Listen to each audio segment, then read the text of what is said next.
Welcome to coverage of battle-hardened Bangkok. With me today is my good friend and brother from another mother, Alan Lau. Alan Lau, Josh Lau. It's a Lau party here. Alan, how are you doing? Yeah, I'm doing good. How about you, Josh? Doing pretty well. Just got back from a lengthy trip in Europe. I saw you there. I saw you at Barcelona. It was good to see you. And the rest of the Hong Kong guys and the Blue Pitch guys. It's always a pleasure. Today, you and I are going to be casting the Bangkok battle-hardened exciting times with Icelander rotating. So we saw briefly yesterday, I guess yesterday for you, is still today for me, because I am in the US, you are in Hong Kong.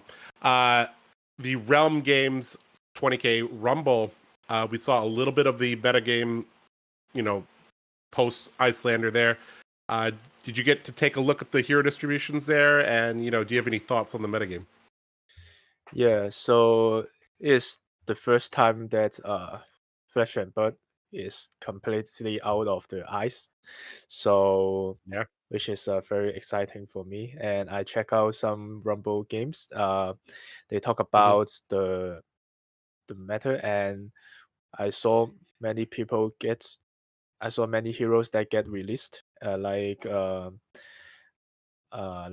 Boltons and the Yeah. Kanos, Yep. which we have barely see in the ice meta, and I'm very glad Mhm. they have an opportunity to come out, and I Mhm. can't wait to see what's we got today.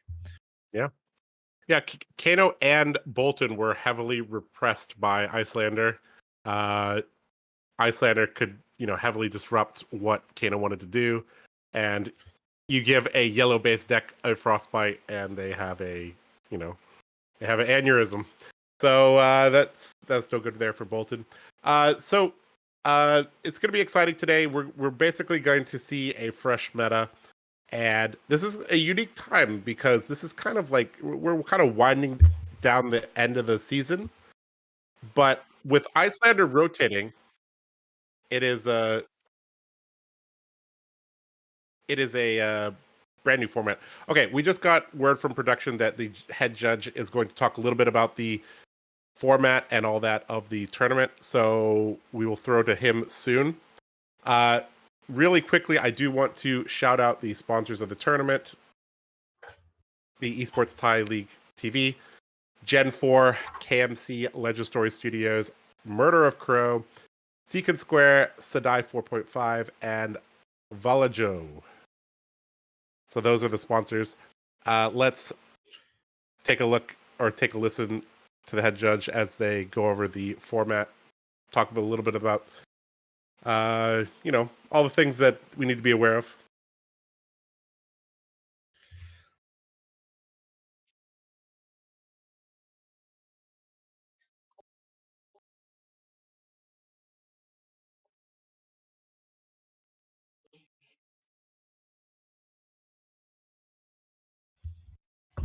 As a reminder, some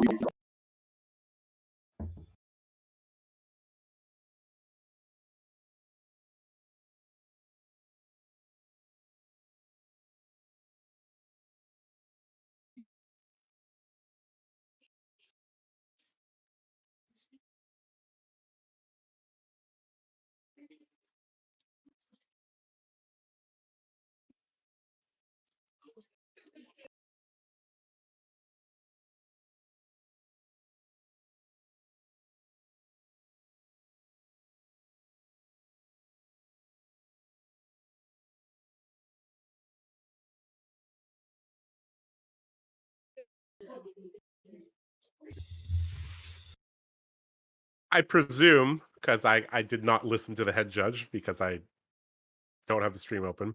I presume that today's is going to be 6 or 7 rounds of classic constructed. Obviously, this is the Bright Lights format with Briar LL'd, Lexi LL'd, and Icelander LL'd.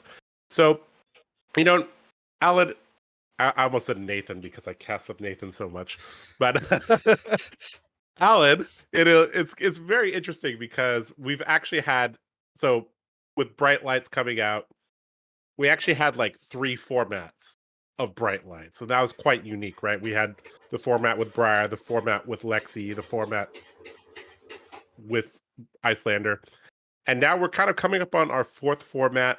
Heavy Hitters is still a while away. That's in like February, and we still have a couple more events for this year, and then we have a couple events at the start of January. So, and none of the heroes are looking too close to LL in Classic Constructed at the moment. So this is kind of the format for the next 2 months. What type of heroes do you think are going to be strong in this format? First of all, I must be mentioned that the heroes who recently win the World Championship fight. Yeah. I think he is one of the strongest Argo heroes in the meta, and he is a deck to beat. He has a good matchup against Dromai and some relatively favored matchup in the metas. And the other one I think everyone should have a look is the Dash. The Which either Dash? is OG yeah, Dash?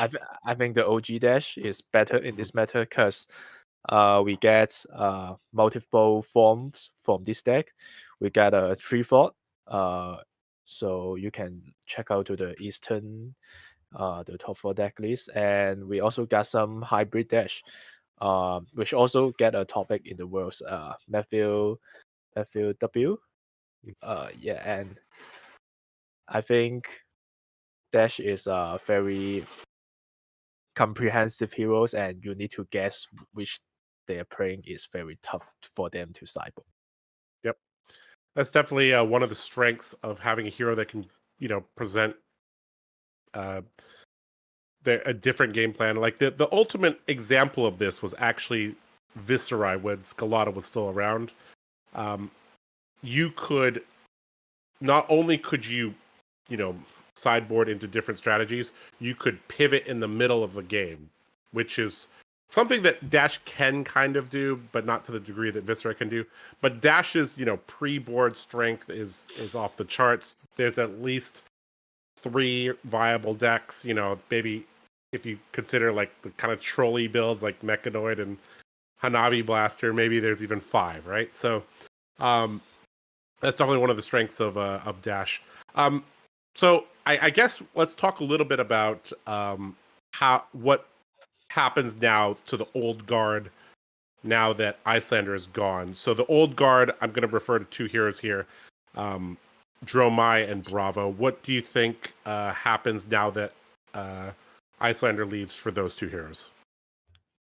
So the most favored from the Icelander gone obviously is Iceland. When the Is Bravo. Icelander gone is Bravo, yeah.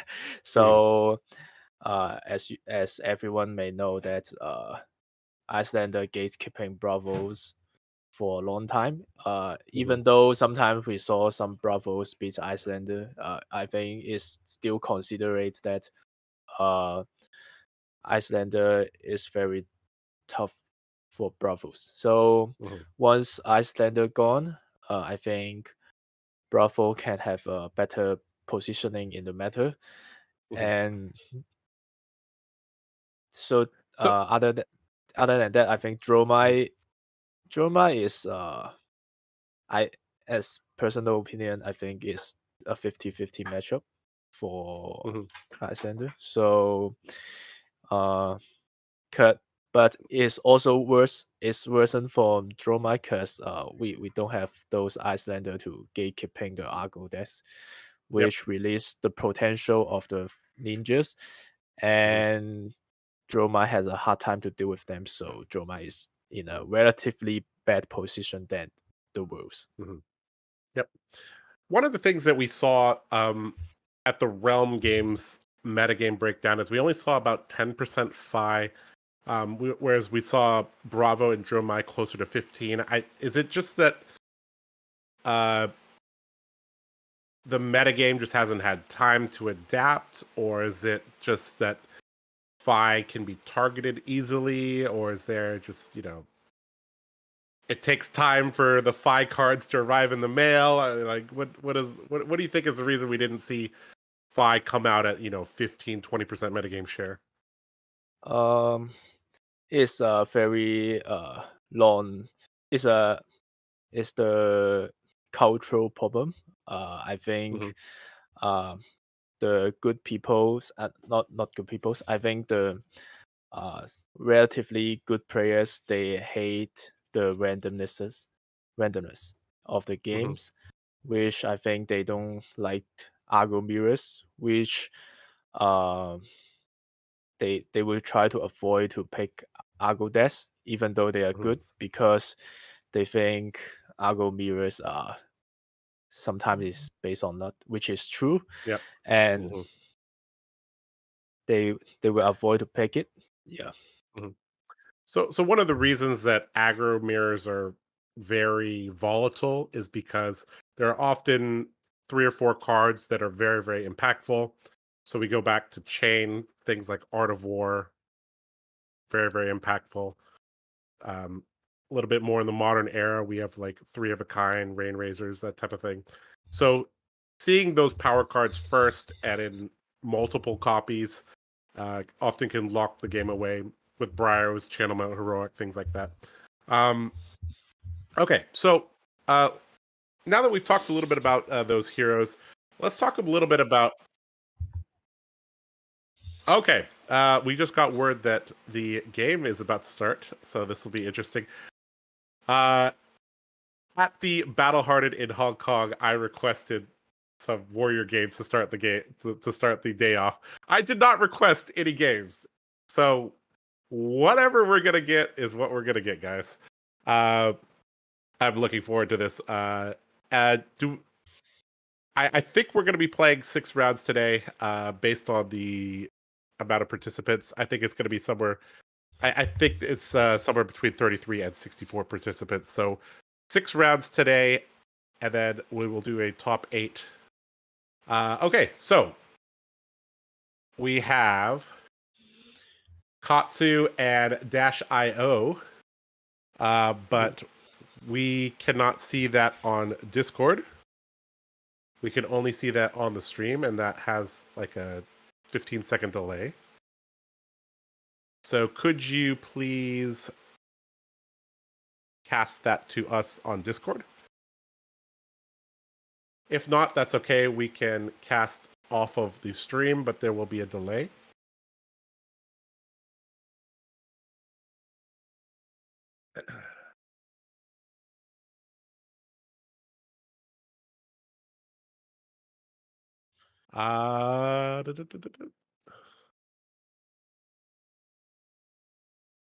Can you again to the production production assistant? Can you show us the game on Discord if possible? If not, that's okay. I will just open up the stream. Okay, so as you guys can see, we have a very, very rich Katsu. Rich because he's playing with all graded equipment here. On the other side, we have a Dash IO player. So Vespa is going to be our Katsu, and Thiep is going to be our Dash IO player. Again, this is going to be round number 1 of the Battle Hardened Bangkok. So, Alan, you are the resident Dash/Dash IO/mechanologist everything player around here. So, and you have excellent teammates that play Katsu. So, I'm sure you've at least tested or know a little bit about this matchup. So, why don't you tell us a little bit about this matchup? Okay. So this matchup, This matchup, I generally think is slightly favored for the Dash IO because we got the Mhm. new items from the Bright Lights dissolving shield, which Yep. has a very good counter against the ancestral empowerment or the breaking scale. And the turn stats are when Dash IO play the Tomb of Fandel from Arsenal, which is a very huge tempo lead. But also Kazu can have some very explosive turn with Art of War with double bonds, which is Yep. also can catch up with the game. So basically, I think it's a 45-55 matchup. It's still very close. Mhm. Okay. Let's talk really quickly about the equipment here. So of note, we have hardened cross strap for the Katsu. Obviously, this is going to be used to pay for Surging Strike, but this also indicates that the Katsu player does not think this game is going to go very long. I'd also like to say that Vespa likes to play like pudding and put his hero to the side. This Kadachi's in the middle and the right. That is the This is the pro way to play Katsu, guys. If you're a Katsu player and you're putting your weapons on the left and right, you're doing it wrong. All right, we've got 100 wins here and an ancestral empowerment here to shove a damage in. Dash gonna drop down to 34 here, and Which is this? so Do we see yep, go ahead. Kazu? I was wondering, do we see a Kazu abilities on the first turn? Because Kazu needs sometimes to build up their graveyard to have a bigger Mhm. bonus turn, but Yep. seems like we don't have it. Yep. Looks like Dash wants to, is just taking the Kadachis here. And he's going to throw 6 in front of the Soul Beat Strike here to end the turn. And Katsu's going to arsenal a card and pass the turnover. Yeah. We It's did a see very a good- Dishonor in the yeah. pitch. Yep. Yeah, it's a very good turn one that's taking away 3 life, also setting up 100 wins in the graveyard. Yep, pretty good. All right, over to the Dash's side. So if you were the Dash IO, we didn't get to see the dice roll here, but if you were the Dash IO, would you be opted to go second? Personally, I think I will rather pick go first because the first Uh-huh. turn you can play your items out, and Mhm. also you can, if you're lucky enough, you can set your Tomb of Fandel in the arsenal. And Mhm. generally, Kazu don't have the most explosive hand for the 4-card hand. So if I think in this matchup they both want to go first. Yeah. Mhm. Okay. So we saw a boom grenade into a T-bone here. I think this must be a blue T-bone because Katsu's just throwing one block in front of it. And we'll see what he follows up here. Looks like it's another boom grenade here. And he's not going to crank this one. He's going to arsenal and pass it over. So a pretty weak turn here from Dash, all things considered, especially considering he got to filter 3 cards. I guess he just didn't really draw into anything that could take advantage of all the boom grenades. Boom grenade is really a card that you have to go wide enough to ensure that it hits, or you have to use a overpower mechanic or something like that. So Katsu here going to be E-Strike. I believe this is E-Strike Go again.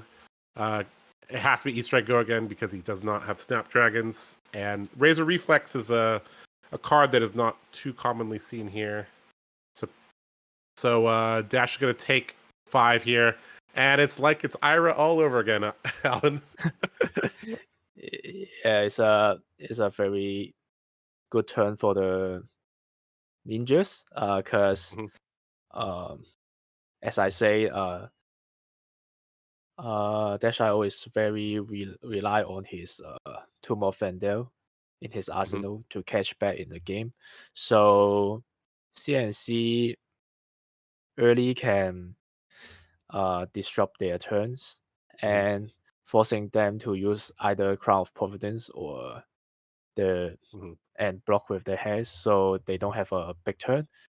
And personally, I think if 𝐁𝐼O this turn their hand is good enough, I will use the adaptive planning to maximize his value of because either way the boom grenade will get destroyed Yep. in their start of turn. So I think it's a good time to use the adaptive planning if his hand is not very good. Yep. So that's one of the things I was going to ask you about is like other than adaptive plating, does Dash really run many galvanized cards? They might run like Steel Street Hoons, which is a blue galvanized card. But other than that, I'm not exactly sure which galvanized cards are too popular here. Looks like he's going to he's reaching for the adaptive plating here, but yeah, looks I like think I think one of the advantage of 𝐁𝐼O is you can see through your deck, but the top of your deck, so you can have a better time to decide use your Crown of Providence or not. Yeah, Because as a he knows OG exactly what he's Dash, about to draw. yeah, because when I play OG Dash, sometimes to do a big gamble of it, because every time you draw a random card, you have to you might not plan as the turn that you planned before. So getting information which is very Yep. huge for the Dash. Yeah, that's something I didn't even consider. Is that like Crown, like Dash has no risk on the Crown of Providence, because you know what you're going to draw and you know if it's sufficient. So looks like so the Tekla core popped off and generated 2 resources. We still have a boom grenade on the field here, and it looks like Dash is going to play an item off the top, and it is going to be another Tekla core. One of the best things you could do with Dash is play Tekla cores off the top on your own turn. And we're going to start things off with a zipper hit here. Going to boost away a backup protocol, probably a red backup protocol. Do they play blue backup protocols in Dash, or is that more of a limited thing? I think they pay 6 of it. They pay 3 red and 3 blue. So Okay. getting the first items in the banish zone is very important because it makes your haste the one that get the item back from the banish zone once that's threatening. Otherwise it's just a 2 for 5 for nothing. And given Heist is one of the new cards from the Bright Light set. Yep. Yeah, it's very good in the 𝐁𝐼O because the value was insane if you let that hit. So All right, so Katsu here going to be blocking for 9.5 here. I'm guessing he's going to add another card, go up to 12.5. So and with that the boom grenade, you have a very big incentive to block their whole turns. Yep. And because it's extra 4 damage, so okay. So as we said before, Heist is a must block card in this matchup, and very very luckily that he got a red protocol from the banish zone, which makes this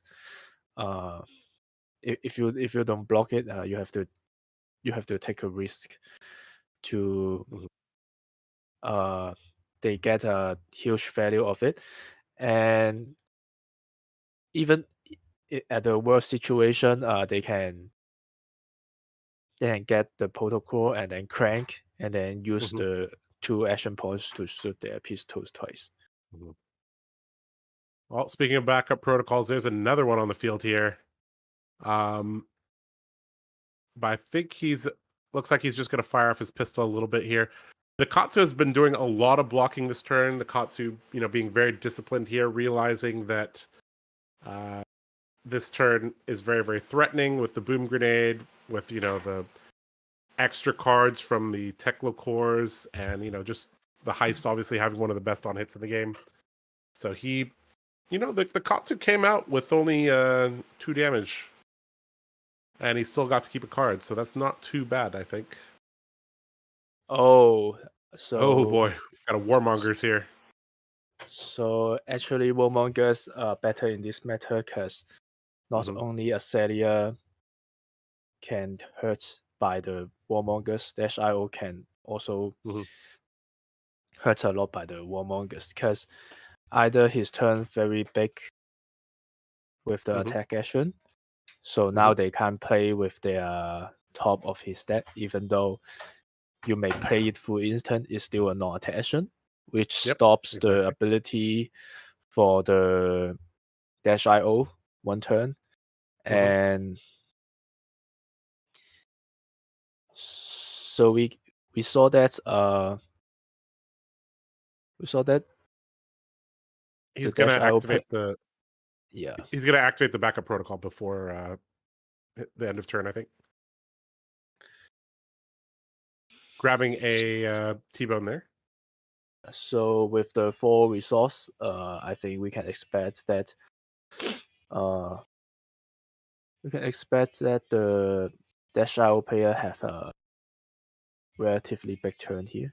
Yep, there's a max velocity there as well. So we could see a well, if those are 3 boost cards that cost less than 3 in total, he should be good here. Because he can always Foundry Heart for an extra resource there. And T-Bone going to start things off here, boosting away Spark of Genius. Spark of Genius, one of the most powerful cards in --IO, because you're able to spark for a backup protocol, crank it, and continue your turn. In the past, you'd have to break your Achilles Accelerator to continue your turn.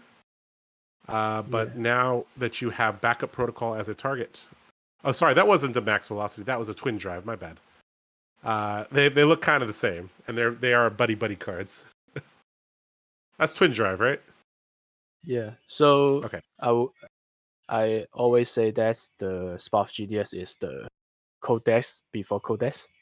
So Yep. it Yep. is a very powerful card, and Mhm. Spark Genius is the why Dash is so consistent in Mhm. both and why Dash can play high bid for the Yep. reason of Mhm. Yeah. Unfortunately, the dash had to boost that away, but I think he's okay with that. He boosting away a pulse wave harpoon there, and I think this is a blue T-bone just coming in for 1 here. The Yeah.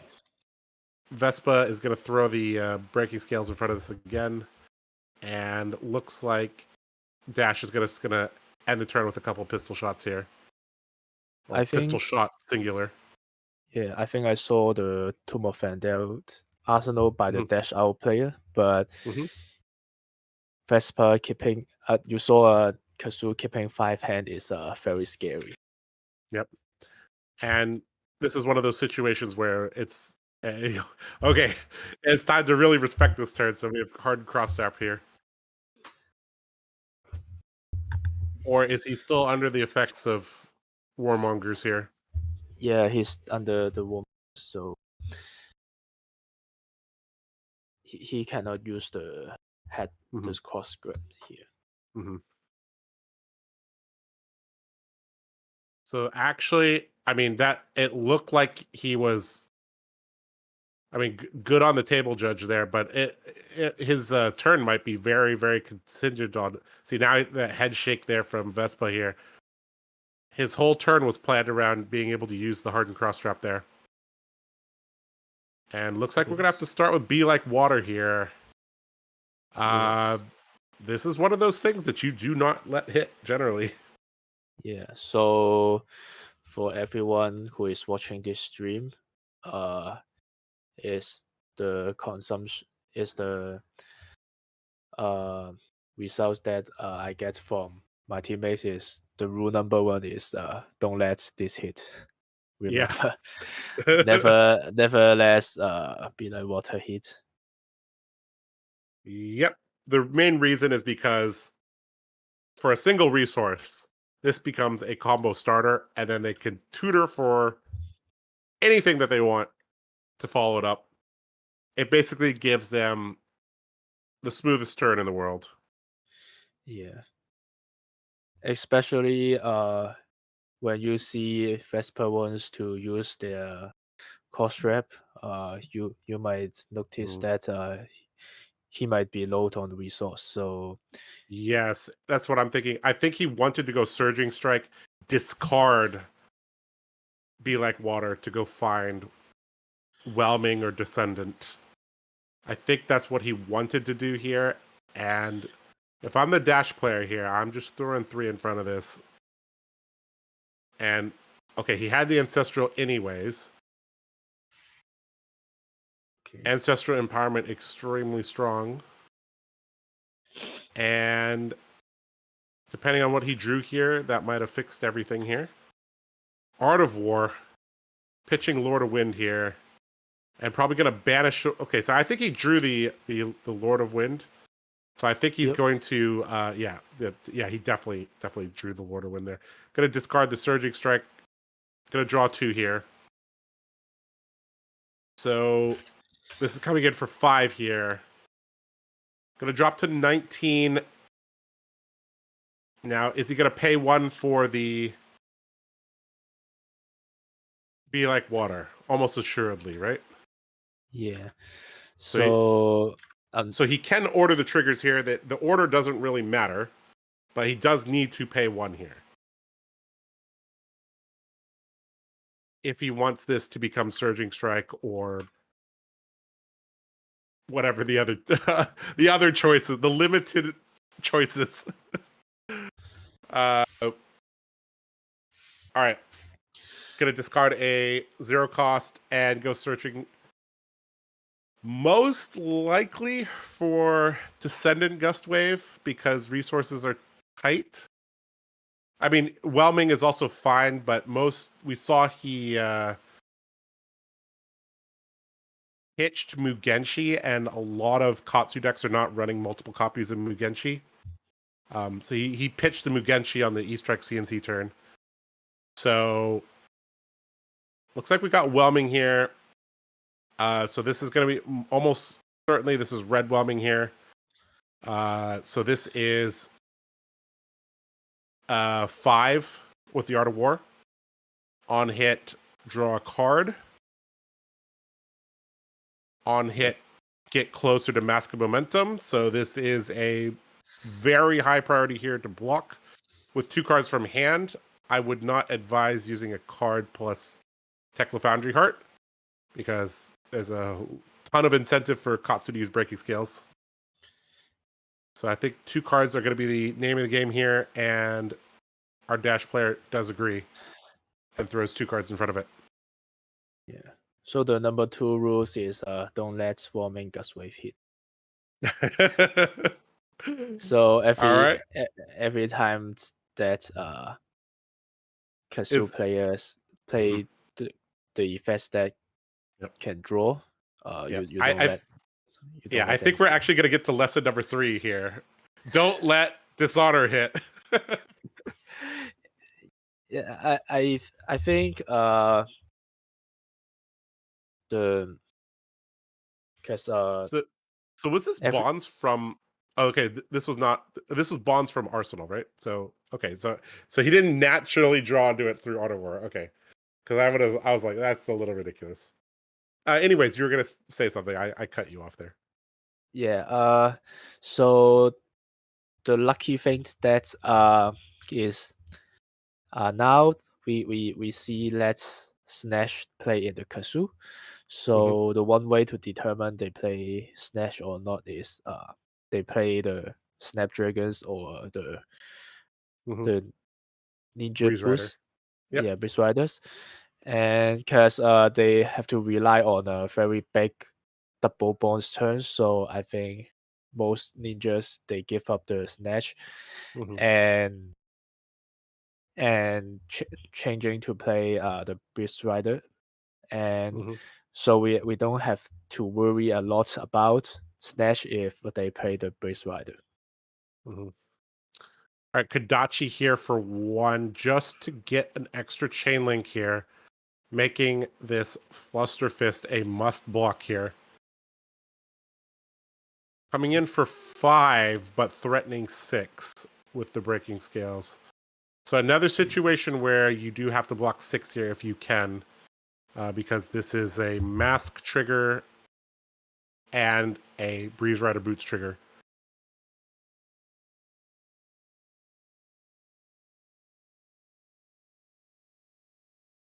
Breeze Rider Boots, I believe, is a triggered ability, so it is he will be able to use it even though he is under the effects of. Wait, hold on. Did he played Ancestral and never mind. You could play Ancestral Empowerment under Warmongers. My Yeah, bad. yeah. Yep.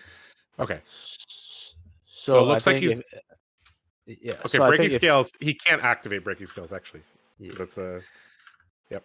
We got there. So I think it's a good turn to use breaking scales here because But he get the he can't, right? That's an he activated ability. it's a attack reaction. Oh, you're right. Yeah. Okay. Yeah. Okay. So Okay. Alan just understands the game much better than me, guys. I thought I got there, but nope. Yep. okay, Yeah. I would have used the breaking skills there. seems like Vesper wants to save the Mm-hmm. breaking scales for the Yep. more annoying turns. Yep. So which force them to block 1 more for each Mm-hmm. essential on hit. Yep. Which also fine because he is in a demanding position right here, Mm-hmm. and he has a better time to set up it. Yep. This is a really, really, really rough position here for Dash. If the top card is not an item, there may not even be a clean way to use the 2 resources here that Technocore gave him. And looks like he's just going to deploy a boom grenade. Maybe going to crank it into Tome here. Yep, okay. So he's going to gain 2 life here. And going to get 2 cards to continue the turn with here. And just going to Arsenal. Right, he didn't have an extra action point there. So that's kind of unfortunate that he had Tome in Arsenal and then drew a no block on that important turn. But that is the variance here of Katsu, or of Dash. And looks like we're going to go Kodachi here, and we're 15 life is not a lot. This is getting into the range where Dash is going to be unable to keep a 5-card hand, probably for the rest of the game. So we saw the dissolving shield here. Yep. The important card here. cards to against Kazu. Mm-hmm. Yep. At will, you can basically turn off the Kodachis, basically turn off the breakpoints, basically turn off Mask of Momentum for as long as that's on the field. Yep. Very, very critical card here. And looks like he's going to follow it up with it's very hard to tell what that is. It's a that red descending gust wave, I guess. Descending gust wave here. Coming in for 3, go again. So it's a Descending Gust Wave was a very, very interesting card when it came out because it was like a starter, but also a follow-up, which was something that we haven't seen before. Looks like he's going to throw the adaptive plating with the boom grenade in front of it. And here we go, Bonds of Ancestry here. Probably going to find a Fluster Fist here. Um, I mean, if Vesper hand is good enough, he can play the double bonds turn here. mhm. So Yeah, let's he see could what he search search for for. Descendant here.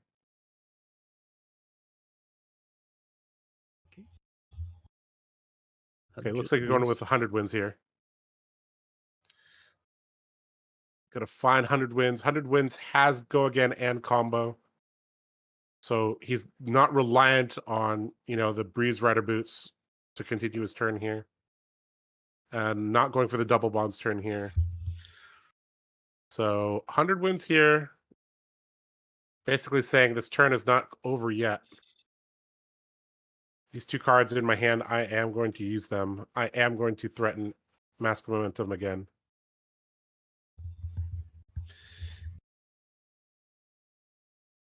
Yeah, Bonds of Ancestry really changed how good Kazoo is. Mhm. It extends the chain link.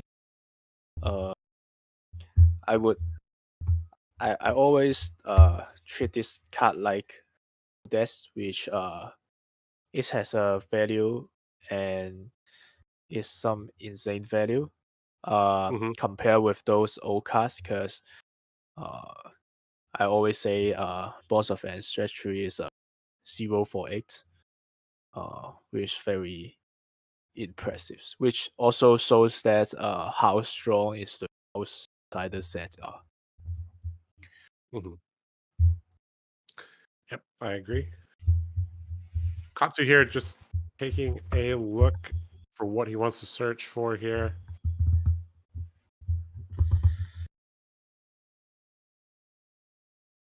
And I think this so another wins of 100 wins.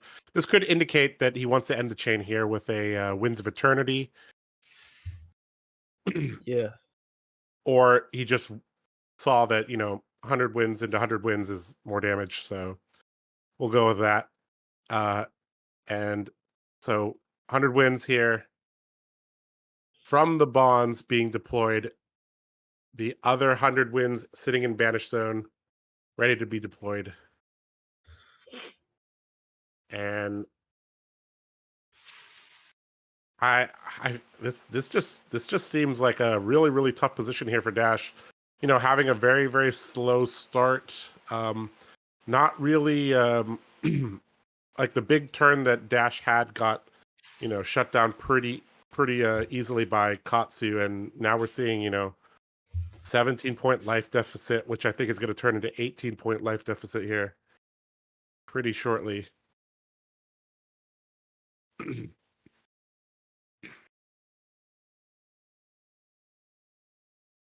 Got you for one here. The Dissolving Shield's going to stop 100 wins here. Got to see the other 100 wins coming in for 4, I believe. no, it's they're not Oh, connected, so it's hmm. they don't have the combo, so it's Oh, so maybe he should have went 100 wins into 100 wins into Kadachi, huh?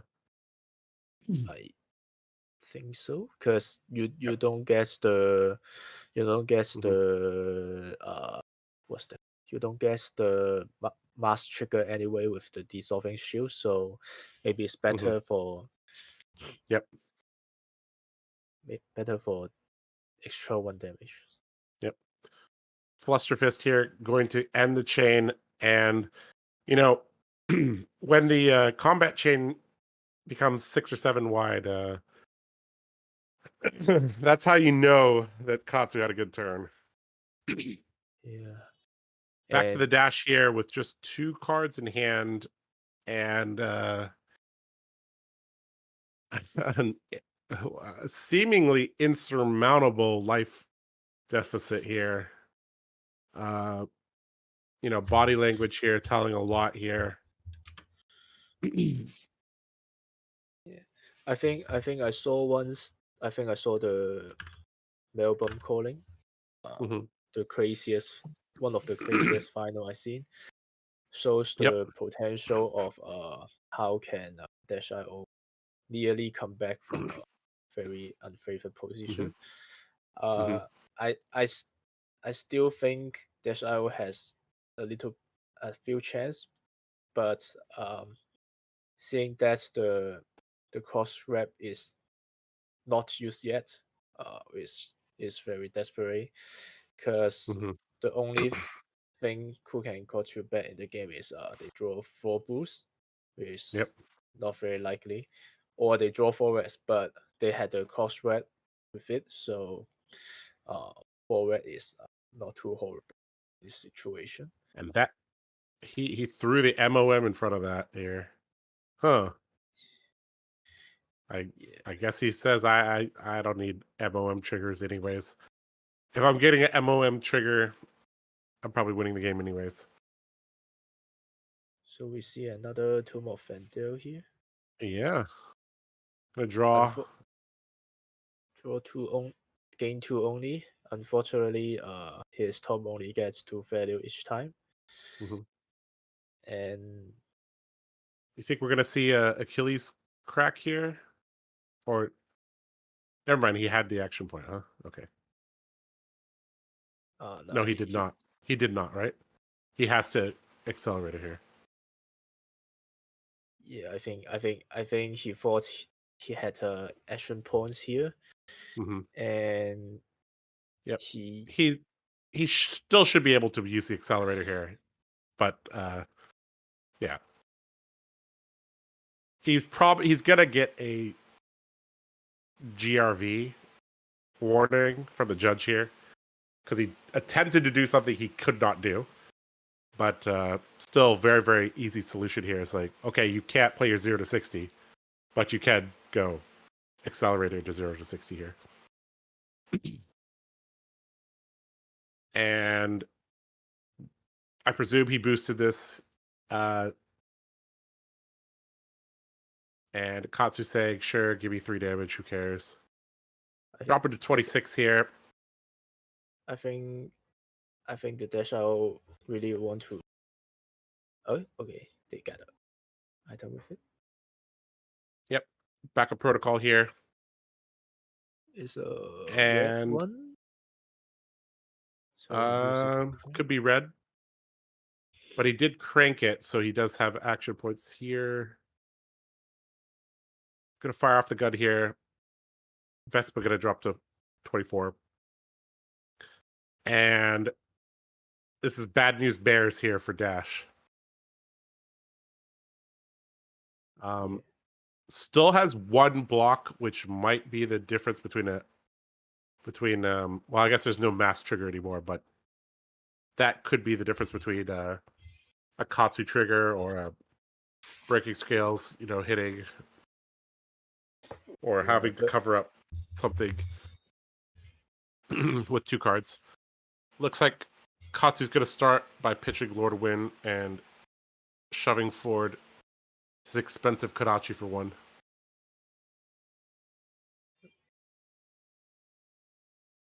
So you talked about how you saw like Dash coming back. So like realistically, what does a Dash comeback look like in this situation? So it would have to be 2 turns of red cards, right? Because he still has hardened cross straps. Yeah. So the first one is you need to hope the Kazu break for 4 blue first, because red 4 blues. Yeah, because they don't really break with the cross web with 4 reds. So the only way who can come back is the 4 blues, which is very unlikely to happen. Yeah, because they run like 15 blues. so and then you have to have a Tomb of Fendel with a full hand to come back with it. Which and he's already used 2. Yeah, which Kazu won't give you too much room to use that. Yep.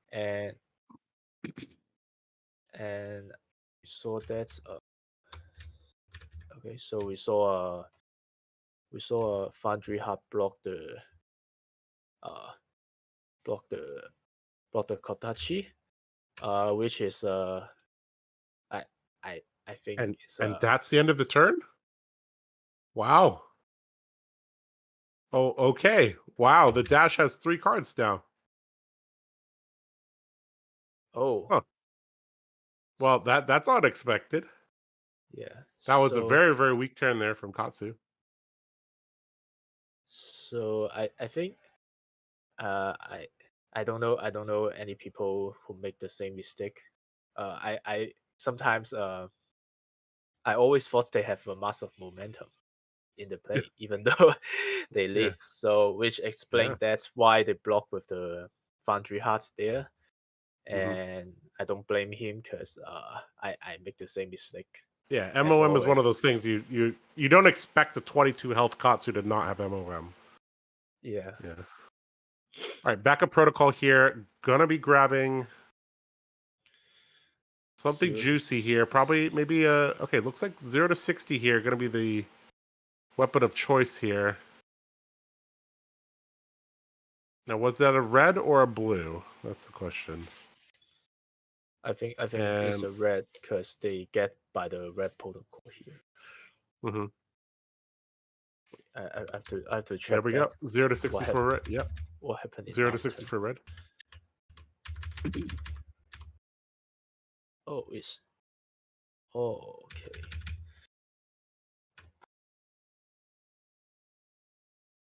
Alan with the ability to go back in time, watching the mod.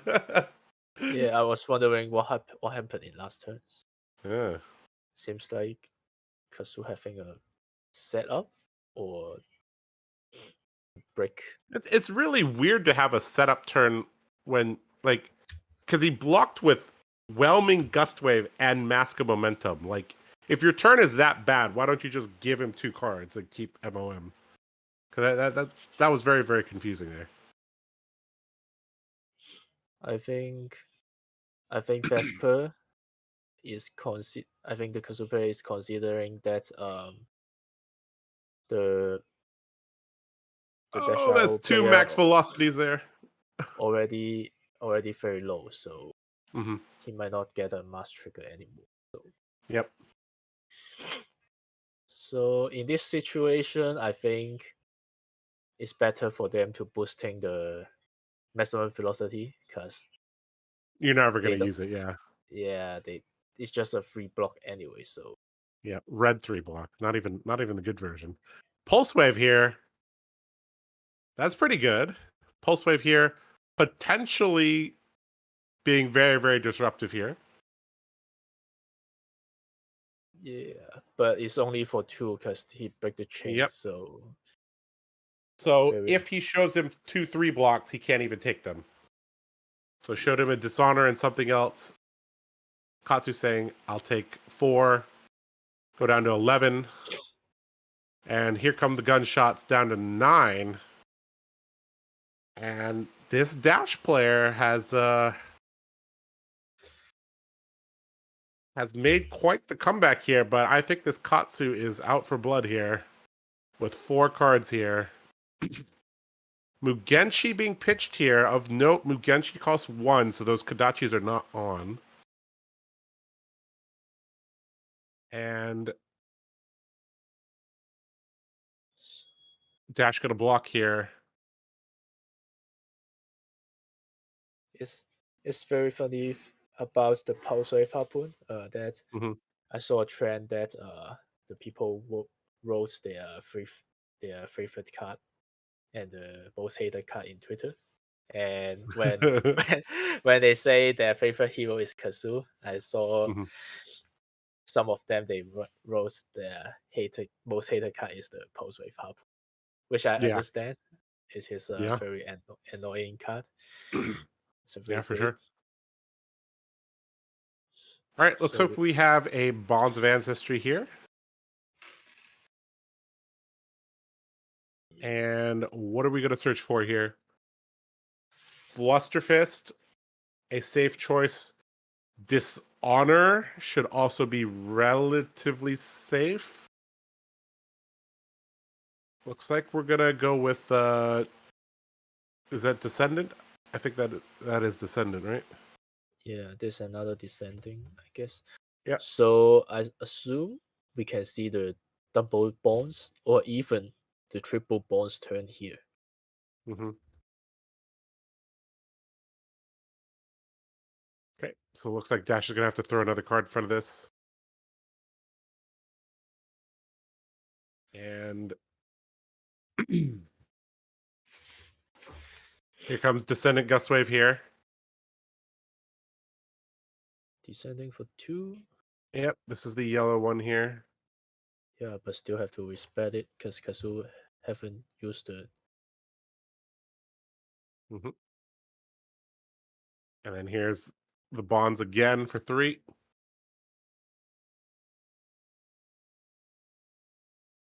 And it's Deja Vu here.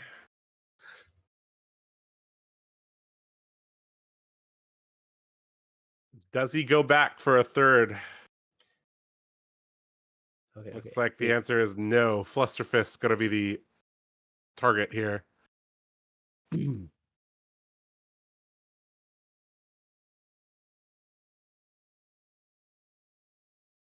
I Yeah, believe this is a 4 attack value here. So this will break through. He could Breeze Rider. He could Katsu. yeah, And this is kind of the beginning of the end here. If this is a no block, he's definitely dead here. Okay, he does have it. So he can play a Faster Feast, break the scale, use the ability, Yep. and then play another Faster Feast. Yep. Discard the Dishonor. Give it go again with Breeze Rider. Find whatever he wants to find here. It doesn't. I mean, 100 Winds kills him. Flusterfist kills him. Dishonor doesn't kill him. Well, I mean, Gust Wave will kill him if it's red. Exactly for 3 here. I guess technically it comes in for 4 because of the breaking skills. Yep. Yep. So we got Good game the there. first win from the Kazu. Yep. Yep. Good game to the Katsu there. Showing off, the offensive abilities of Katsu. Dash there showing off, a little bit of the inconsistencies of the deck and also what happens when you fall behind against Katsu. Katsu is really a deck that you really don't want to give them tempo because it can be very, very difficult to wrestle tempo back from them. A handshake there from both of our players, very courteous as always. Yeah, a good first game there. And they even look at the cameras too. That's pretty cool. Okay, so did that? What were your thoughts on that first game, Alan? So we can see that the first turn was not quite as good to the Dash IO. I think they kind of break on that turn, and yeah, the first turn was really, really, really tough for Dash. And the turning point is the Art of War with the Bonds turn. I think that turn they dealt 25 something, and it just get the tempo until the game ends.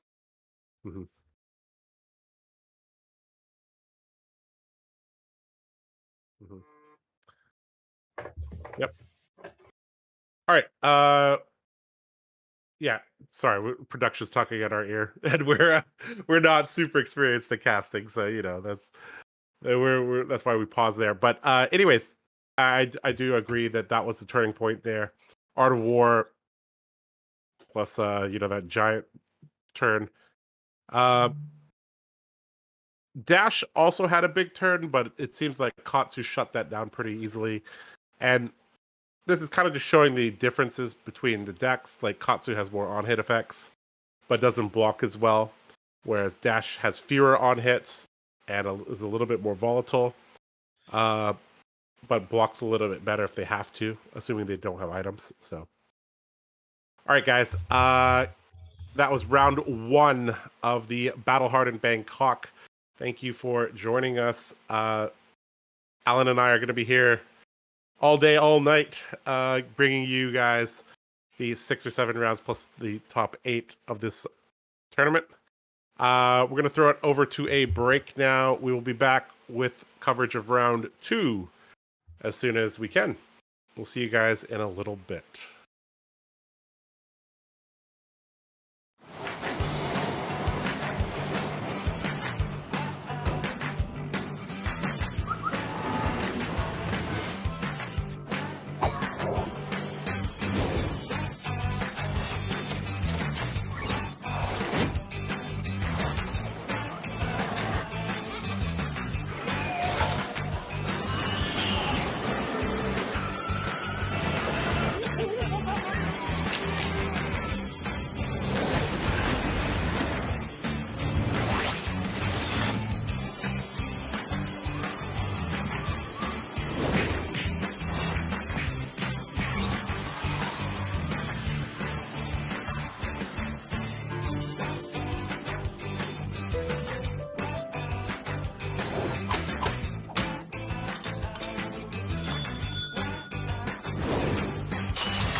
in All right, round two guys.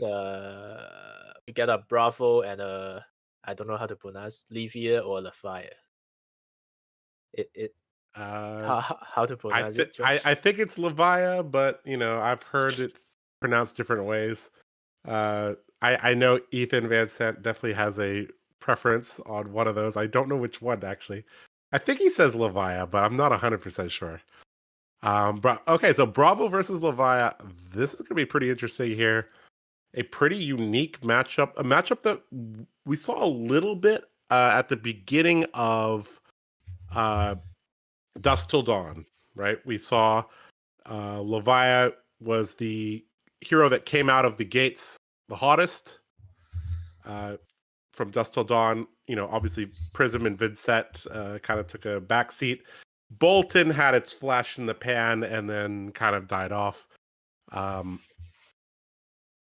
So Levia was the one that had the most potential there. Levia also occupied a very, very interesting position in that Levia was actually pretty good against Icelander, and also quite decent against the mech decks because they had access to things like Arg Smash, Smashing Performance, stuff like that.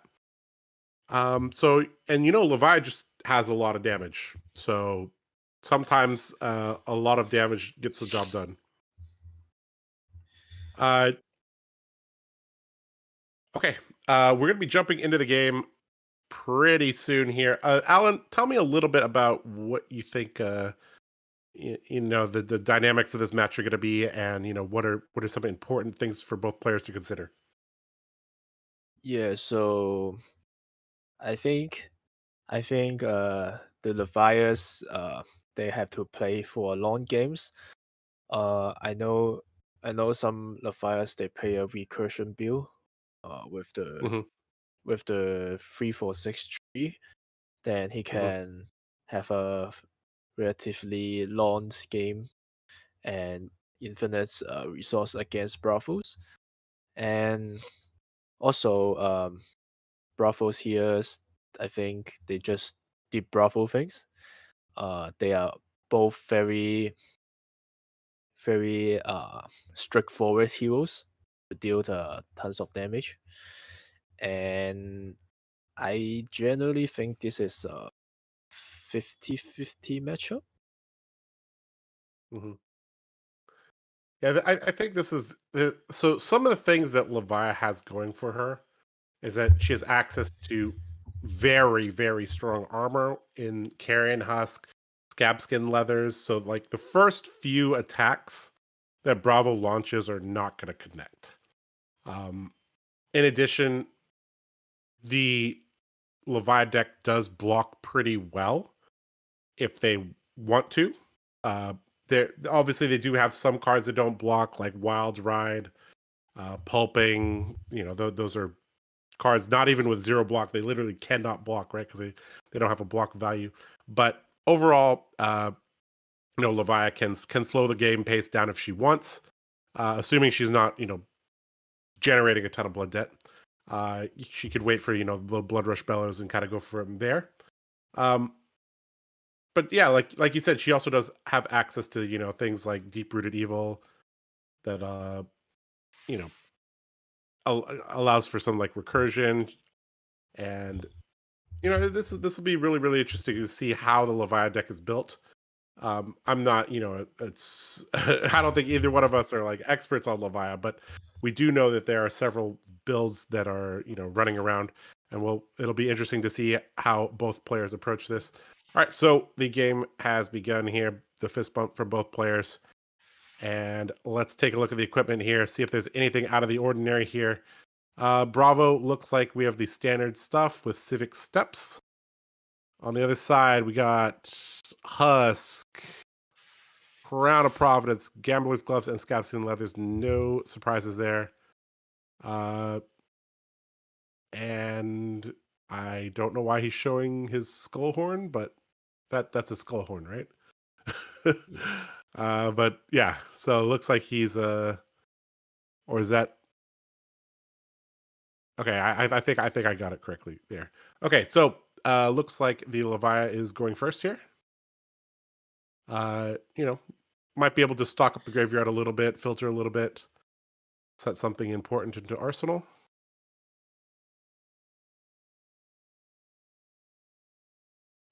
So, Alan, I know you've played, a good bit of Bravo. Have you played this matchup before? And if so, like, how, what are some important considerations here?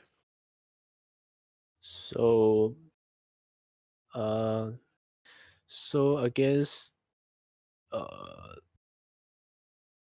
this matchup, I think you have to notice they ready the fire is normal build or they have a plan for the longer matchup. And if they play if you saw the big tree soon, then you have to play more aggressively. Mm-hmm. And so I know not as much as the Mm-hmm. about the fires about Yep. so I can't really tell about it. Mm-hmm. Well, let me tell you something though.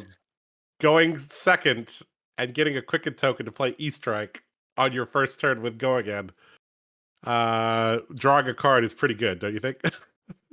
Yeah, I uh, think he draws CNC, which is yep, that's pretty ridiculous here. And gonna go Seismic Surge into CNC, gonna arsenal a card, and I don't know if throwing the swing big there was correct.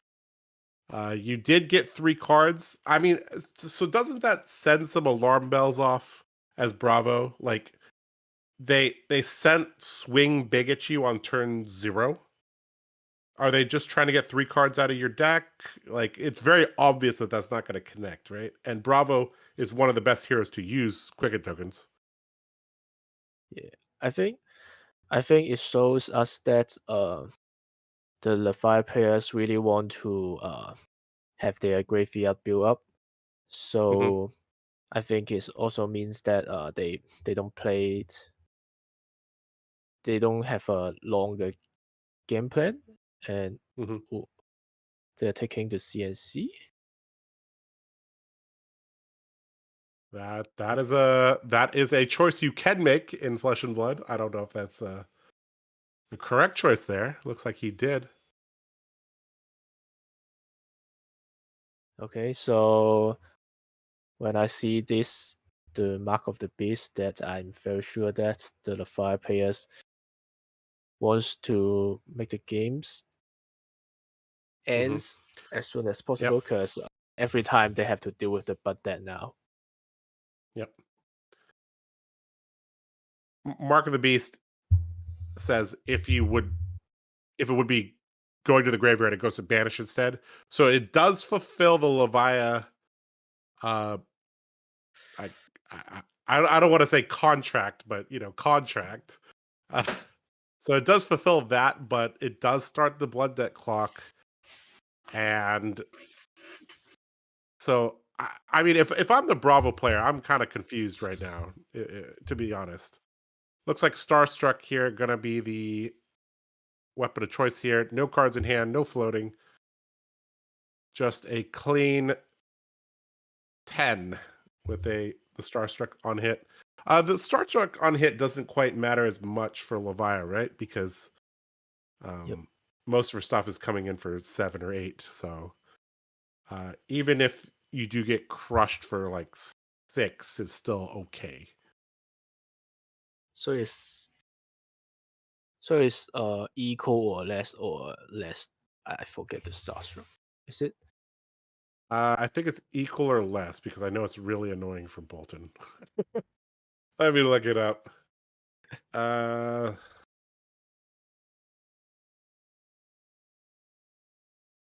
So Starstruck, 7 cost Guardian attack action for 10.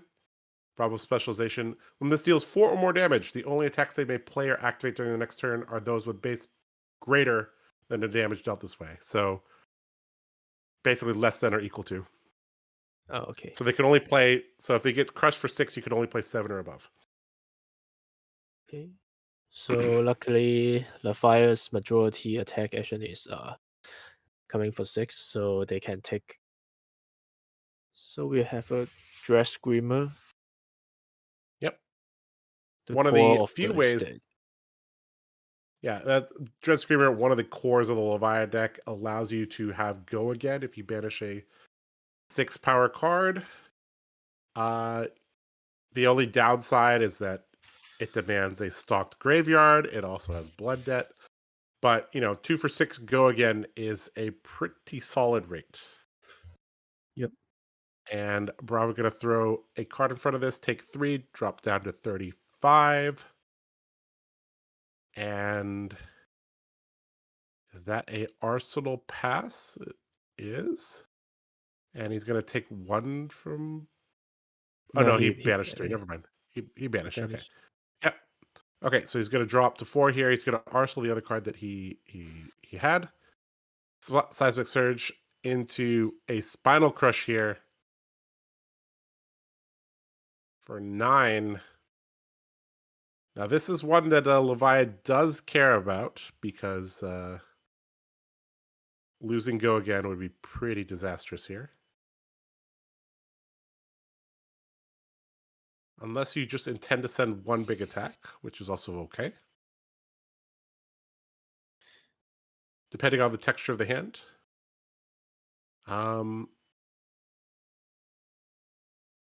So I know that's your teammate Nathan. He played Bravos. So I saw there's 2 different types of Bravo. One pay the Tunics and one pay the Tectonic Painting.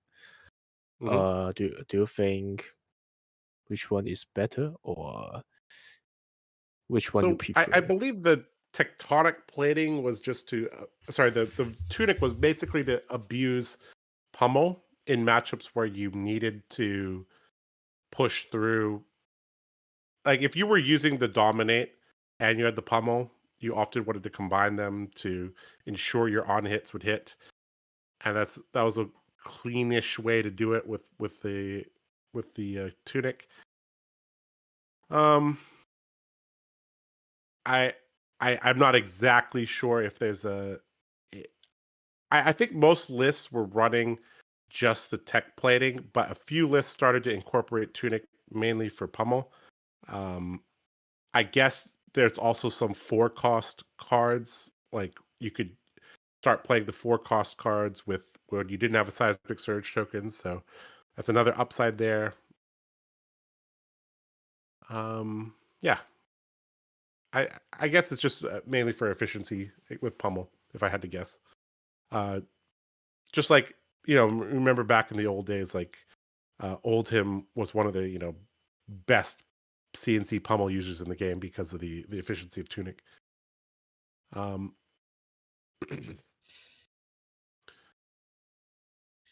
right. Looks like Bravo's going to... Is that the new card there from the Professor set? No, it's a WTR, the Deliberate. Oh, Debilitate. Okay. I thought Yeah. that was Boulder Drop, but never mind. Yeah. It looks kind of similar, but anyways, Boulder Drop was a new card from the Tulare Community College set that is a 3 for 5 that says if it deals 4 or more, they have to put a card from their hand on top of the deck. So, a blue block 3 that has a relevant on hit is pretty good. The only downside, obviously, is that it's not a popper, but it's still pretty good. Still pretty good.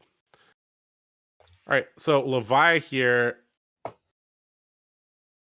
down 10 life here, and is that the Hydra? I think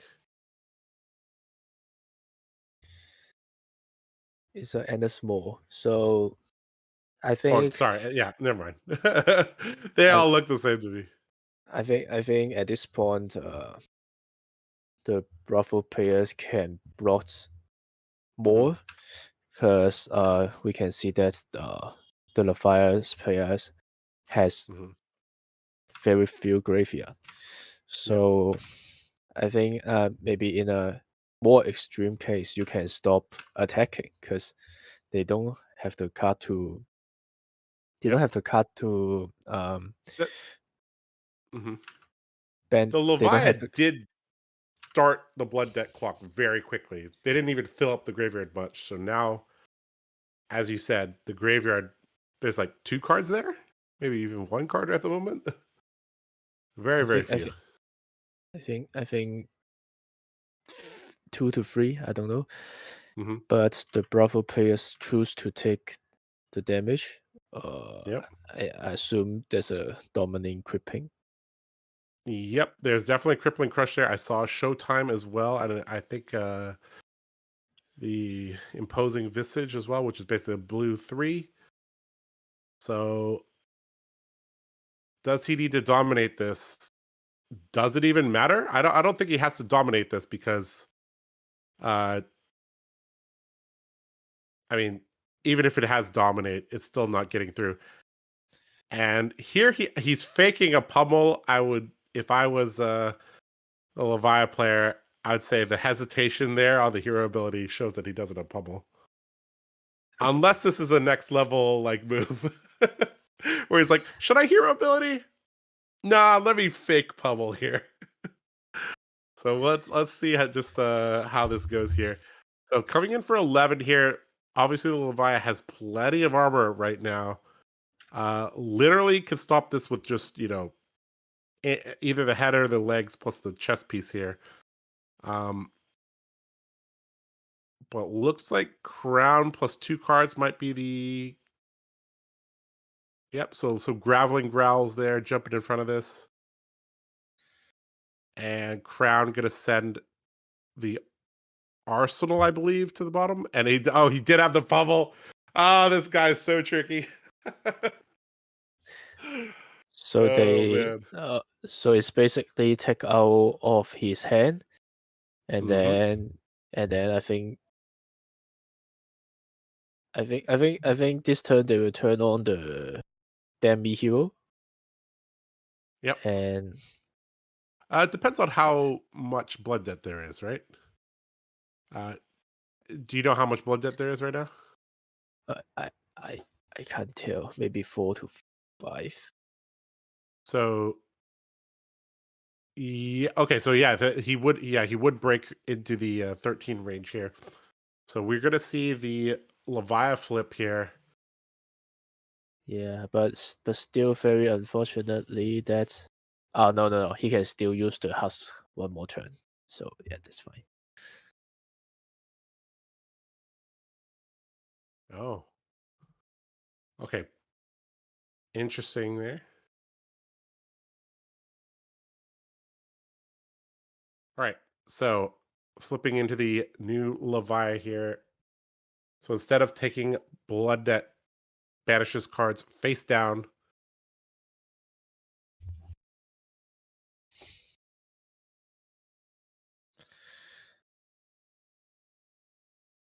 Now, the downside of becoming Blasphemous Leviathan consumed is you can churn through your deck really quickly. Now, I don't think that's going to be necessarily the case this game because it seems like he had like 4 or 5 blood debt. But if you were closer to like 10 to 12 blood debt, your deck would be gone in about 3 turns. And this game hasn't gone that long either. So I think it's, a situation where Levi has some room to play here, but there's definitely a sense of urgency here for Levi to get something done here. She is going to have extra cards in that she will have an extra card that she can play from Banish with Blood Debt.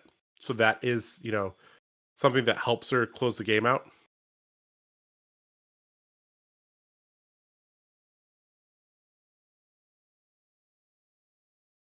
Is your stream lagging or is it just me?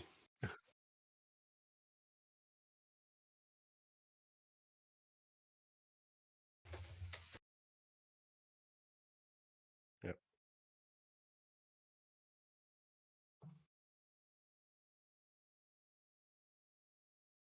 Okay. Yeah. Okay. So, okay. Hi, guys. The stream is having some technical difficulties. They're going to resolve that as soon as they can, and then they will cut back to the stream. So, anyways, let's talk a little bit about the status of the game, Alan. So we just saw that Levia transformed into Blasphephet. Levia consumed. So basically, turning off all the blood debt and also starting a deck milling timer.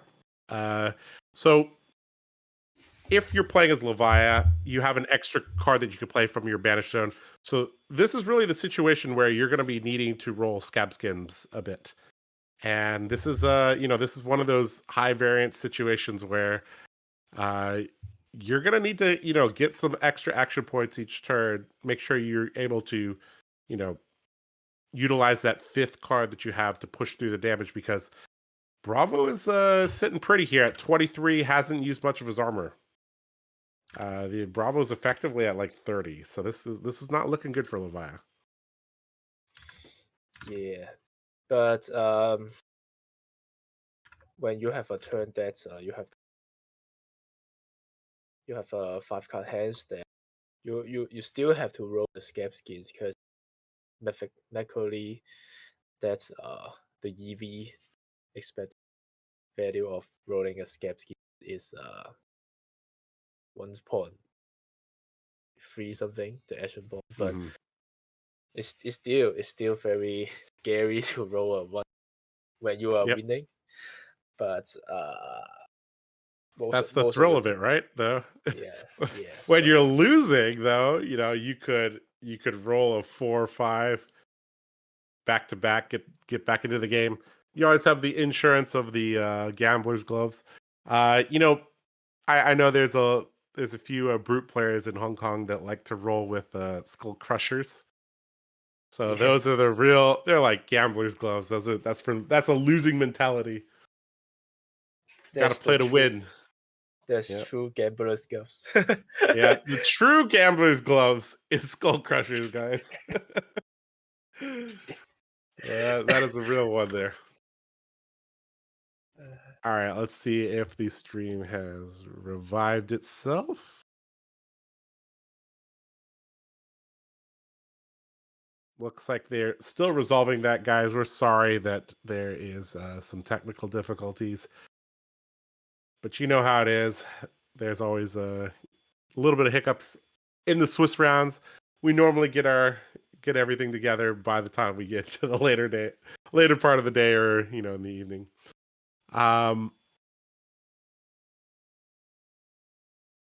Overall, I'd say this has been a pretty back and forth game here. Pretty interactive. We kind of got left on a cliffhanger, right? Because Bravo said, "You know what? I'll take some damage here and then go for it from there." And so we kind of didn't get to see what Bravo wanted to do with his hand. So that's a little bit unfortunate, but we'll get back into the game as soon as we can. I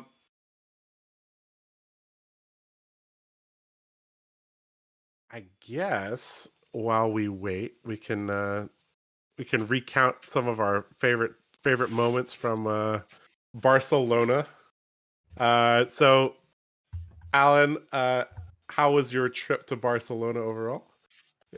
Highlights, lowlights, things that you expected, didn't expect. I think the highlights is the food from Barcelona. Yeah, no offense, but much better than USA. By far. Like I don't. It's not even remotely close. Like yeah. Oh man. The venue is good. The protection team. Yeah. The atmosphere is amazing. Yeah. And I when you speak about food, I remember a very specific moment. We were in San Jose. You guys were eating in the corner of near the entrance on the right-hand side at the corner. There was a circular table there. And this was like, I think I guess it was after the CC rounds. I don't know. There was like, I came over to you guys, and the Hong Kong guys were there. There was like eight of you guys, and you guys were eating, and you had like the most disappointed look on your faces. Like you were. All right, never mind. We'll tell you guys this story later. Okay, we got to get back to the game.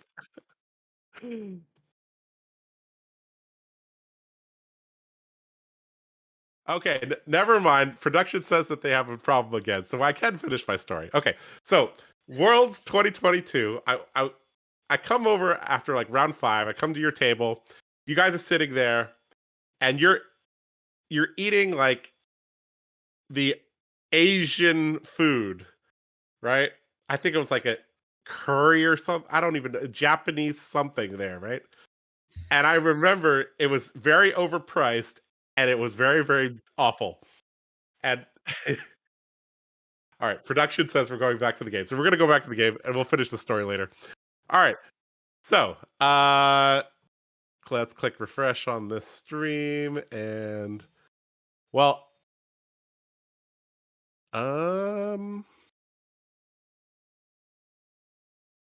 I don't see the stream anymore. The zero delay stream. Do you see the zero delay stream, Alan? I don't see it. Yeah. I think we just cast for the. Okay, we will just cast from the delayed stream here. Yeah, until we get a. Yep. All right. So. All right. So I have to mute that. Okay. So here we go. Okay. So. Okay. So we have 17-10 here. It appears that it is it was the Bravo's turn. No, never mind. It was the Levi's turn because he has a pitch and he pushed his claw back. So yeah, it's a burst battle turn, I guess. Yep. Looks like a pretty big turn there. Looks like the Bravo lost some of his armor there. Just gonna draw up and pass back to the Levi here. Levi looks like no more gambler's gloves there, so that is out of the question there. Is that Howl from Beyond? It's really hard to tell. Yeah, it's Howl from Beyond. 2 resources deployed here. Howl from Beyond, good card, just like remember the good old chain days. Yeah. And here we go. If this looks like there's like 6 cards in the graveyard now. Yep, so banishing there, and so looks like this is 6 with a dominate. Yeah, so with the Howl is 9. Yep, 9. Yep. And Levi making work, pushing through damage here. They were doing well. Dropping down to Bravo drops down to 11 here. Still has access to quite a bit of armor. 1 on the Civic Steps, 1 on the Crater Fist, and 2 and 2 on the head and chest. So this I think that's a pummel in the. I think I saw a pummel in the hand of Bravo here.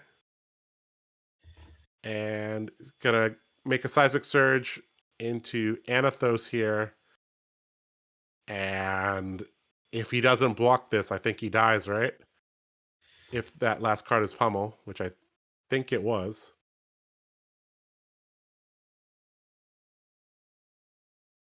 So suddenly it becomes much closer than I thought. Yeah. Yeah, I think here you do have to give at minimum the boots here just to drop to 1 against pummel. But more realistically, you're going to give a card here. And Beast Within, I feel like, is one of those cards where you don't really want to block with that. You want to discard it, but it is a little difficult for the Levi to discard it. Levi doesn't quite, like, Reinhardt uses Beast Within a little bit better than Levi does. So looks like our Levi player does block with the Beast Within plus the scab skins. Takes 2 there, drops to 8. Still has 3 cards plus an arsenal plus access to the banish zone here. So I think he may need to. Okay, looks like we have Art of War here, so he might need to. He might go with banish, draw 2, and go again, or he could go for +1 here and then gamble it all on the scab skins. I think he's probably going to give it go again plus banish, draw 2, and so I think that's the modes he chose, but we'll see it in a little bit. Unmovable, I think I saw in the hand of our Bravo player here. Not exactly what you want when you're facing down a CNC with go again. Or is that CNC? It's really hard to tell. Yeah. Yeah. Okay, So so they did so it choose. did have go again. Yeah, they did choose go again. I think. Mm-hmm. So he should be able to clear out. I mean, ideally, he wants to play like something like a dread screamer there, and then end with like a claw. Or it looks like he's not going to have energy for a claw, so he's gonna like if he can end with the one cost Graveling Growl, I think it's called. That might be the best way to do that if it's from Arsenal. And looks like that's just going to be the end of the turn. So you know what? He only has 1 Blood Debt card. So his deck is actually not getting milled away very quickly. Yeah. Very, very interesting to see. Like, normally we see Levias go real hard on the Blood Debt, and then when they flip into Blasphephet, they basically deck themselves in 2 turns. But our Leviah play here has been really disciplined here. Just keeping a couple cards and, banishing, playing them out from the banish zone here. So very, very, very interesting here. So I think we just saw 1 Brush Battle there. Not really sure how much Brush Battle the players left. Maybe. Oh, that's a Doomsday being pitched. Yep. But the We Doomsday could. won't get activated again because the Blasphephet. Yep. Doomsday is you can only play it if there's 6 or more cards of Blood Debt in the banish zone, and there's only 1. So okay, looks like we got a block 4-on-4 here. And is that that's the end of his turn. Oh no, we're going for it, boys. Oh. Time to pray. No. It's a 1. Oh no. You live by the dice, you die by the dice. And well, that's what you sign up for when you play Leviah, guys. You may not want to, but you're gonna have to roll the dice at one point or another. And it's the same problem here. I believe that the arsenal is pummel. So this is another situation where you have to give a card here and drop to 1 if that's what you want to do.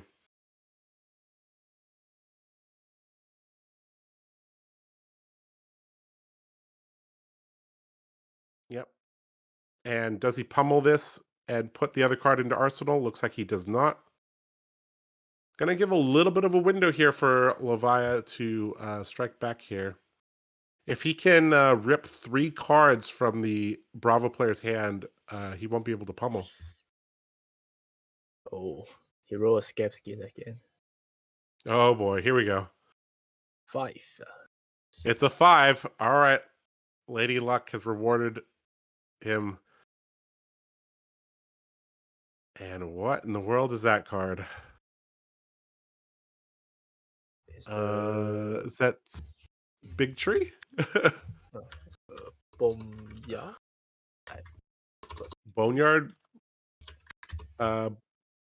Boneyard Marauder, yes. Yeah, Boneyard Marauder. So that's the 1 cost 6 power banish 3. Yep. The most vanilla of vanilla cards there. I think they banish a burst.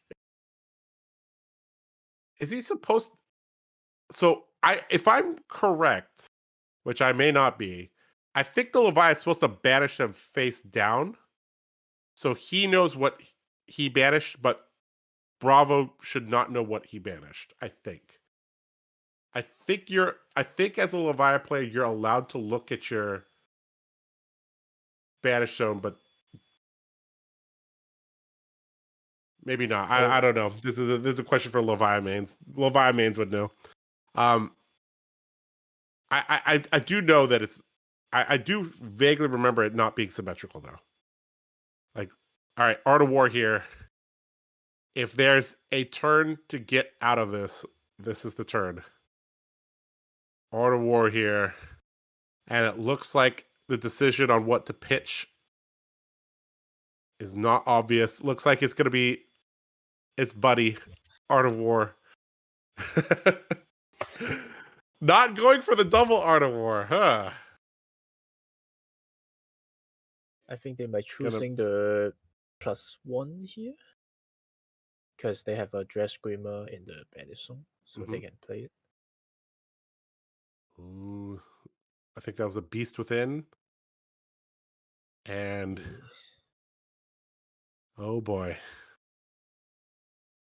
Yep, Dread Screamer here. I think that's Reckless Swing. I'm not exactly sure what that pitch is, but gonna flip 3 here and success there. So it's a 5. Although the 6. So yep. Is it a? Oh, it's a red one. So yep. 7 go again. Yep. So a little bit of damage gonna leak through here. Bravo drops to 10. Yeah, I think he's And thinking to roll. Yeah, I think he has to. He's pointing at it, and Bravo's like, "Are you sure?" I mean, he could just claw here. Looks like he didn't. Nope. He did not discard the. Oh, he did not discard a 6. What did he roll? I don't know, but it looks like he has 2 action points. Okay. So it's one for 7. Mm-hmm. Nice. This guy is when I have to check when there's a 6 attack hits the banish zone, this becomes it. I forgot.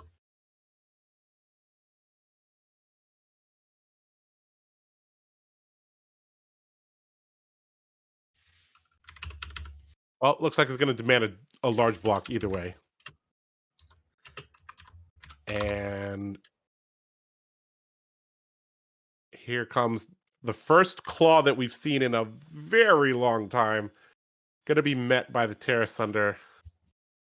And that's going to be the end of Levi's turn here. At least there's no more cards to... there's no more cards with Blood Debt in the Banish Zone that are face up. So... And now...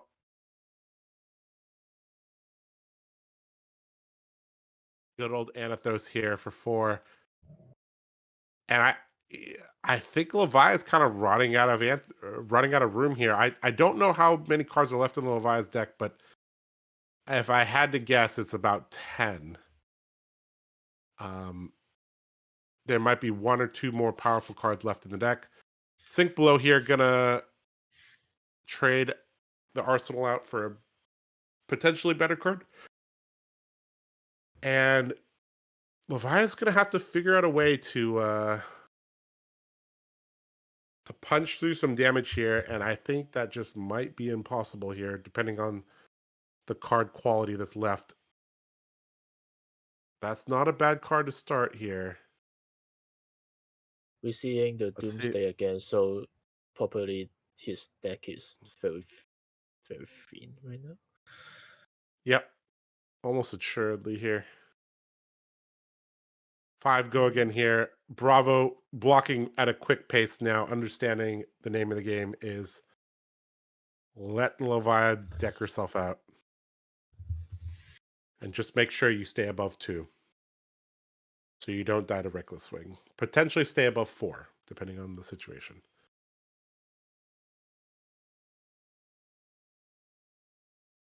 Uh-oh. Only 1 card left. And this barraging beatdown here is going to get extra damage in here. Potentially 4 if that's a red beatdown. Looks like it was a blue, so 2 damage here. And if I was the fire here, I might skip skins to hope for 3 extra damage because yep, you don't have. Yeah, you got to take some risks here. I think the writing is on the wall here that if you just if you continue down this path, Bravo is going to win fairly comfortably here. You basically have to put your foot down here. Maybe Arsenal something that will allow you to, if you, it looks like Leviah's manning up here saying, I'll go to 1 and I will roll Scab Skims most likely here. So we're going to get a conclusion to this game, probably this turn, if not next turn. Checking the graveyard here.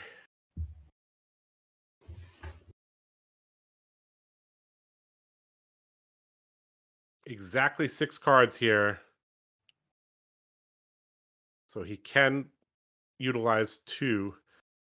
I think there were 3 cards left in deck there. Either way, I think we're going to have to see a Scabskins activation here. And even that might not be enough. If Bravo keeps a single card here, the game will be over. Because Anathos will demand 2 cards. The third and final Art of War here. Pitching Reckless Swing. What will be the modes?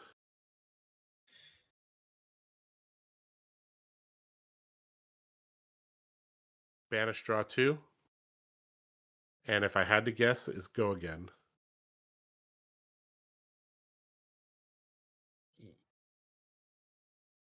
So we are at the pitch deck here. Oh, Beast Within, not what you want to be playing out.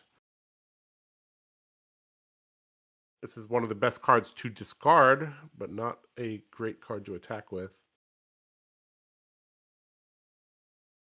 Okay, looks like we got a Scabskin activation here. 5, granting him 2 action points here. This will be enough for a double claw here. So he's going to take some damage, or sorry, block the damage with some cards. And he's going to give him a Quicken token here because he had a 2 block in hand. Might be better there to block with the tech plating, right? Because now he can claw for free. Yeah, but I don't think it really matters here. He's got 4 cards. And this should be the end of the game here. Don't really see how Leviah can come back from this.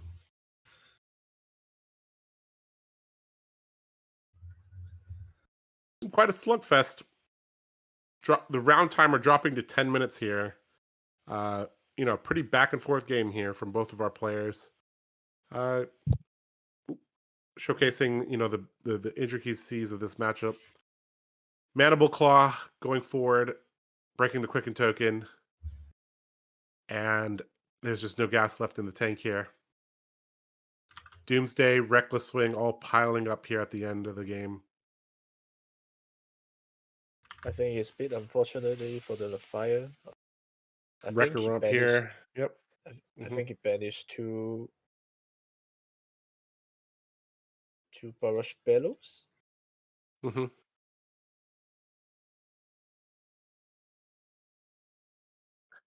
All right, and that looks like that's the game there. The Leviah concedes the game to the Bravo player. So congratulations to our Bravo player. Looks like the Bravo player is actually from Malaysia. So that's something that we haven't quite commented on, is that, you know, Bangkok, very similar to Singapore and Hong Kong, is a very, very popular city to travel to. So there definitely are some players that traveled from around the region to go to the event. So that was a pretty good game there between the Levia and the Bravo players, showcasing the back and forth. I think it really just came down to the Levia banished some of their power cards, like you said. I thought the Levia player did a pretty good job with managing the blood debt throughout the game. We saw that he didn't actually mill too many cards after he flipped into Levia consumed. But I mean, was there any other standout moments in that game that you want to draw attention to, Alan? I think it's a very standard games. Mhm. I think the crippling crush with the pummel. Oh yeah, that was a big moment there. Yeah, lock the fire players down to 13 life too early. Mhm. And I think the Lafayette players plans to play around one to two turns to make their battle zone little bit more cast, so he has more resource in the plasma fire. But unfortunately, he make him discard 3 card on that turn, Mhm. which also turns off his blood debt. Turns off his ability to turn off the blood debt, and I think, and then he banished 2 Brush Battle, which is break through the Bravos, which is unfortunately, but overall, there's a pretty good game. Mhm. All right. Well, I guess we have some more games to come. We still don't quite know how many people joined the event, but we presume it is going to be a 6-round event for you guys today. We still don't quite know the hero breakdown either, but you know, we've seen a wide variety of heroes so far in the first 2 rounds. You know, looking to be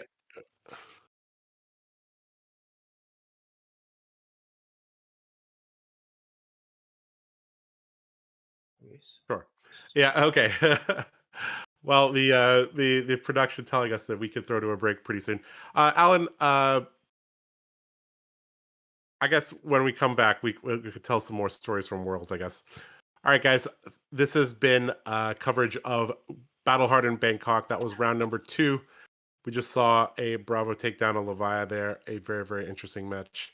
We will be back with round 3 relatively soon. That round did almost go to time. And, you know, events that are a little bit smaller do tend to go quicker. So we'll be back with coverage of round 3 of Bangkok Battle Hardened 2023 in a little bit. See you guys.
right, guys. Welcome back to coverage of Battle Hardened Bangkok. This is round number 3 of 6, I believe.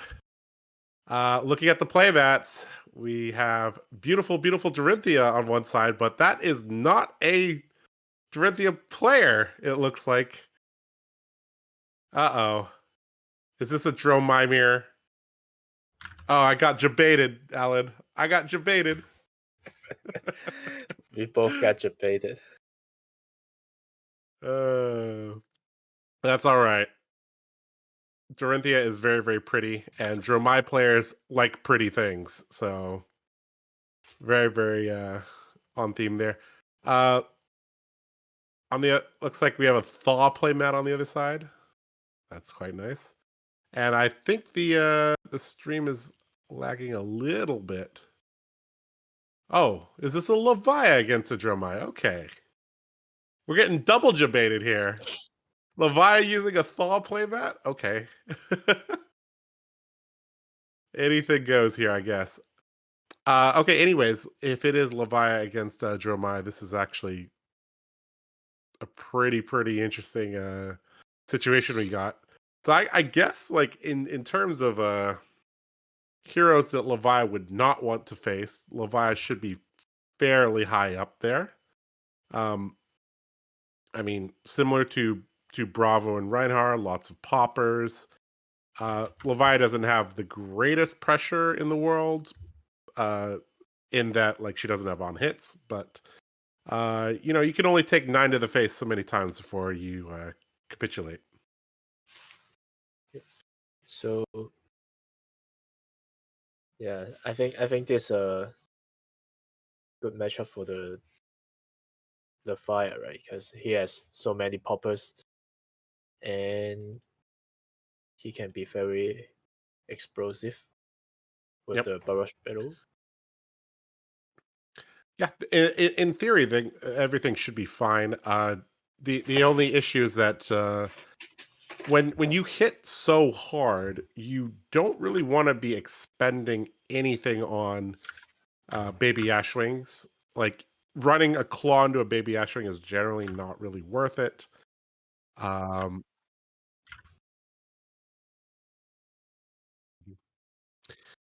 Right. Looks like we're jumping down into the game now. So as you guys can see, we have Dromai versus Leviah here. Like I was saying, you know, one of the ways that Dromai can kind of beat decks with a high amount of poppers is just having a large enough board state so that when they draw cards like Miragai, Passing Mirage, Chromai, or some combination of those, Dust from the Chrome Caverns, when they draw those cards, that they can utilize them and basically, you know, swing in with a big board. All it takes is maybe 1 or 2 turns like that for things to get very, very out of control. I guess we're really going to have to see. So unlike Bravo, who kind of just has access to go again attacks like E-Strike, Zealous Belting, Rouse the Ancients, if Leviah wants to get go again, she has to take some risks. In that has to roll Scab Skins, or gonna have to, you know, or just gonna have to have a very, very large turn with like Blood Rush Beller or something like that. We'll see how this goes. Do you have any thoughts on this particular matchup, Alan? I think the Chromai Ash, the new card from the latest set, the Bright Lights. Yep. Will definitely play a important role in this matchup. Yep. I think Chromai not having Phantasm means that you're guaranteed to get the action point on that turn, and your opponent has to keep a card to kill the Chromai. yeah. So you are getting value from that. Yeah. So generally, I'm not a fan of the, but I think the Ghost Age Touch, if it's on the Dromai's playlist, it might help Mhm. against this matchup. But Yep. it's still very rough. For the it depends how many Rick the Embers that the Dromai casts in the early game, so it can snowball very quickly, and Mhm. otherwise, I think the fire is in a very good position. Yeah. Well, let's see if like if you consider the very beginning of the Dusk Till Dawn metagame, we didn't see much Dromai, and part of the reason we didn't see that much Dromai was, well, Lexi was queen of the castle, but Levia was also around at the very beginning of the Dusk Till Dawn metagame, and that kind of pushed out Dromai a little bit. But yeah, anyways, both of these players are 2-0, so this is a pretty important game here. If they can win this game, they'll be in.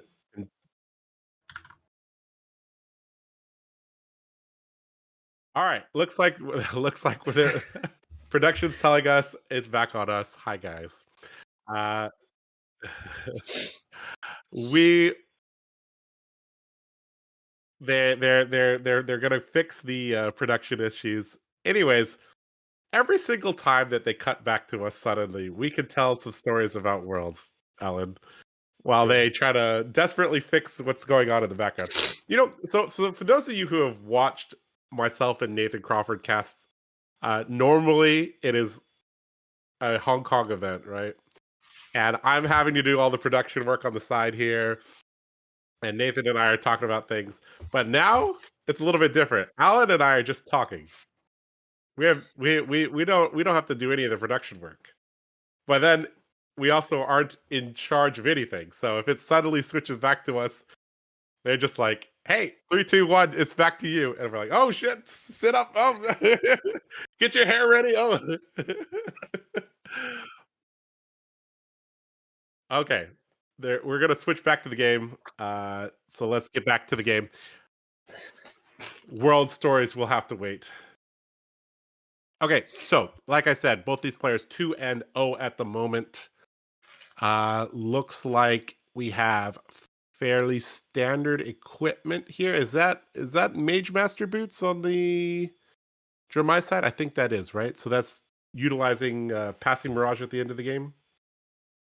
Yeah. Also, Uh, you can use the Tomb of Fandel mhm, with the Yep. Mage Master boost here. mhm. On the other side, I think we have a Carrion Husk, Scabskins, Gambler's Gloves. Is that what headpiece is that one? Is that Scowling Flesh Bag, or is that It's that a doesn't look like that it's doesn't a look like new Scowling Flesh Bag. it's a new AB item from the Yeah, it's the it's It's Spoiled Skull, right? Is it yes. Spoiled Skull? It looks like Spoiled Skull. So Spoiled Skull, for those of you who don't know, it's a Shadow Brute equipment headpiece. Action, pay a resource, banish it, and then 3 target action cards with different names in your banish zone. And you can choose one at random and play it. So it's basically an extra card that you could play on a turn. It also has AB1, which is kind of cool. So this is like serving dual purposes here. So having AB1 attached to a card that has an extra effect that you may want to use at the end of the game is pretty good. Other than that, Brute would have to use something like Skullhorn, which is AB2. It's not as efficient.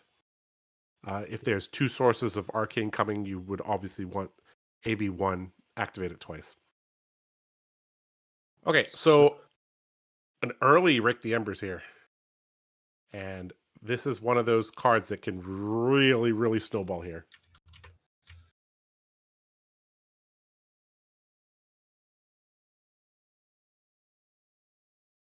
And the Ashwing immediately going to meet its demise to one of the 30-something poppers in the Levi's deck, maybe even 40-something poppers. And looks like Levi being brave, rolling a 1. Is it time to roll Gambler's Gloves? Looks like no, just going to pass the turn. That dice moved to the deck box.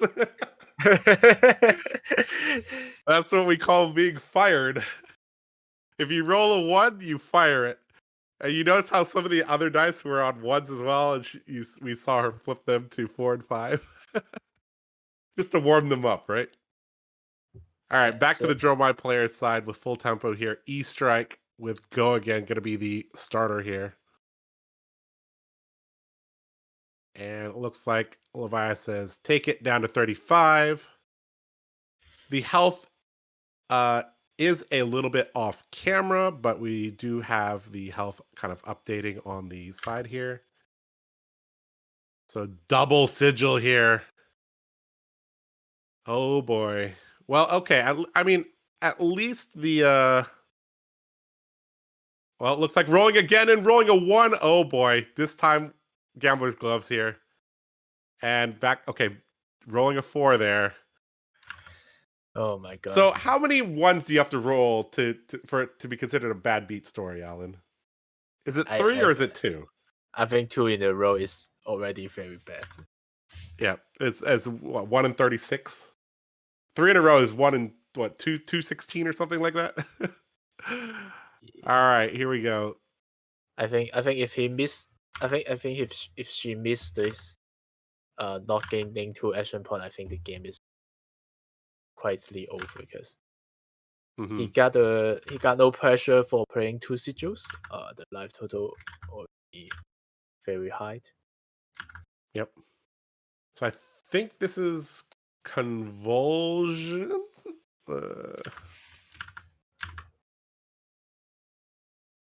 No, that's not Convulsions. What card is that? Oh boy. I just remember the text is draw a card, then card. If it's a 6, then you can search your deck for a but depth card and then banish it. So combined with the spoil scout, I think the 5 players want to play a longer game. He prepare for the ABs for the late games. The burn them all, and then now he gets the what is this? He get the Howl from Beyond. So it's Shadow of Blasphemous. That's the card. I remember it's from Monarch. Yeah, you're right. Draw and discard. If a card with 6 or more power is discarded this way, search your deck for a card with Blood Debt, banish it, shuffle your deck. Important for that to have Go Again, because if you're just sending a 2 for 6, that's not really on rate.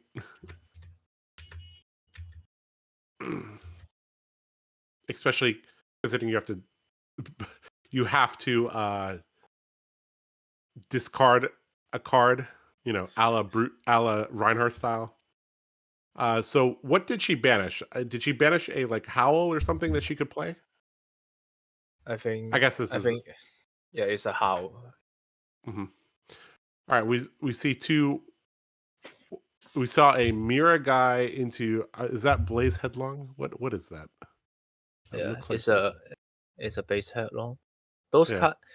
I think this type of Dromai has prepared for the Popper smash up because those cards was very good against. Oh wait, it wasn't Mage Master Boost. It was a snap. It just Snapdragons. Okay.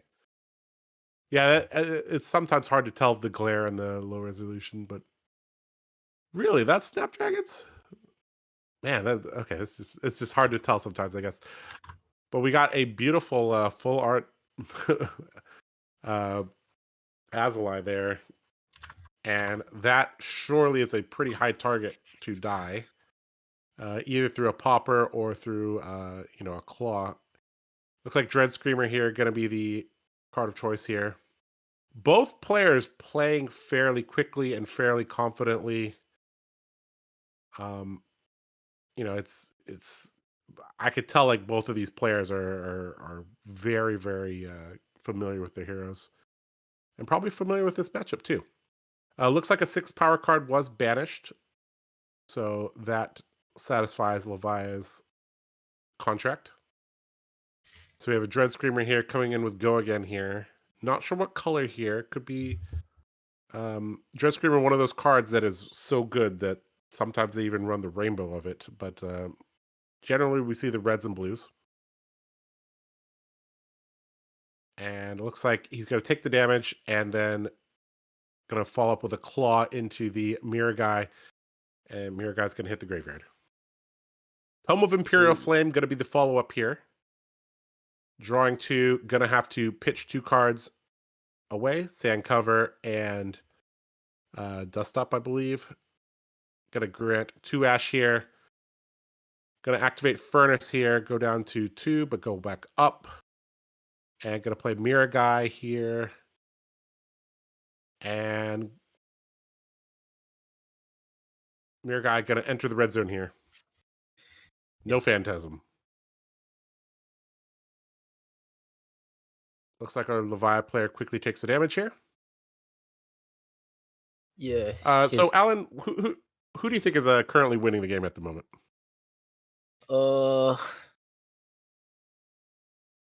I think 24-27 right now. I think it's still pretty close since we haven't seen a single rush battle yet. But for now, I think the Dromai must feel pretty good in this spot. I think if the Levi player still had the Gambler's Gloves, this would feel a little bit safer or a little bit more stable for the Levi. But without the Gambler's Gloves here, there's an element of risk here. CNC here, not threatening an arsenal, I believe. I believe the Levi does not have an arsenal. The question is, are you just going to cover up 3 here, send a basic attack and an arsenal, or are you going to cover up 2 cards here? Really, really lots of possibilities here. We're gonna have to keep an eye on the Spoiled Skull as well. That's a real interesting card here. The AB is useful, but it's actually one of those cards that you would actually use the ability for. Okay, looks like Boneyard Marauder here gonna block the CNC a little bit. Take a little bit of damage here, drop to 23. And Levi's gonna play a 3-card hand here. And looks like Dromai ending with an extra card there, not being completely efficient here. And Hungering Slaughter Beast here, gonna be the weapon of choice for the turn. Yep. So the guy is basically he must take off this no Phantasm Dragons every turns. Otherwise it will blow out very quickly. The good thing of this is he banished Howl from Beyond again, which means he can use it for the coming turns. Yep. Kyloria here hitting the field alongside its buddy. I can't. Is that a Nazvali? And then a Passing Mirage here. And just content to end the turn here saying, you know what, if you want to clear these, spend your action points to do it. Which establishing really, it really wants the Levi players to roll the scape skins.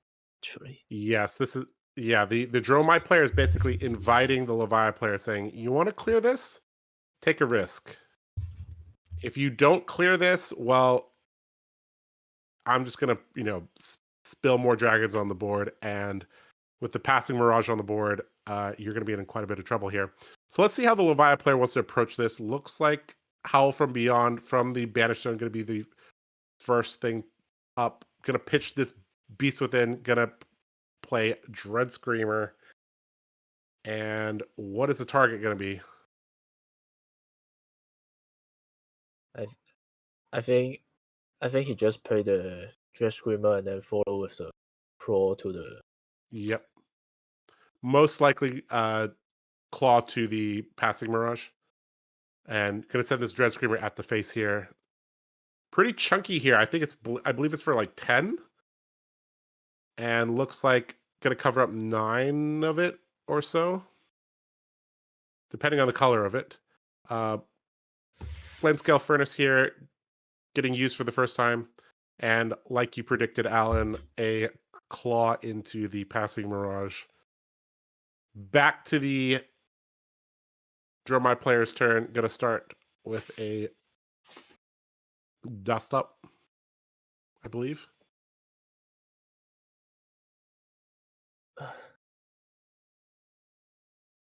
I think as long as the Dromai players playing the attack action, then Pretty it's safe. good. Yeah, it's pretty. Yeah, it's very good. The only issue is Dust Up doesn't have Go Again. We did say that he does have snaps. Yep, looks like this is going to be a snaps turn. Dust Up hits, transforms, and does he even have an Ash to transform into an Ashwing? He can furnace if he wants. I think he did not have Ash, so I'm just going to presume that the players know what they're doing there.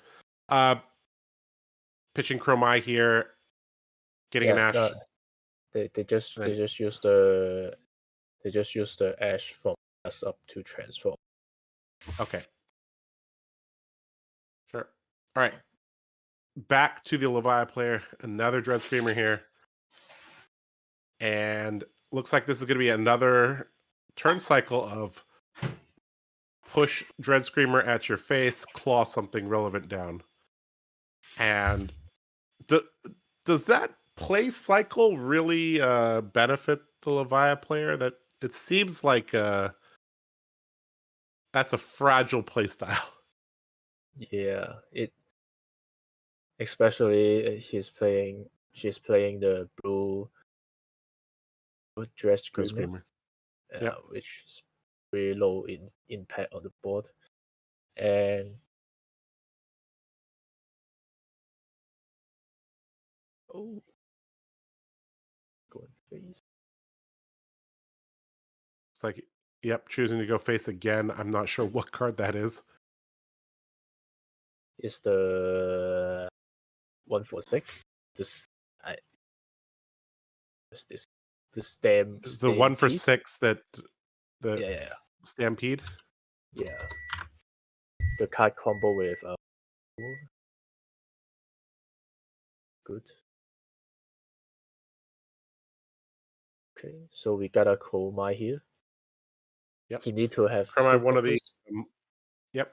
of the most powerful dragons because it grants you 2 action points, which basically demands that your opponent has 2 poppers.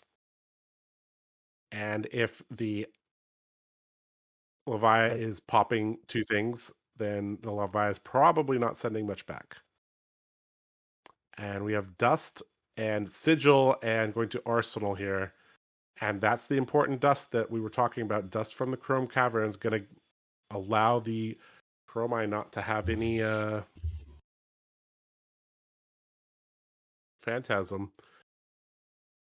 And Art of War here, going to be the play here. Going to banish and most likely go again, if I had to guess. Drawing 2 here. And, she's staring down, what is this, 4 dragons here? So this is it's not completely out of control here yet, but we're getting to a point where we might need to clear some of these, maybe 1 or 2 of them this turn. I think I saw the Dromai player Arsenal Chromai. So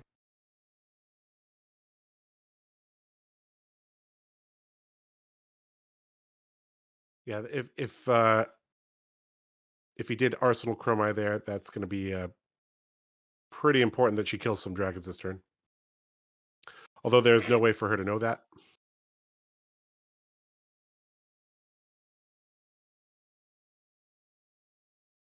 Okay.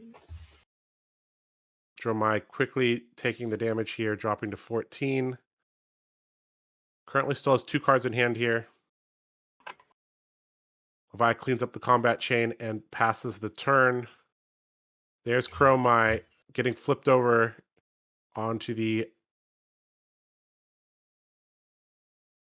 Chrome Cavern's Ash.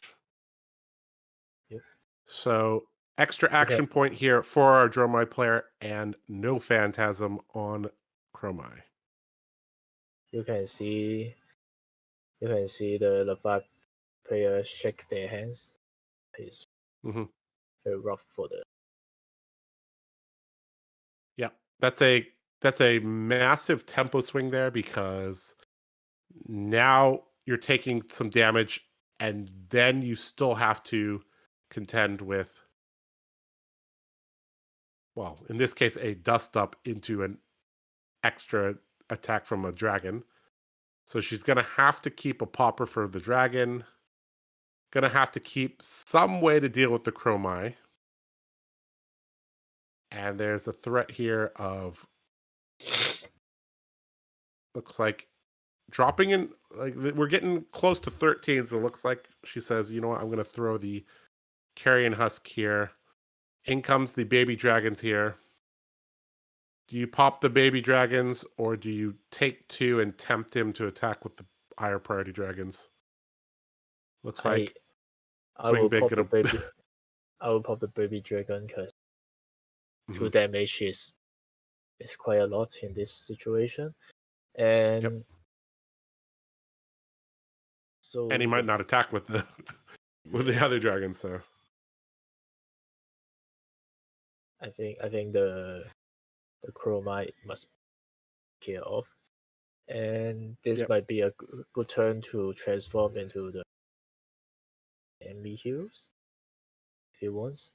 If she wants. Yep. So there's a looks like Scabskin's gonna be and a 1. Oh man. Fearless. But we have not been seeing good rolls on this stream, Alan. We've been seeing a lot of 1s. Yeah. Oh boy. And I don't know how you win a game when you roll 3 1s. I mean, for rolling 3 1s, she has been doing really well.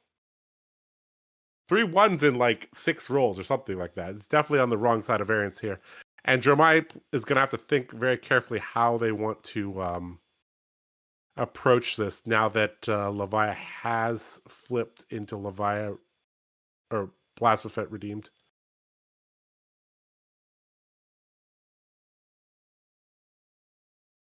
And she has 12 blood depth, so he's got to burn his death in a very quick. It may be 1 or 2 turns. So I think that was 9 flipped there. So he take 3 and then take 9 more. Yep. Yep. You're right. Yep. Okay, so burn them all here. Gonna put a clock on top of a clock here. And the Chromai was not taken care of last turn. And this looks like a big problem here. So she's gonna have to expend 2 cards to stop the turn here. But if the Dromai player has anything like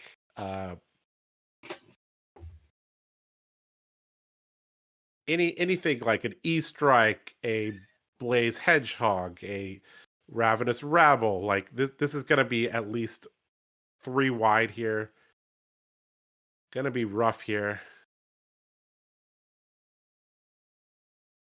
And I mean, this is not looking good for the Malaysian national champion here.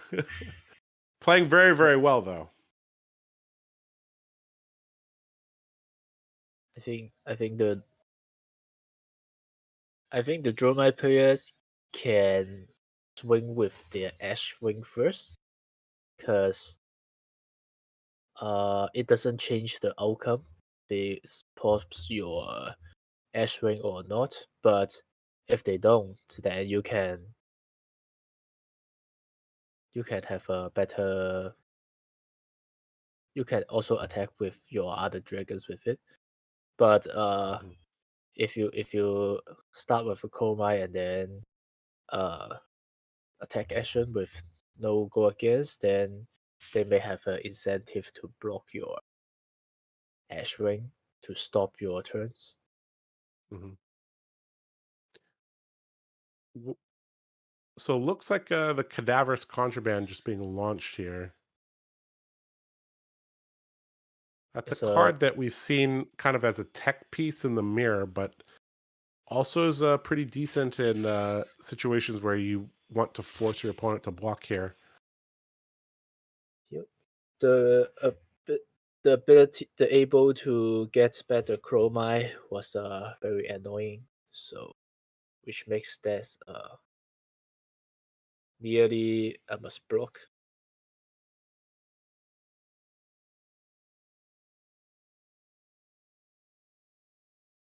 I do think the fire players need to take their hits and then pop the dragons, so he can have 3-card hands with burst bellow, and then Yep. an arsenal, and also an extra card from the blacksmith abilities to maybe try to push as much damage as possible in the next game. Yep. Blocking 6 here with Blocking 6 here kind of means that this turn is basically, I mean, it's basically just praying that the Dromite player draws a bricky hand, but those don't really exist in a deck that is 95% red.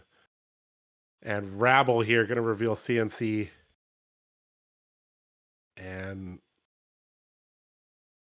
do we drop to 1 here? Looks like we don't. We just concede the game here. 2 no blocks there. Oh boy. Double Art of War, getting people killed for years and years. Tough spot there for Nitya. I think if she did not roll 3 1s, this game would have been way closer. But them be the breaks when you play Brute. It was refreshing though to see her playstyle of Levia, much more willing to roll the dice.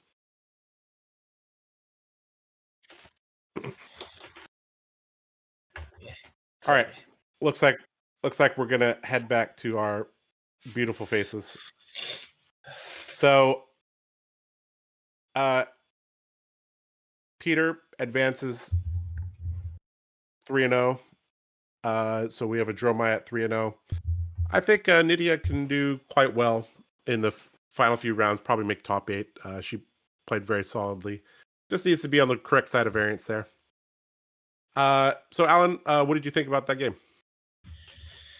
I think first of all, the Dromai players was very happy to take down one of the hard matchup. Unfavored matchups. Yep, and I think the Dromai player plays much patient than I thought. That he has some good turn to swing with the ash ring, because I think popping an ash ring is not that great, but unfortunately the scab skins not doing well for the fast players. Yep. Rolling 3 1s is very tough, and especially one turn with a 3-card hands, and and that's pretty rough. And for the last turn, I think she can store the games a little bit longer by playing the Art of War, and then block the Arsenal, the Boneyard, and to try to stay a bit longer. But I think she's too behind, and yeah, even though he can stay one and change the outcome. Mhm.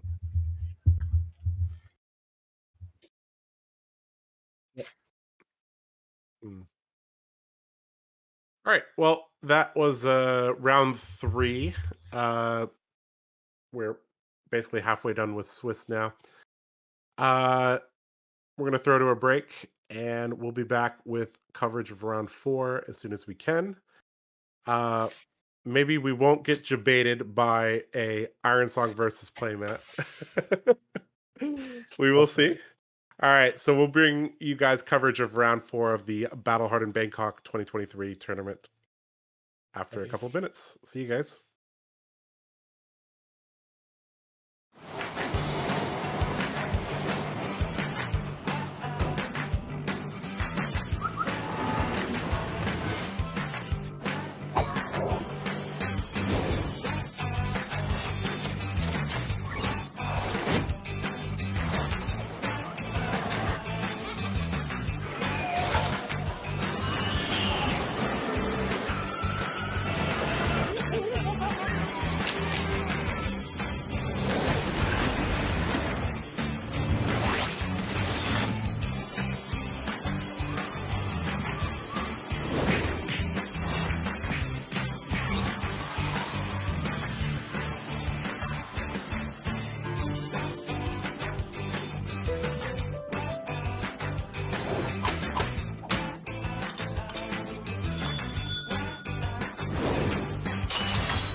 Just look at the stream and figure it out. You'll see.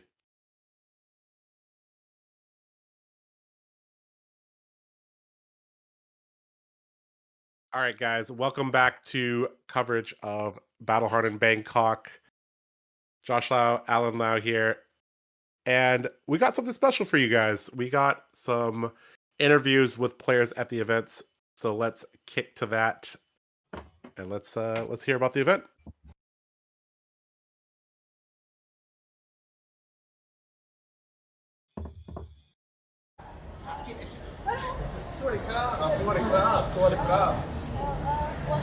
Hello, my name is Christopher Richard Hewley from 7 Days of Flesh and Blood with Chris Hewley.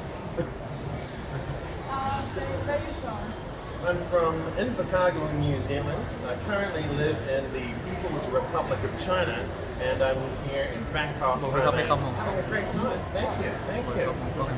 อะไรนะบอยเขามองกล้องนิดหน่อยกินตัวเขา Feeling fantastic. I'm playing Katsu the Wanderer, currently 1-1. We had an amazing game in round 1, went to the time limit against Dromai.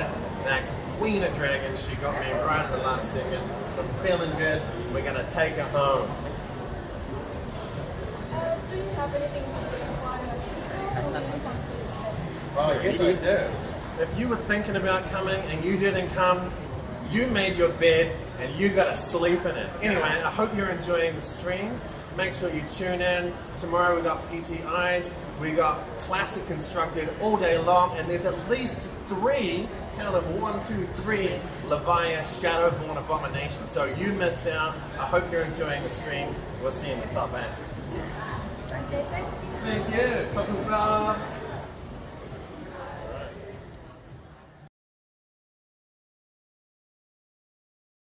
All right, welcome back. That was a very, very energetic Katsu player we just had an interview with. Like he said at the end, if you thought about coming to Bangkok and you didn't, like, haven't you guys listened to James White? He said, play the game, see the world.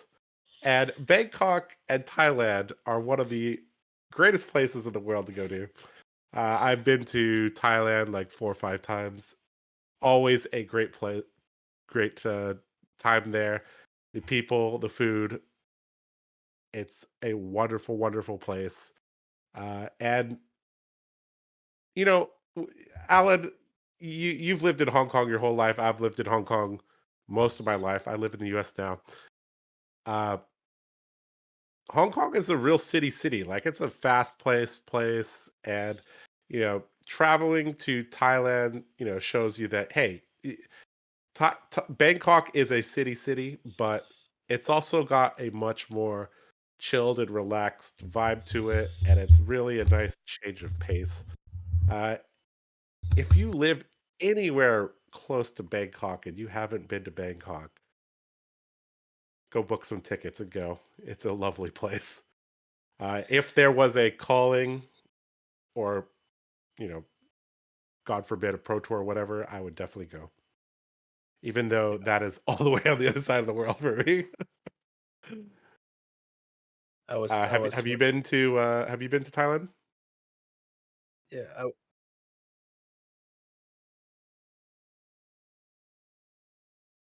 Oh, okay.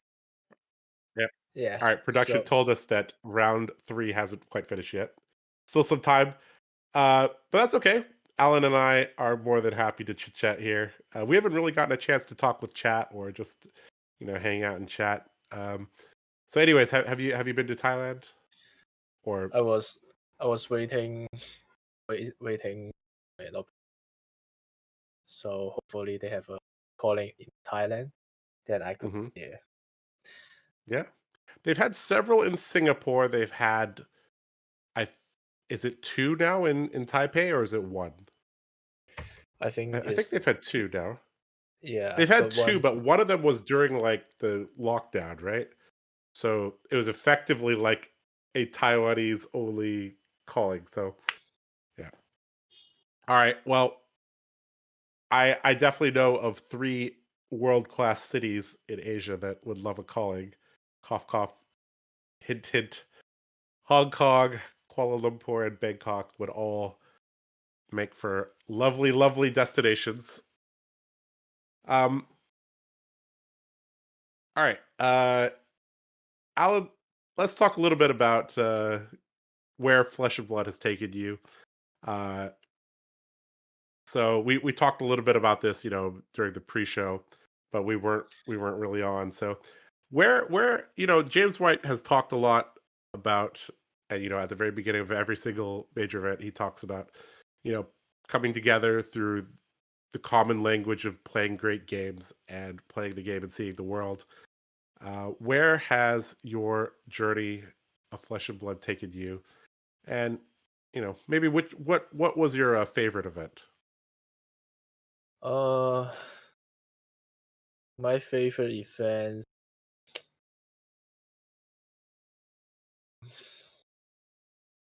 I think It's hard. There's a lot of choices. yeah. Yeah. I did not attempt all of the tier 4 events, but I like the atmosphere of the 4 events. So I think this year Worlds could be one of the best events of my FAB life, because the place is good. Barcelona, food is good, and we also visit the cicadas family, and I got obviously The weather was also pretty good. Yeah. So obvious, and also the result is good. My teammates got 4 in the top 16, and most important is I love the competitiveness of the game, and I love compete with the good players, and also meeting the friends from around the world. Amazing. Yeah. So That's always a highlight for me is so just a little bit of background, like in case you don't you're wondering, like, hey, you guys have the same last name. Are you guys brothers? No, but we are, you could say we're siblings in cardboard, which is a great podcast. If you haven't listened to the Siblings in Cardboard podcast, go check them out. But we're both from Hong Kong. Lau is, I think, the 4th most common last name in Hong Kong. It's up there. I think Wong and Lau, I know, are very, very, very, very common there. But yeah, so I lived in Hong Kong for 20 something years, and I moved back to the States in 2021. So basically January 2021 to July 2021, I played every single day at armories with everybody from Hong Kong. And so it's really, really lovely to see them again at the tier 4 events, especially you guys from Blue Pitch.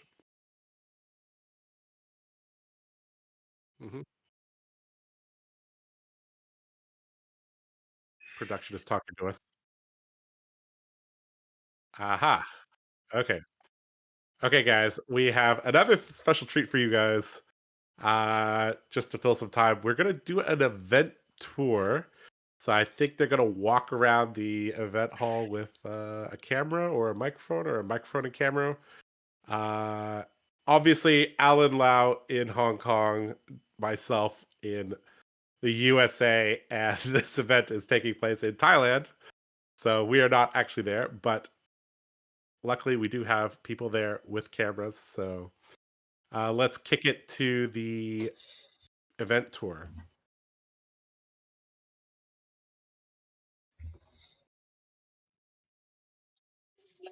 Are they really turning on the camera? Hi guys, this is Addie, and here we are at Flesh and Blood Battle Hard in Bangkok, 2023. Here we are at Second Square, third floor, and I'm about to show you guys around. So come follow me. This is a live stream booth. I think they're just done from the previous round, so they're having a little break. With there, you can see all the judges. We're gonna go back to them later. Here are the vendor booths area. Say hi. Live you have. Just panning around, you can see. You have some of our vendors come here. So if you guys want to come shop something, the booth will be here today and tomorrow. So you can come shop all the things that you want. I think they're about to start a new round.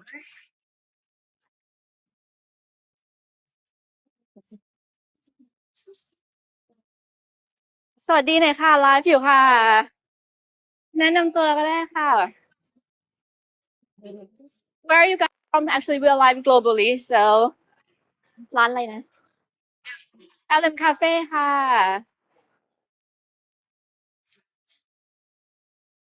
ได้เมื่อไหร่คะ Okay, I think they're getting themselves ready for the next round, so I think we're gonna head back to the studio and watch it from there. So I'll see you guys later. Bye.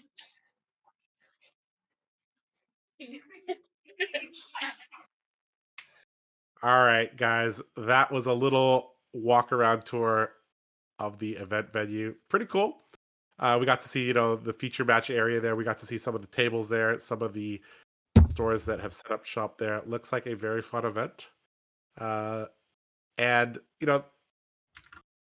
I used to play esports. I used to play StarCraft 2. And I've been to Thailand to play some events. And they often take place in their gigantic malls. Some of the largest malls in the world are in Thailand. The CM Paragon, in particular, I remember it was gigantic. If you've ever been to a movie theater with like 30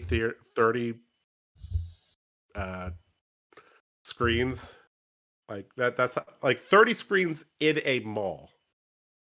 Like not standalone building with 30 screens, which would already be pretty rare, but like a mall that has an aquarium and like 30 screens, and it was just gigantic, and it was a great moment. All right, looks like we're getting a game set up here.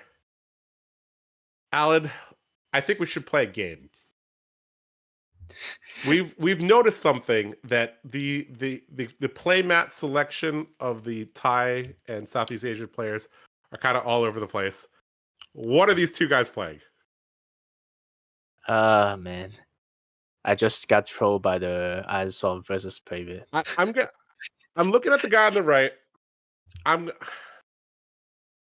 He looks like a ninja player. I'm gonna go Katsura 5 for the guy on the right with the Library of Solana playmat. And the guy on the left looks like a Reinhardt player. But I don't know. I'm just getting them vibes, Reinhardt vibes from him. -1 gaming, and he has the 1 on the board, right? Is unlucky. Oh, I got it right. Katsu. There we go. How about the other one? Come on, 2 for 2. Show me a Reinhardt.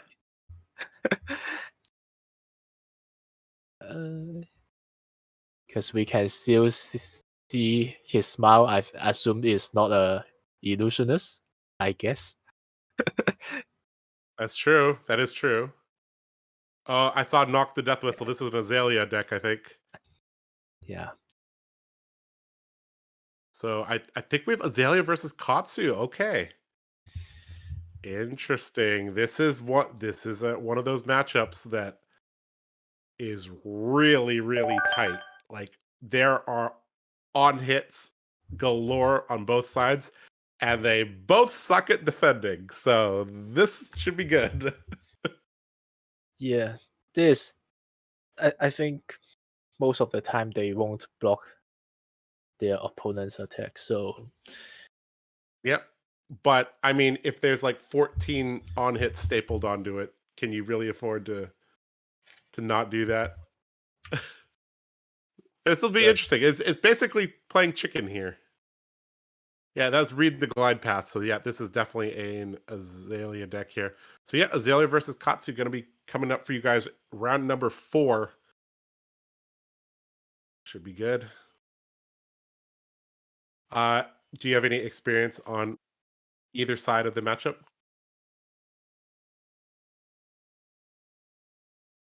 Looks like we're going to switch to the game board. You guys will be able to see the playmats that we were talking about. And the reason that I thought, you know, the -1 gaming guy was on Reiner. Anyways, yeah. Okay. Anyways, Alan, what did do you have any experience with this matchup? And you know, any I thoughts on think this matchup? I know my friend Din. He's a top players of Kazoo. I know he really dislike playing against Azalea, so I assume that's not good for the Azalea. But Mhm. since these two heroes can't really block each other, so I assume Kazoo still have a chance if if he can draw 2 out of his combo link, like Surging or Bones or Warming Gust Wave. He draw 2 of it, then he can start the turn with it. And I think Mhm. these 2 hero is very hard to control them. So once they burst, you can do nothing. So I'm wondering if these guys are buddies because they're using the exact same sleeves, the exact same color. It's not unheard of, but it's that's something I'm noticing here. It's like, okay, okay. So who do you think is going first or second here? If you were given the choice as both heroes, what would you pick? so I think generally I would love to go first. These 2 heroes is the same, and the reason why is because if Kazu go first, he can have a chance to play the Warmongers, or Yep. he can stack his graveyard to have a Bones turn in turn 2, Hmm. and the Celia can try to get dominate the with her ability in the first turn. Hmm. And so yep. Oh, I taking the think second Kodachi here. spinning will kick for 4. Yeah, a spinning wheel kick. That's a rarity. Haven't seen spinning wheel kick for a long time. That's an anti-fatigue card from the Outsider set. Yeah. And we can also notice that we have a two leg on the Kazu side, uh, which is quite rare because I think generally you want to make the games Order. slow Mhm. with the tunic, but I'm afraid that Acelia won't give you a chance to. Yep. All right, so one card being kept there by Azalea, drawing up 3 cards here. Tunic to 1. Let's see how Azalea wants to approach this. So I'm going to be very, very interested to see how Azalea uses the Bullseye Bracer here. I feel like that's going to be a very, very important piece of this puzzle here. On the other side, I think Mask of Momentum is going to be pretty important here as well. Looks like Knock the Death Whistle going to be the card of choice here. And this is real, real good because it allows you to tutor out Red in the Ledger. What did I say, Alan, about play? If they print a playmat, it's good, right? One of the very first Azalea playmats ever printed, Red in the Ledger. Onto the top it goes, reloading, and does he switch here? So, of note, the reload was optional. Could have loaded with Death Dealer here, drawn a card, opted not to. Ooh, only Looks 5. like resources were tight here, and just coming in for 5 with Dominate here. Could be shut down with Breaking Scales, a card, and yep, looks like the obvious line. is the obvious line, and he snap goes for it here. And says, I don't want to take that on hit. Thank you very much. Tunic to 2. Katsu with 3 cards and an arsenal here. Going to begin the turn with a Kadachi.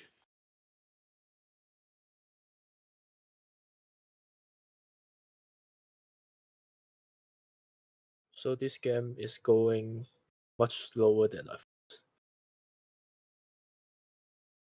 Surging Well, I mean, Strike. the Azalea had a pretty poor first turn, all things considered. Knock into fire is just not going to really cut it, but maybe that was the best available line that he had. Looks like he's going to take the Surging Strike. Soul Bead Strike going to be discarded. Bonds being tutored out, which means he has the Whelming or Descendant.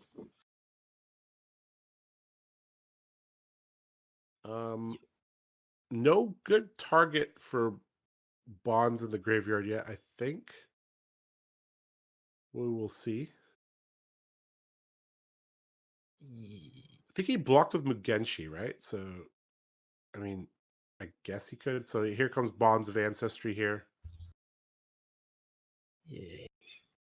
And this is where, I mean, this is also threatening a mass trigger here. Oh wow. Okay. He takes it here. And MOM trigger here.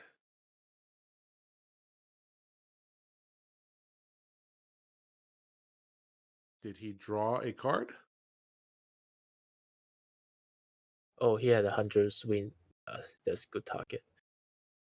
Yeah, that is a good target there. Spinning Wheelcat can also be a good target here. If he draw on the mass stand, yeah, Spinning Wheelcat can also do the. Mm-hmm.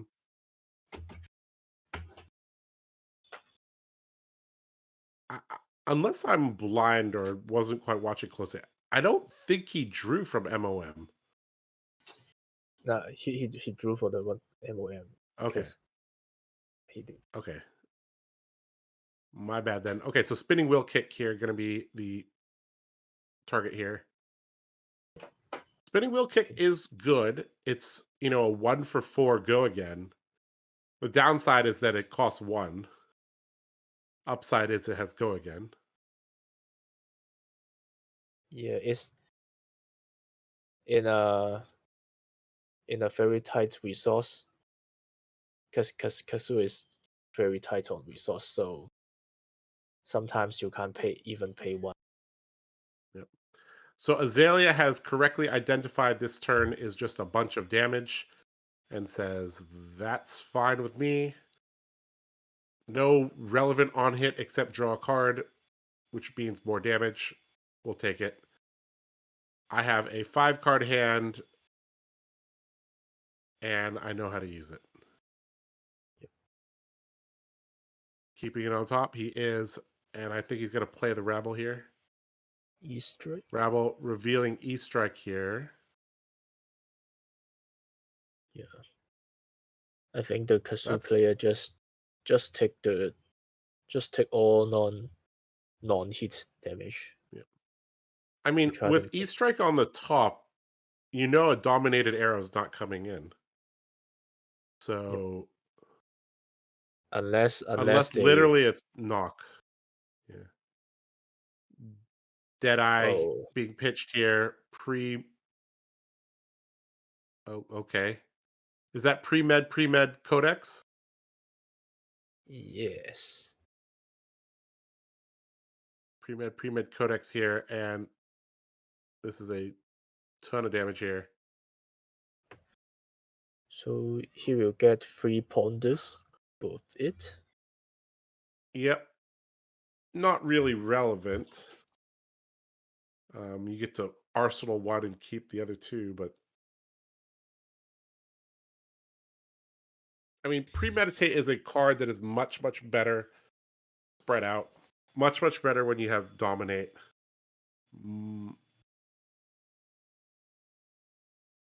And 11 Ooh. damage here. Red in the ledger. Dishonor going to block 3. Going to take the rest. This 𝐁𝐚𝐭 player is very, very, very decisive. Yeah. Not For really even thinking much about it. Just like, I'm just taking this. Let's go. I think the only reason can explain is he has a CNC, and otherwise his turn. So he has a frailty token as well. That's like the Kodachis are turned off here.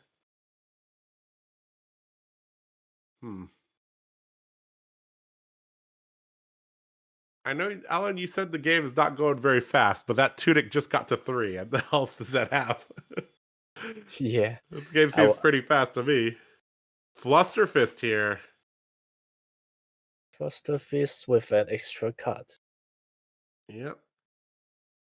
He couldn't do anything with it anyways.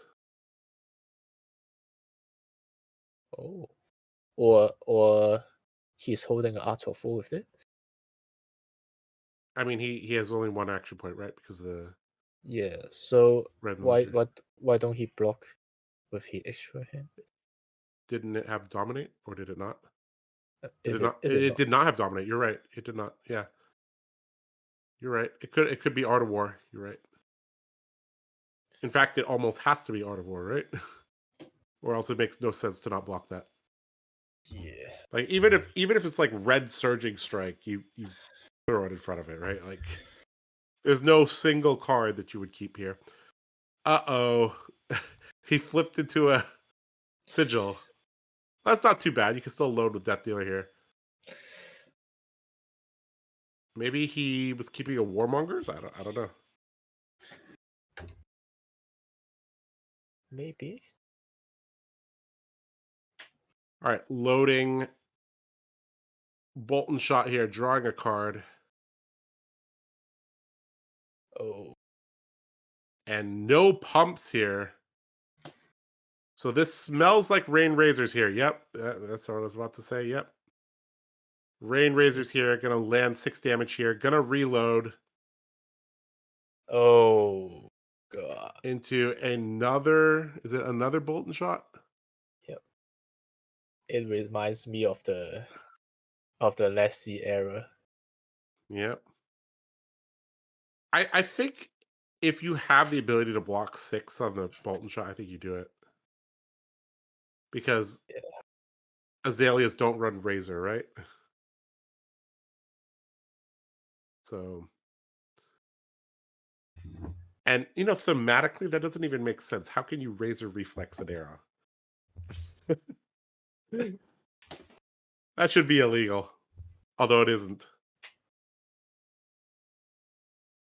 I think if he takes the first bolt and then just take all of it, even though you block this, they still have the Brucite braces. So Yep. Yep. If you were to stop the turn, it should have been 6 block on the Bolt Shot. Now you might be like, well, that you're losing value there. You're over blocking for no reason. Well, that they're being card inefficient, and they're going to end their turn with 1 card in hand. So, yep, 𝐁𝐚𝐭 player slowing down here for the first time in this game.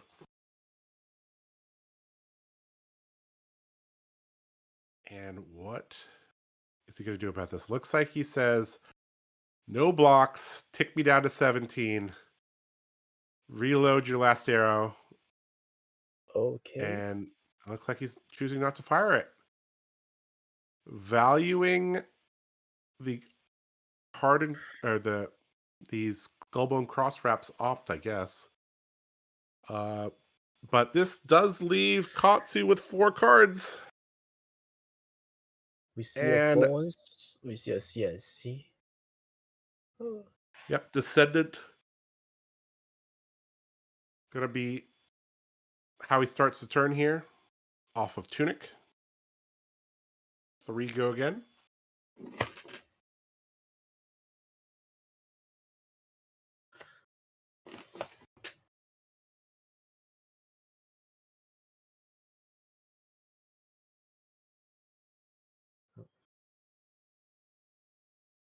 It's not looking good for the Azalea because their life total is close, and the castle have the temple here.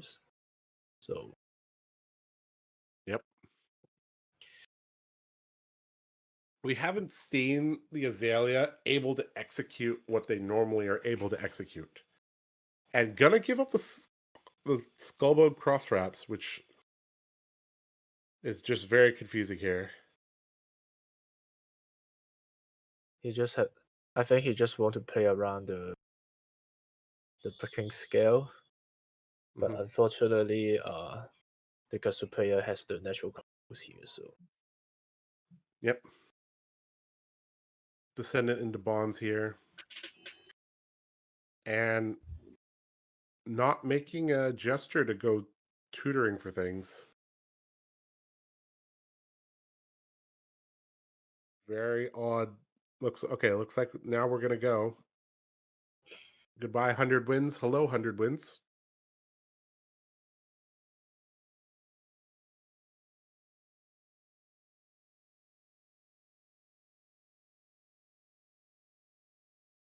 Presumably, hello with 100 wins. There we go. Stuck there on the bottom of the deck.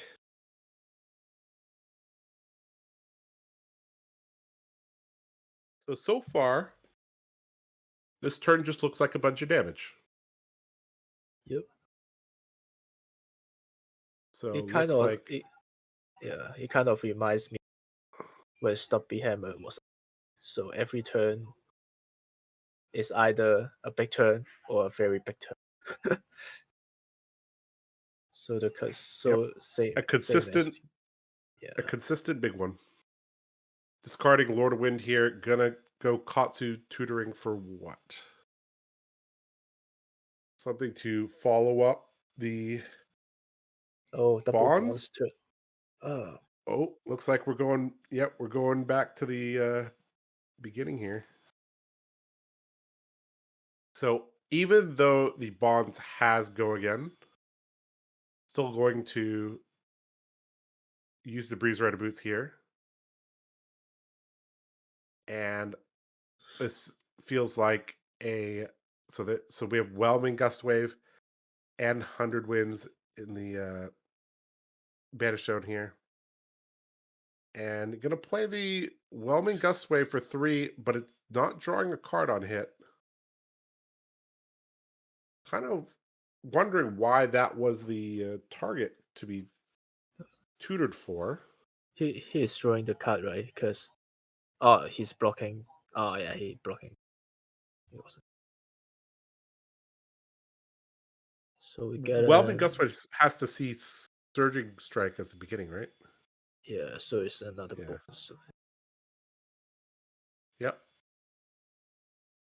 So Whelming into so bonds into Whelming into bonds. Because bonds needs to see something with Gust Wave in the previous chain link in order to get the discount and buff. And so here we go, double Bonds of Ancestry here. One of the spikiest turns that you can have is Katsu.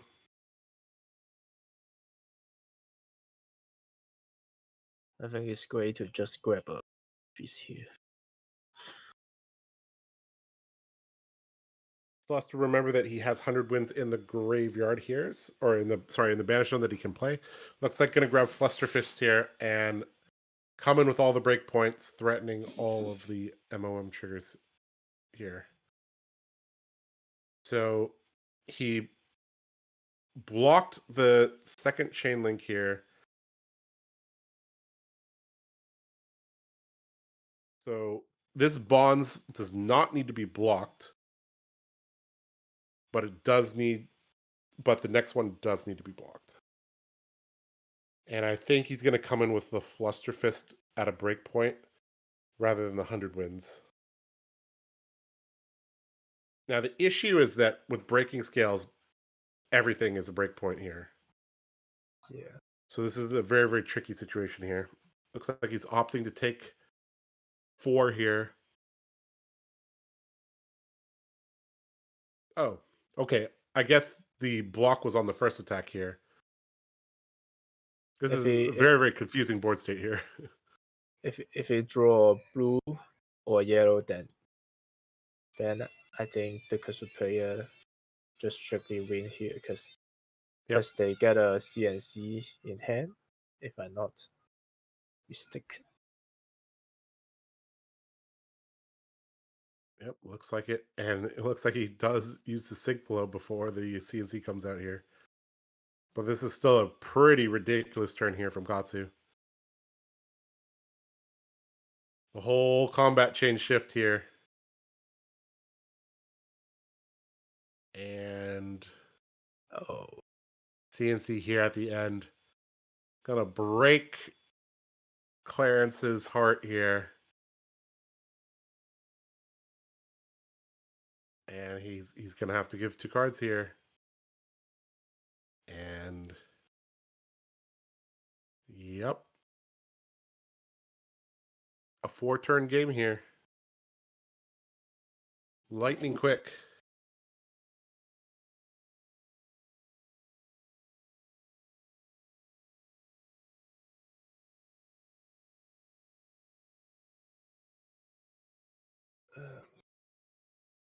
Is he contemplating here, thinking a 1-card block? Because if you don't present any on hits, you're dead. So it might be worth it more to drop down to 2 or 1 and present an on hit than to maintain your life at 4 and not strip any cards.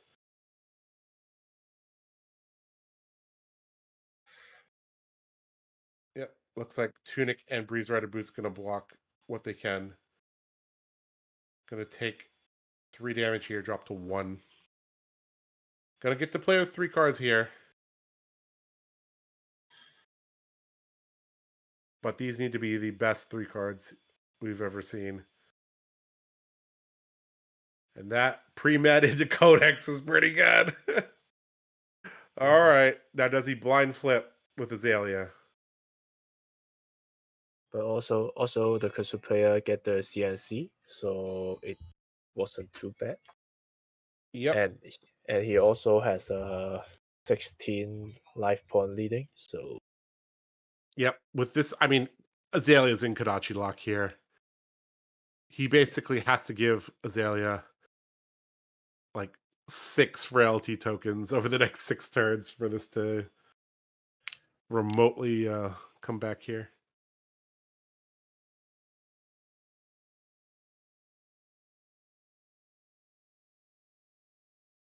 Both these players currently undefeated, fighting for that coveted 4-0. is 4-0 lock for the top 8? 4-0, I believe, is locked for the top 8. So it looks like we're guaranteed to have Gabe on Katsu in the top 8, unless a miracle happens here for Clarence. Yep. So the Gonna get back Surging Strike. Gonna discard Spinning Wheel Kick. And there comes Red in the Ledger for 8. There's 8. And are we just pushing the... Okay, we're going Fluster Fist for 4 here. Coming in with a breakpoint. Brutal here. Unless... We did see the Azalea did run Sync Below, so this would be a good time to have a Sync Below.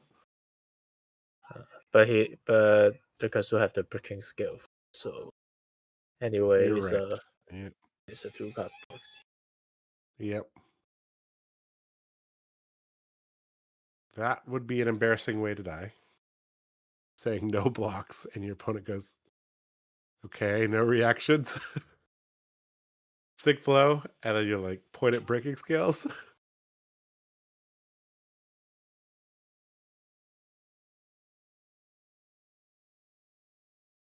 Okay. And okay, I mean, Sigil does it too. Sigil's like the best card to get out of Kodachi lock. Heart of Fendel. Good secondary card. Seek and All right, destroy. seek and destroy here.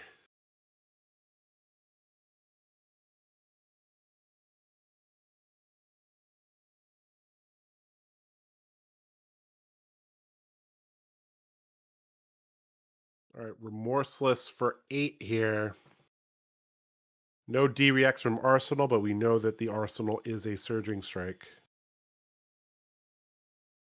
Yeah, And I think the Kazu player just take it all and try to finish it. I agree. As long as the hand has a blue and a starter, I think this is good enough to just rip it. Or as James White likes to say, send it.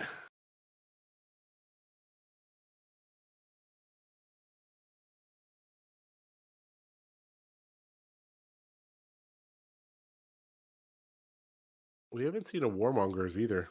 And this has been a very, very, very dominating game for Katsu. Yep. Sometimes when you get a good hand, you don't need to disruption. You just Sometimes damage is disruption. Yep.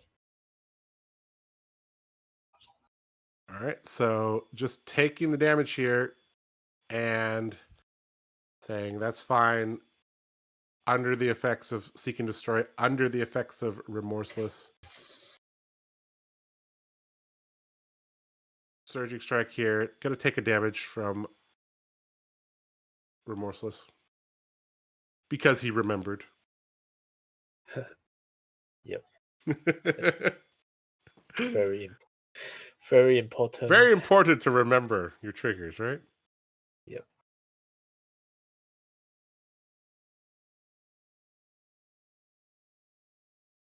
All right, so now the Azalea player kindly asking him to do that 8 more times. Surging Strike into Surging Strike here. And that's going to demand 2 more cards. And now he is going to be dead to Kadachi anything, or just a Be Like Water. And that's going to do it. All right, 𝐁𝐚𝐭𝐿 on 𝐁𝐚𝐽𝐿 advances to 4-0 and should be locked for the top 8 of the Bangkok Battle Hardened. Well played from him. That game we really never saw Azalea like get a good turn going. Like normally we see things like Lace with Frailty, Lace with Inertia, read the glide path, premeditate, seek and destroy, Lace with such and such, and we never really saw any of that come together. We did see him fire off several impactful arrows, but most of them were either just shut down because they didn't have Dominate, or they just weren't pumped up enough so he could just easily shut it down with...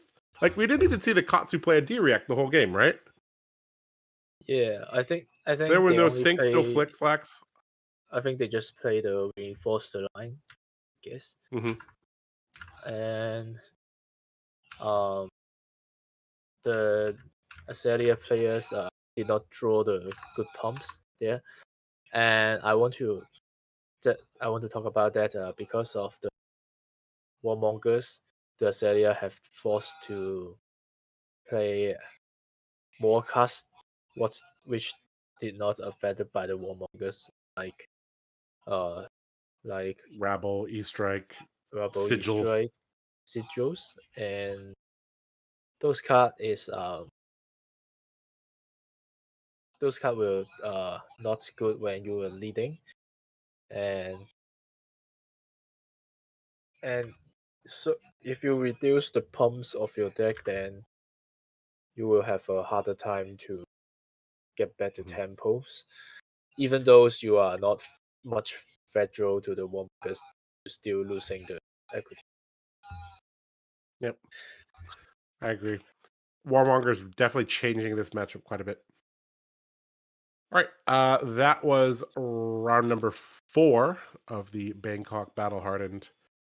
We're gonna kick it to a break so I can get more caffeine, and Alan could go get some cha su fan or something. I don't know.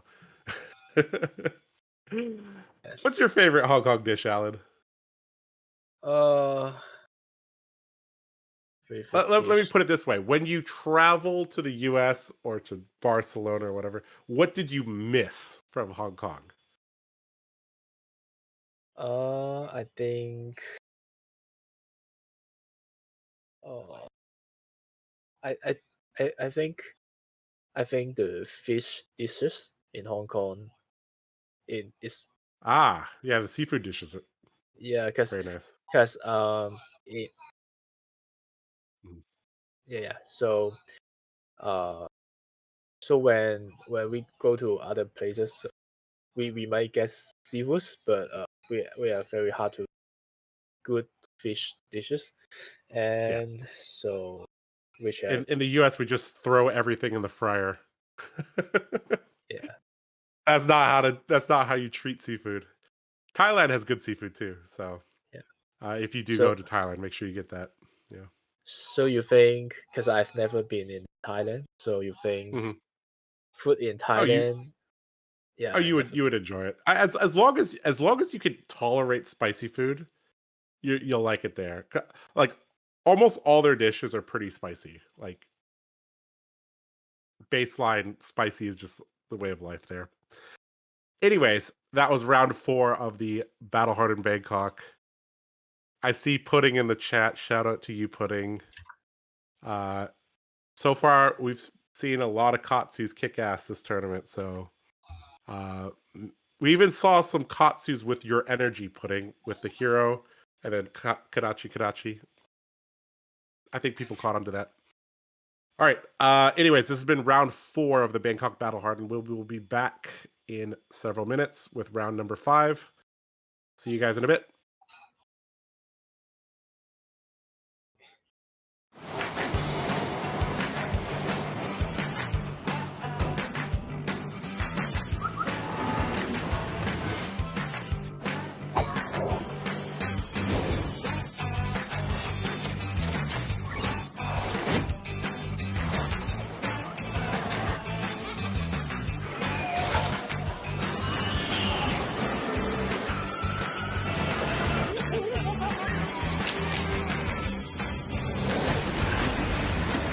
What's your name? Gabe, sure, Gabe. Games. Where are you from? I'm Canada originally, but I've been living in Korea for the last couple of months. How are you feeling in this tournament? Very good. I think Katsu was a very good pick because there's a lot of fives, so it's a pretty good matchup. I had 2 wins on that, and then I just won my bad matchup, so I'm feeling pretty good right now. This good. Do you have anything to say for people who didn't come to the event? This is a great event in a very giant mall, which I was not expecting, but I wish it was a little bit bigger. It would be really nice. This community seems lovely. I've really enjoyed traveling around the world to play Fab over the last couple of years. And it's wonderful to meet some of the Thai players and Malaysian players who are here today. That's good. Thank you for to come to this event, and nice to meet you, sir. Very nice to meet Thank you. Thank you.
ดีค่ะสวัสดีค่ะชื่อwhat's your name My name is Ot, nickname, and my AKA is OGB.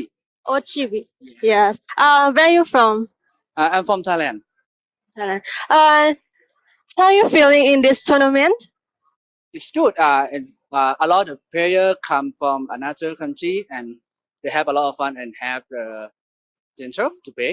Yeah. do you have anything to say for the people who didn't come to the event I think the best thing when you play Fed and Bat is you need to have fun to play. It's not more the want to reward or the pricing to winning. Yeah. that's great nice to go to the event in this event and thank you for have a good time goodbye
back, guys, to coverage of Battle Hardened Bangkok. We're going into round number 5, and we got a good game for you guys. Alan, what is a hero that has been at the very tippity top of the metagame, destroyed countless illusionists, guardians, rune blades, ninjas, everything, and then fell off the face of the earth? Which hero fits that story? The true rune blade. The original rune blade. And as you guys can see in a moment, we got Viserai against Katsu. Oh boy. We got a Viserai in contention for top 8 at the Bangkok Battle Hardened. Now this I need to see, because Rosetta Thorn is no longer in the format.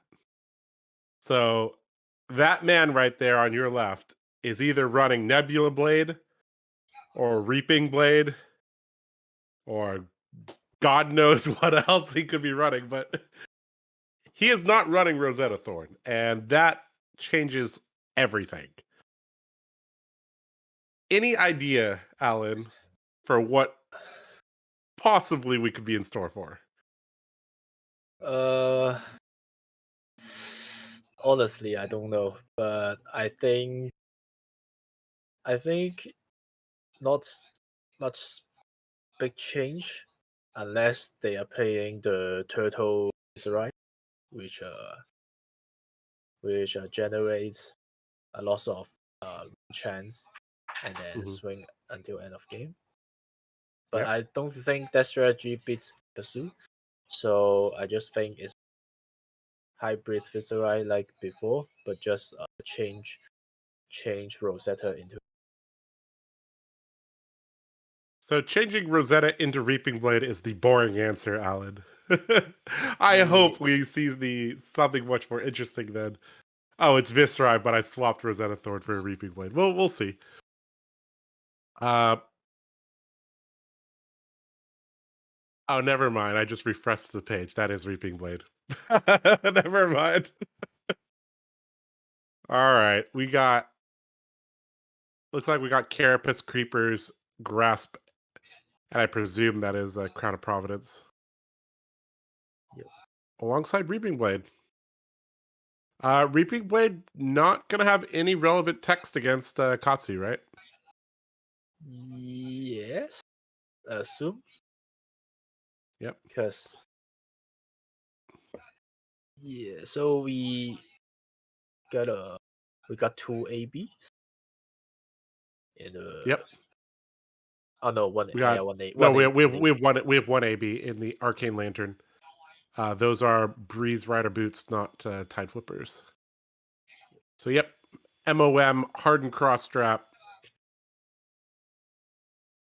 Breeze Rider boots, Breaking Scales, a single Kadachi alongside Arcane Lantern here. Over on the other side, Vespa having to read, be like, that's not green. What is this? All purple loadout? All right, here we go. Conthi on Viserai. Going first, it looks like.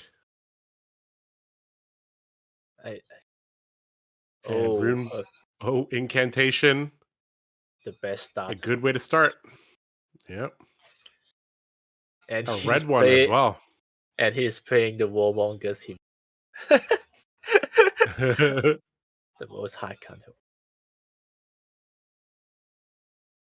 And gonna make a rune chant with Grasp. Now, that's very interesting. Viserai running Warmongers. What do you think that is? That's about? I don't know. Maybe he has a hard time against Azalea, but I actually don't know why he's playing Warmongers. Mm-hmm. There's some. Well, that's a pretty good turn, though. Incantation, make a rune chant, arsenal pass. No filter for you, Katsu. And that could be a red Soul Beat Strike. That could be a blue Soul Beat Strike. I don't think Katsu's really run blue Soul Beat Strike anymore, right? I think it's a red. Yeah. So it's so we have a Kodachi. So it's probably a full red hand here from Katsu. Viserai says, "Sure, I'll take one." Drop to 39. What are you gonna do now? And looks like it's gonna be a Command and Conquer.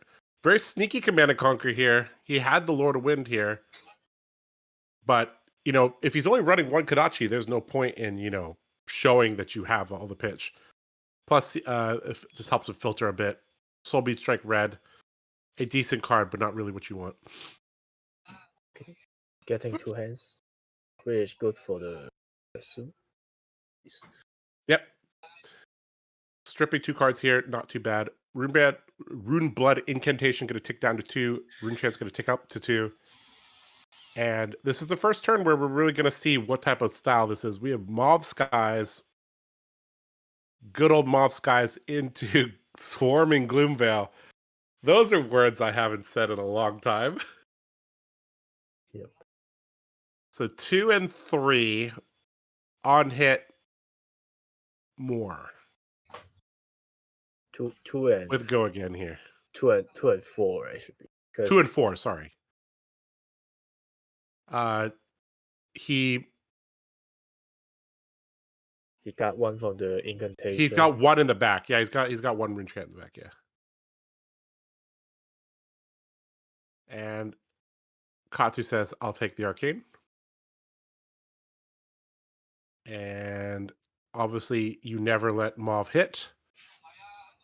So he's gonna block. Oh, I think Close the combat chain. I think they missed the rune chant from the incantation. So it should be coming for 4. No, he ticked the incantation at the beginning of the turn. Yeah, but I mean they mistaken the. Oh yes, yes. There were 2 rune chants created that turn, so the Gloomveil should have had +1 and go again.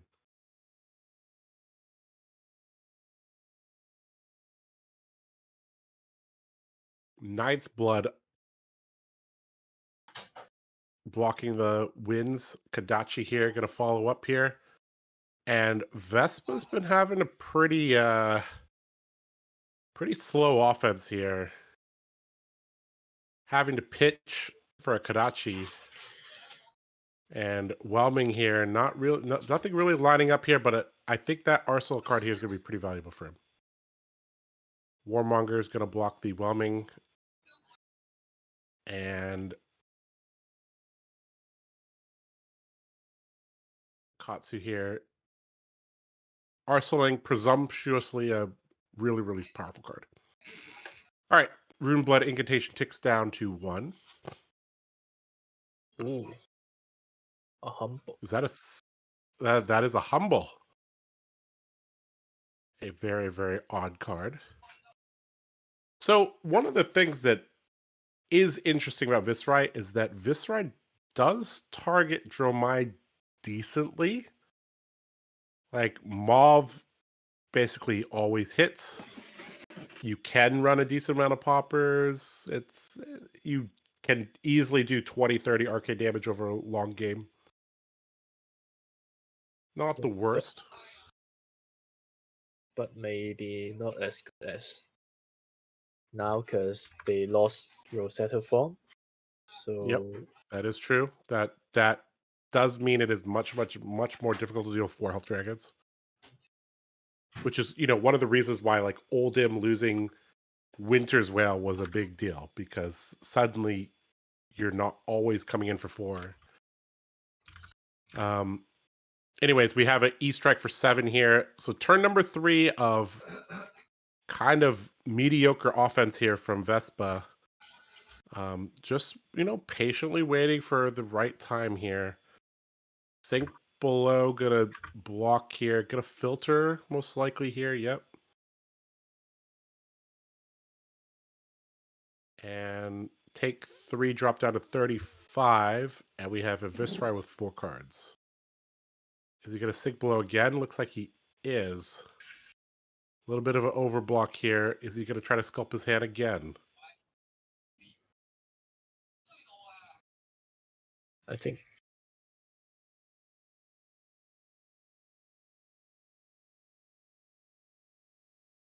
There's some risk here, right? If he goes for it again. So it looks like he's going to choose to do so. Let's see if he can, if he has a functional 3-card hand here.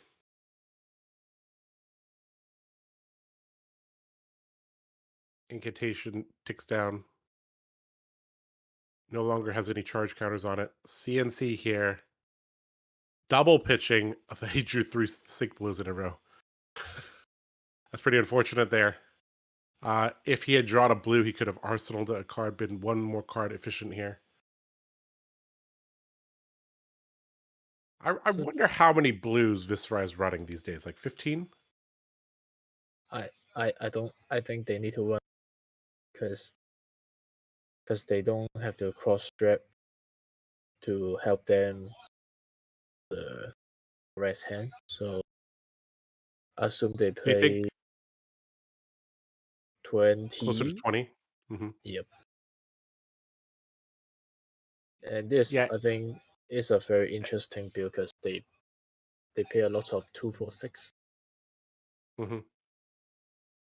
Yep. So basically try to go, you know, very, very similar concept to the old Mauve Shrill Thorn. Now it's basically Mauve Humble Reaping Blade.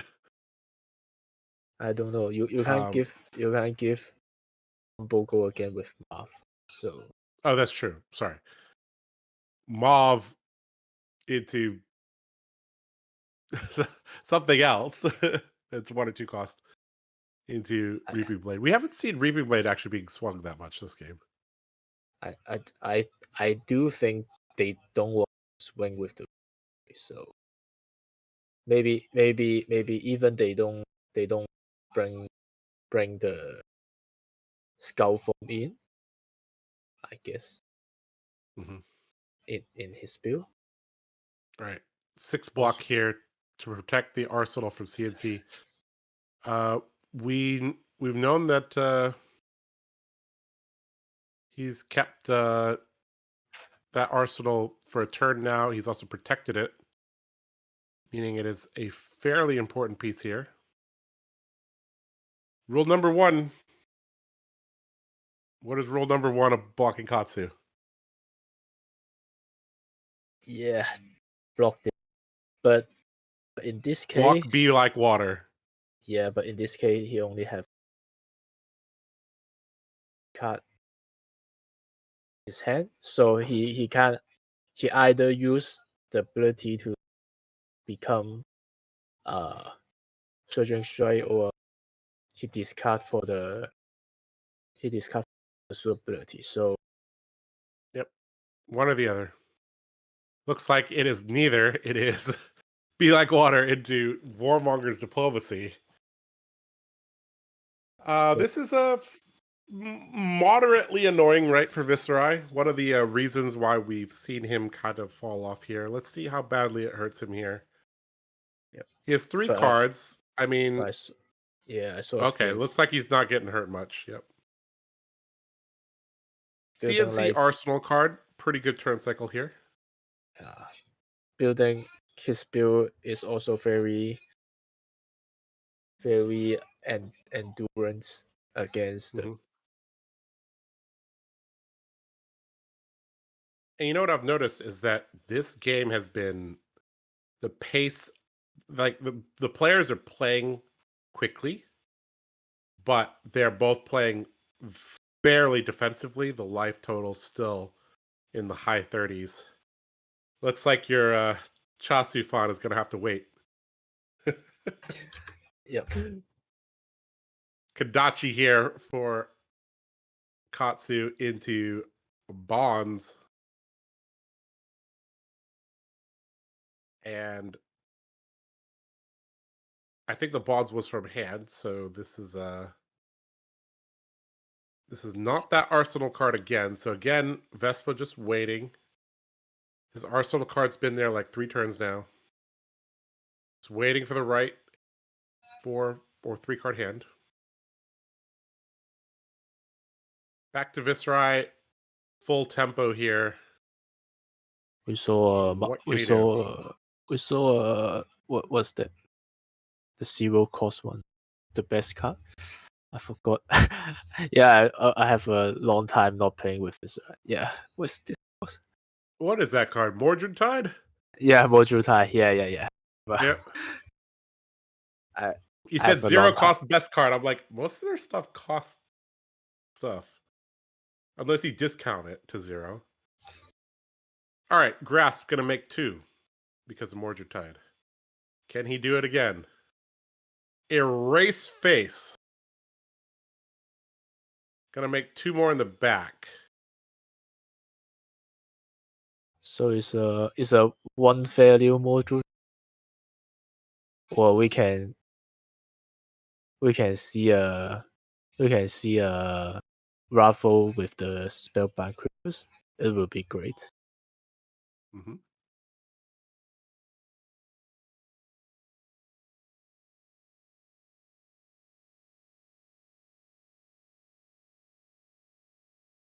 So Erase Face would cause all the cards to lose their name. So it stops the combos if I which stops all which stops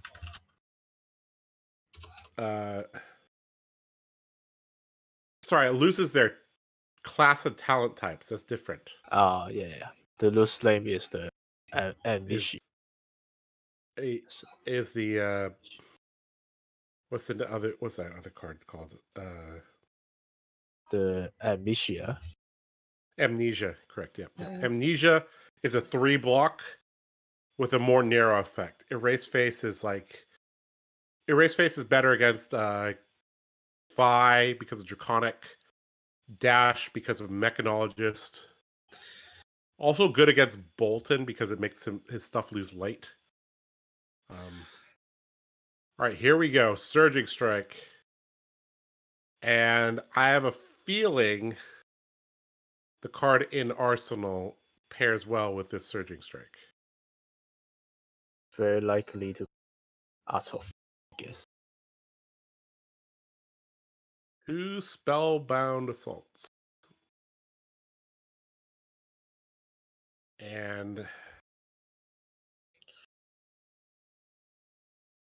I mean, if this doesn't hit,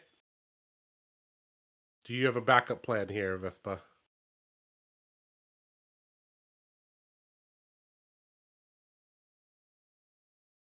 Backup plan is Command and Conquer. And Wanthi says, sure. Crown of Providence, switch my arsenal out, takes 4. That was a very quick switch, I guess. He has Yep. That means his hand either was close to perfect or yeah, okay. So man, this deck is filled with 6 power stuff. So that is Humble there.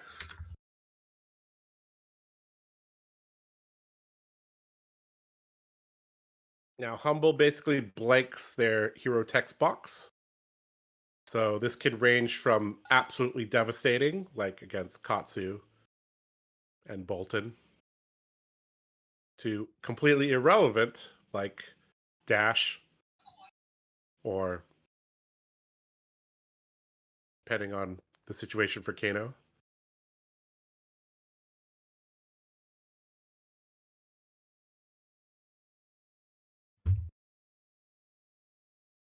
The Viserai still have a lot, so it will be a very long game, I suppose. Yes, we've seen Humble, we've seen Censor. Sorry, not Censor. We've seen Humble, Erase Face, There's probably Amnesia in this deck. Command and Conquer. We've seen like all these 2 for 6s.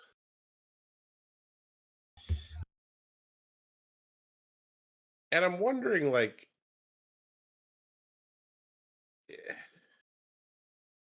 is that really the best way to win the game?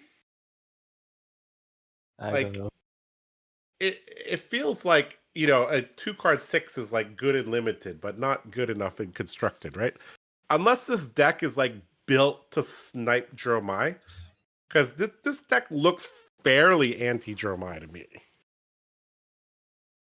Yeah, but And Katsu's like a completely different animal here. yeah, but it's also we see it at night ascent. So That's a card that we haven't seen in a while. I Remember have back this- in the day, people would pummel Arcknight Ascendancy? Oh, that was pure value there.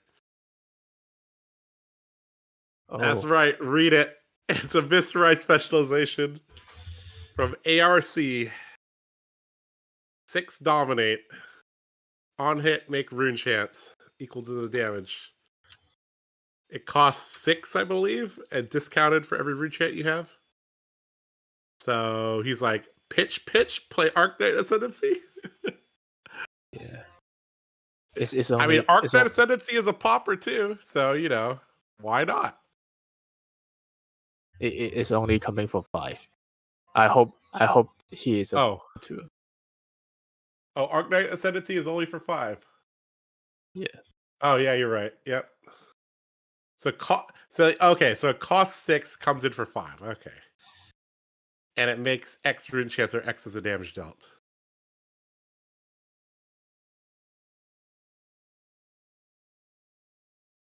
All right, not damage dealt. We have to be very careful with our words. Damage dealt if it hits. Because this is not Briar. And here, I think you just give armor here. Breaking scales plus, yep. I think you give 5 armor here. I'm not sure why you would take 1 here when you could just block with the Breeze Rider Boots. Or is Breeze Rider Boots Blade Break? Am I missing that?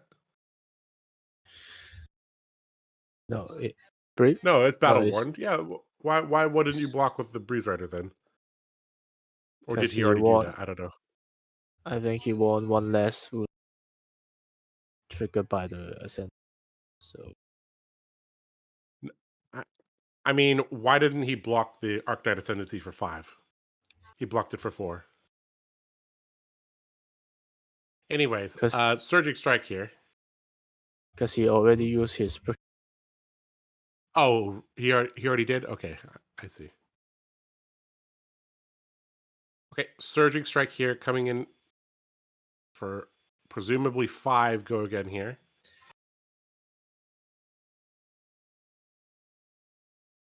And this has been a real grind. A surprisingly close grind here.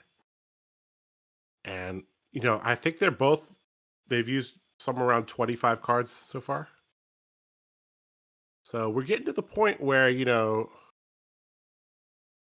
their deck is a little bit thin here. Art of War here. So looks like we're going to have a fairly large turn here. +1, Banish Draw 2, aka the Chain Special. Oh, does he has the Now, did he draw 0 cost to discard? Most Katsu decks built pretty well for this. Reduced to Rune Chant here. they do have 2 defense reactions, seems like. Yep. Oh no. And this is another reason to not let the Arcknight Ascendancy hit at all. But I mean, he didn't have enough armor for that, but yeah. All right, so reduce to Rune Chant. Gonna block most of the damage. Some still going to leak through. Katsu discarding Be Like Water. And going to tutor, presumably for a gust wave of some sort. It's And either it looks like Gus. it's going to be Descendant. I think. So I we have a think. Yeah. I think Vesper already used all of Warming Gust Wave. Guess. Yep. And 6 damage is 6 damage here, so pretty chunky here. Is that a 7 block? Okay. Pummel, Mauve, and 9th Blade blocking here. Bonds into Dishonor, and we have a live Dishonor here. then you have to take the bonds here, otherwise. Yep. You have to take the bonds, and then you have to block the Dishonor for 5. Which he could do with all his armor, or he could do with a card plus armor. But it looks like he kind of wants to keep that last card. I don't know if it's worth it just turning your Spellbound Creepers into $120 Iron Rot boots. But that might be the play here. All right. Oh, this is Dishonor for 6. Okay, the 5 or 6. So it looks like the equipment just isn't going to cut it here. Gonna need to block this for 6 if he doesn't want to be dishonored here. I think the last card is the red reduced to enchant. Mm-hmm.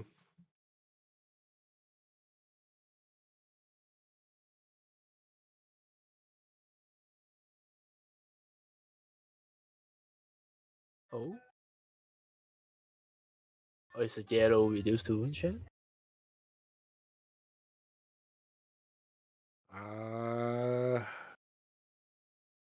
It has to be. There's no reason to overblock that by 2 because he had no cards in hand and only breaking scale available. Okay. So the game's processed will be quicker right now, I guess. Yep.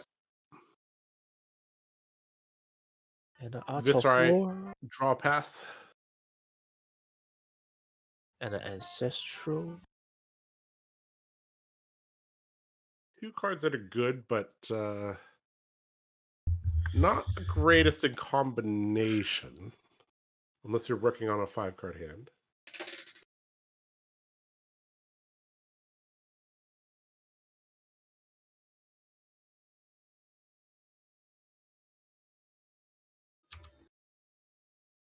You know what I realized? Ancestral Empowerment would be insane in Dory. +1 draw card. I want +1 draw card. Why not? Yeah. The more I think about it, I'm like, that card has 0 cost. Like, it's a red. That's a downside, but it's still real good. Art of War being pitched here. Most of the time, you don't need to +3 in those. You just have to get. Yeah, you +1, and then if they de-react, you're like, oh, okay, whatever. You +3 just so you feel efficient. And there's the Ancestral. Draw card. Trigger Katsu. Sorry, deal a damage, trigger Katsu.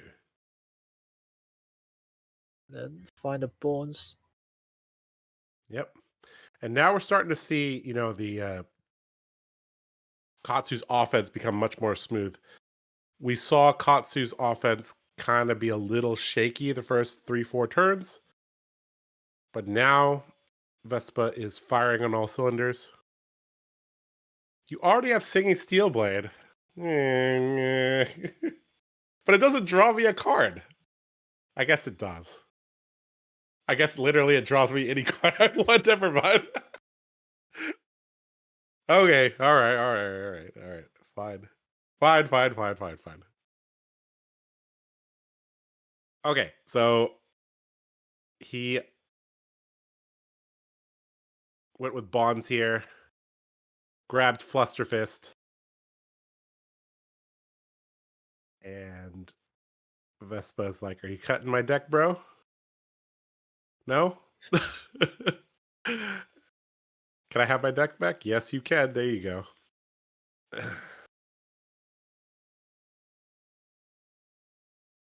You know what I just realized? Vespa is a baller, man. Running around with fully graded Katsu equipment and no playmat. What a baller. Yeah. This And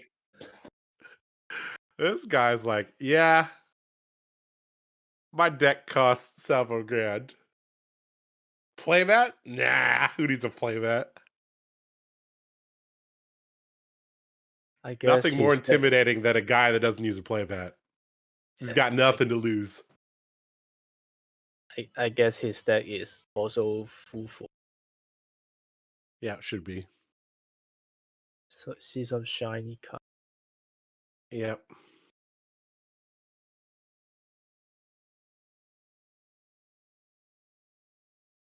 All right. First turn we've had with a couple cards in the Viserai's hand. This came at quite the great expense, though. The life totals were closer here. They are no longer that close. Amplify the Arknight, I think is the name of that card. It's been a while. Yep. Let me double check it. Yep, Amplify the Arknight. 3 cost, 6 power. Gets reduced for each rune chant you control. And he worked hard for those 4 rune chants. A very interesting mid-game strategy we saw him implementing, saying, okay, I'm behind a bit here. Let me, generate some rune chants with reduce and then come in with a 1-card 6. And he's going to get to arsenal a card, push some damage across. And all that Katsu can do is send back an E-Strike. Yeah, the problem is because you bring lanterns in this matchup, so in the mid or late game, you are much difficult to close out the game because your Kotachi not only have 1 each turn. So, and also there's a lot of trading in the early game. So, I think the ninjas might facing the lack of resource problem in. Rattlebones and Mauve Skies. Rattlebones is considered the old school backup protocol. Backup protocol at home. Yeah. So I saw many players. They compare Viserai with the new -IO. But all right, erase face. Yeah, what you were saying? Nah, it's just fine. So another 2 for 6 here. Erase face.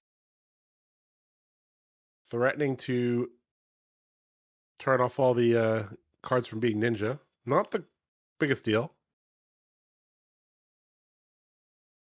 Amnesia, much more damaging to Katsu than erase face.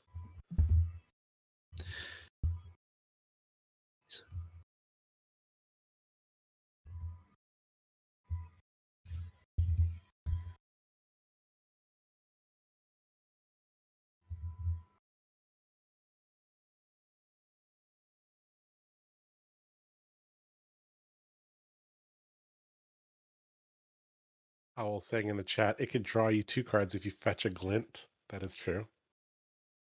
You know what Warrior really needs? The ability, like Pulse Wave.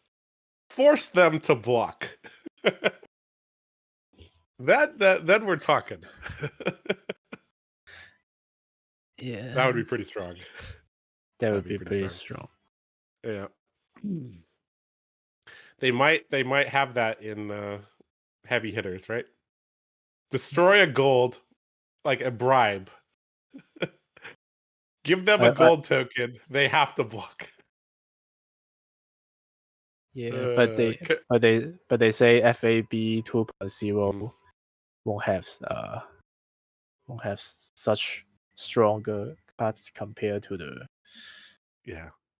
before. They didn't say there wouldn't be stronger cards. They said that like they wanted to scale back how easy it is to get action points. And like even like if you the one of the big examples that they gave, I don't know if you watched the interview, but there was an interview with like James White and some of the designers.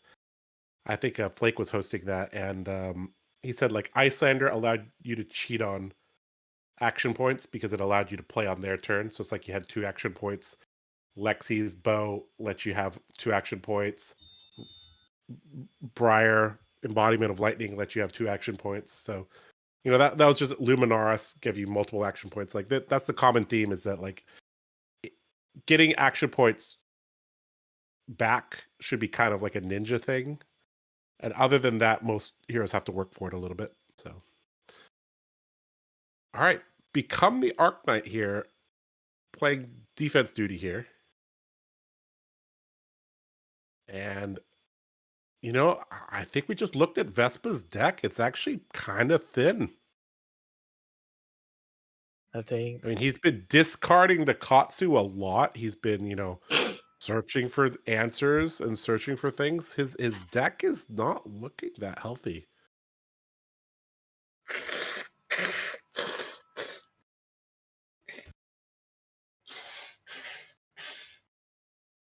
Interesting of note, Alan, he quarter turned the 𝐁𝐚𝐿 this time. In the past, he's been 180 turning the 𝐁𝐚𝐿. I wonder if that's representing something different here. Is this some kind of message? Yeah. Yeah, that's kind of it's a departure from his habit. Let's just put it that way. Soulbeat Strike here, being discarded, and like I said, that's like 15 cards in his deck. And again, we see body language here. He's probably looking at the quality of his deck and being like, "There's not a lot of gas left in here." I mean, 10 life is not. 10 life with 1 Kodachi is not easy to chip down.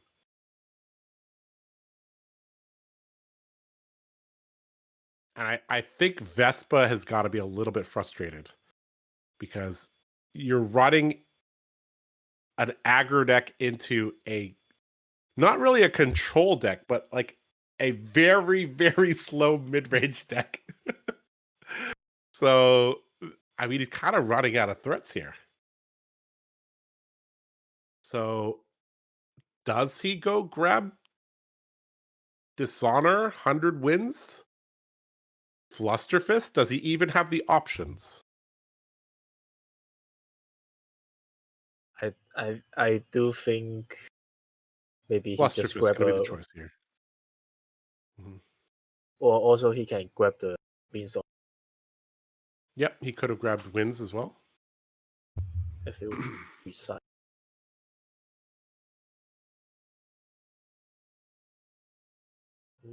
I think I saw a 𝐁𝐴. What? Oh no, not 𝐁𝐴.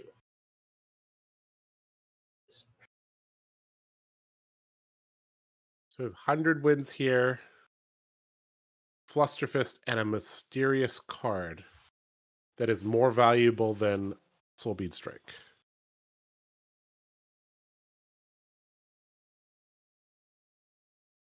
So the Viscera player is full of 2 blocks in 10. Yeah, I think he has to block this one here because if he doesn't, then he has to. Oh, this only blocks for 2, huh? Uh-oh. Flusterfist here threatening an MOM trigger. So he may need to block 5 here.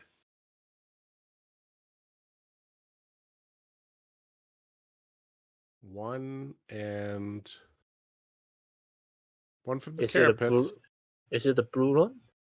Seems like a blue one. It could be a blue Flusterfist. Yeah. At this point, it wouldn't surprise me that that's blue Flusterfist there. It did take him a while to tutor that out as well. All right. Back to Viserai here. Holding strong at 10 life here. And that's a read the runes. Arsenal pass. And now he just has to find an amplify the Arcanite. And then he's going to be pretty efficient here. He also have a pommel in Arsenal, right? He has a pommel in Arsenal now, huh? Oh, he could be waiting for Arcanite Ascendancy then. Okay, Surging Strike here.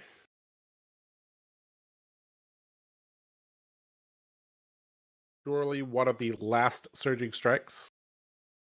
Of course, I think he still has a copy or two of Be Like Water. In fact, he may have one in his hand at the moment. 5 jumping in front of this. That's Rune Flash plus Grasp on blocking duty here. And Kadachi for 1 here. Gonna go to 9.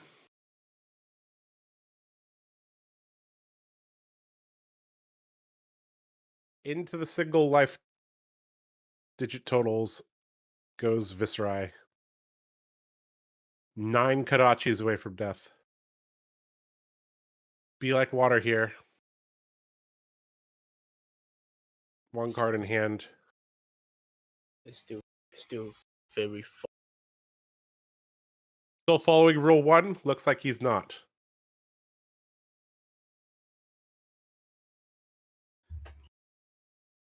Soul Bead Strike here. For 4. On hit, go again. Same combat chain, so Grasp has not reset here.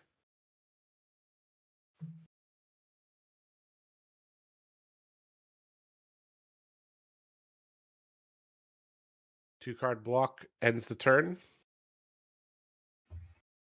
1 card block at worst.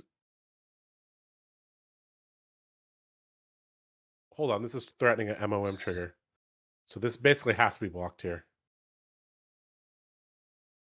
So it's pretty risky to let this go unblocked. Especially at 5.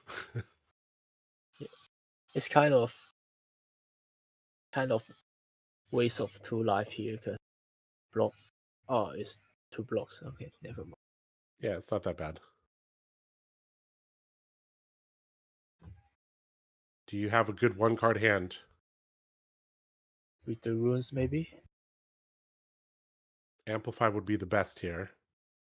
Yep, that's also true. Rune Flash. Not bad. 3+4. I don't Has think go again. I don't think Vesper can block here because Yeah, I don't think he cares about blocking here. Because no matter what that arsenal card is, it doesn't really matter. And gonna drop to 9 here, I believe. Or to 11. Okay. Surging Strike.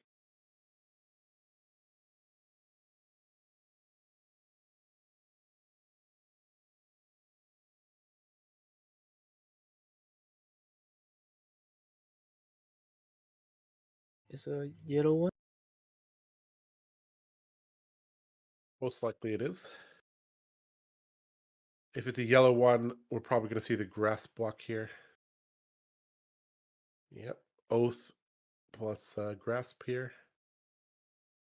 Kadachi most likely going to take this, go down to 4.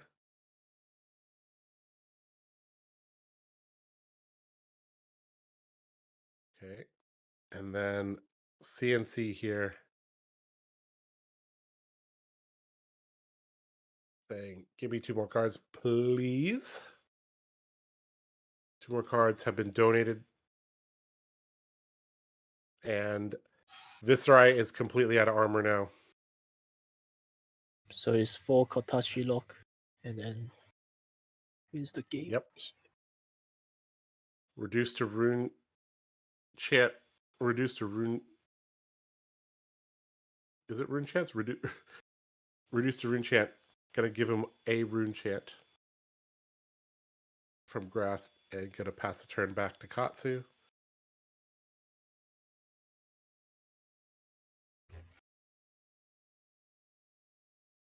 We're about at the point of the game where I think the Katsu's gonna start to break. Getting close. Lord of Wind pitching for Surging Strike here. Maybe the Kazu can find a way to host release combos. Then he can get back most of the resources. Surging into Whelming here. And it. Yep. Surging into Whelming into Gust Wave here. Okay. And what do we have to grab from the deck? This is one of the most mentally taxing things about playing Katsu is you have to be very aware of what is in your graveyard, in your banish, in your deck. And you have to be aware of, especially when you're playing other high-level players, you have to be like, okay, what do I know that they know? And how do they have to respond rationally? Yeah. And also you have to think about, will they block or not? So so that's a key consideration, exactly. Yep. And that's one of the things I love about Katsu and Dorinthia. This is their commonality, is that other than they love Razor Reflex, but they also, a lot of their depth comes from understanding how your opponent will react to what you're doing. Reduced to Rune Chant here, gonna block the bonds, generate a second Rune Chant here. I think this game should be.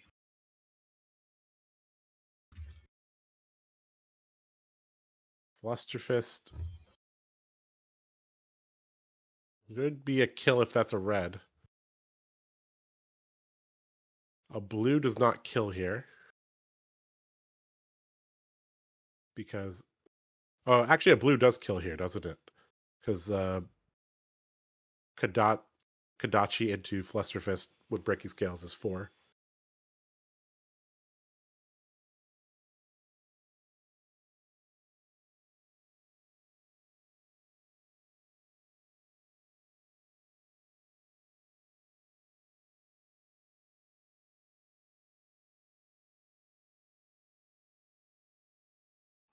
And Flusterfist here with Breaking Scales, I presume.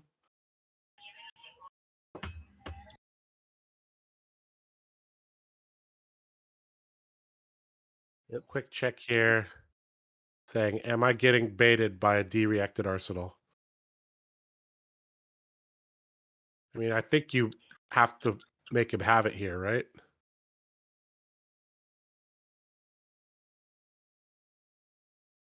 I think. Is there any merit to putting him at 1 here and not using Breaking Scales? Maybe he just don't. It. Guess. I think you use Breaking Scales there. Force the dereact out. I mean, you could go Kodachi here, get a card, but I mean, I guess that's okay. Yeah. Unless the Viserai playing 𝐁𝐴. Okay, if he had an Art of, he has Art of War, that makes a little bit more sense. But why not use Art of War as a reaction here? I think he don't have a start.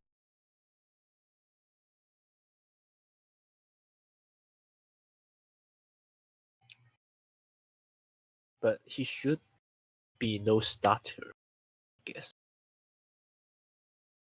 Hmm. So in the Well, extreme There's a case, surging strike. ah, That's a red surging strike as well. Ugh. 6 block here. Ancestral forcing out the D-React from Arsenal if he has it. And he didn't have it.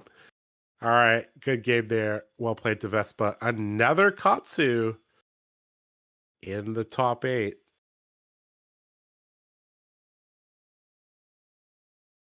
Pretty interesting. I think we have. I think we have one more round or so. All right, guys, welcome back to the Caster's Lounge. I guess you could call it that. We just watched a very, very, very long but back and forth game between Viserai and Katsu. Pretty good game actually. Some innovative deck building from the Viserai, but it seems like that strategy is a bit more tailor made for other matchups. Whereas it feels like Katsu.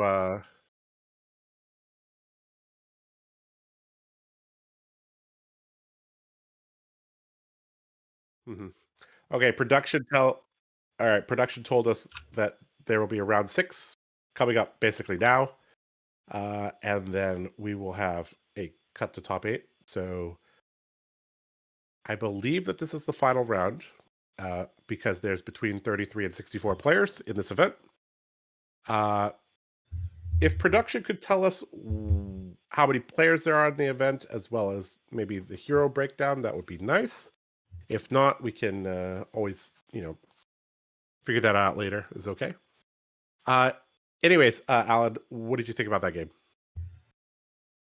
yeah, I was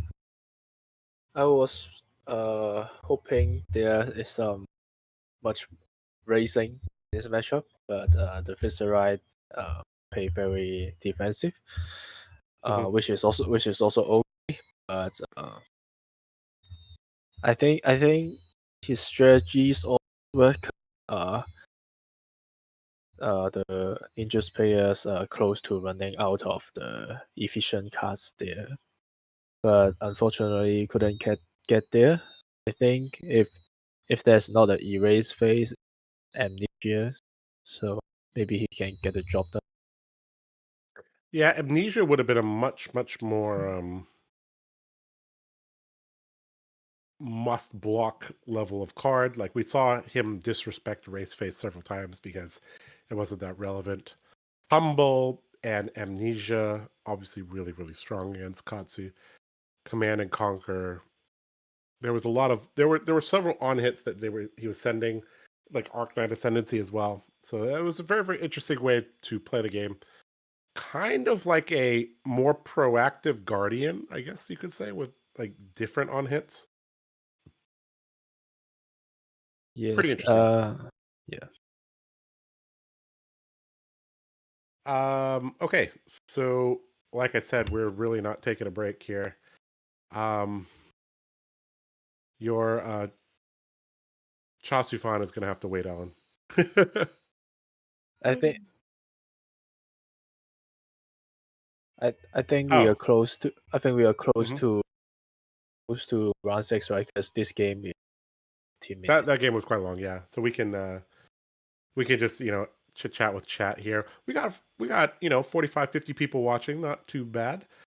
This, the time zones aren't really friendly for a lot of Americans, and I guess the Europeans are kind of getting up now as well. So if you are from Europe, good morning to you. If you're in the US, you are as crazy as me. And if you're in Oceania, perfect timing for you guys, right? We try to make this a bit more interactive. So if you have any questions for either one of the Laos, you could drop it in chat and we'll talk about it. Anything at all. Thoughts on the meta? What our favorite popsicle flavor is? how many cute cats we own. Whatever you want to talk about, we could talk about, chat. All right. While we wait for some questions to appear in chat, Alan, let's talk again a little bit about our travels around the world. So,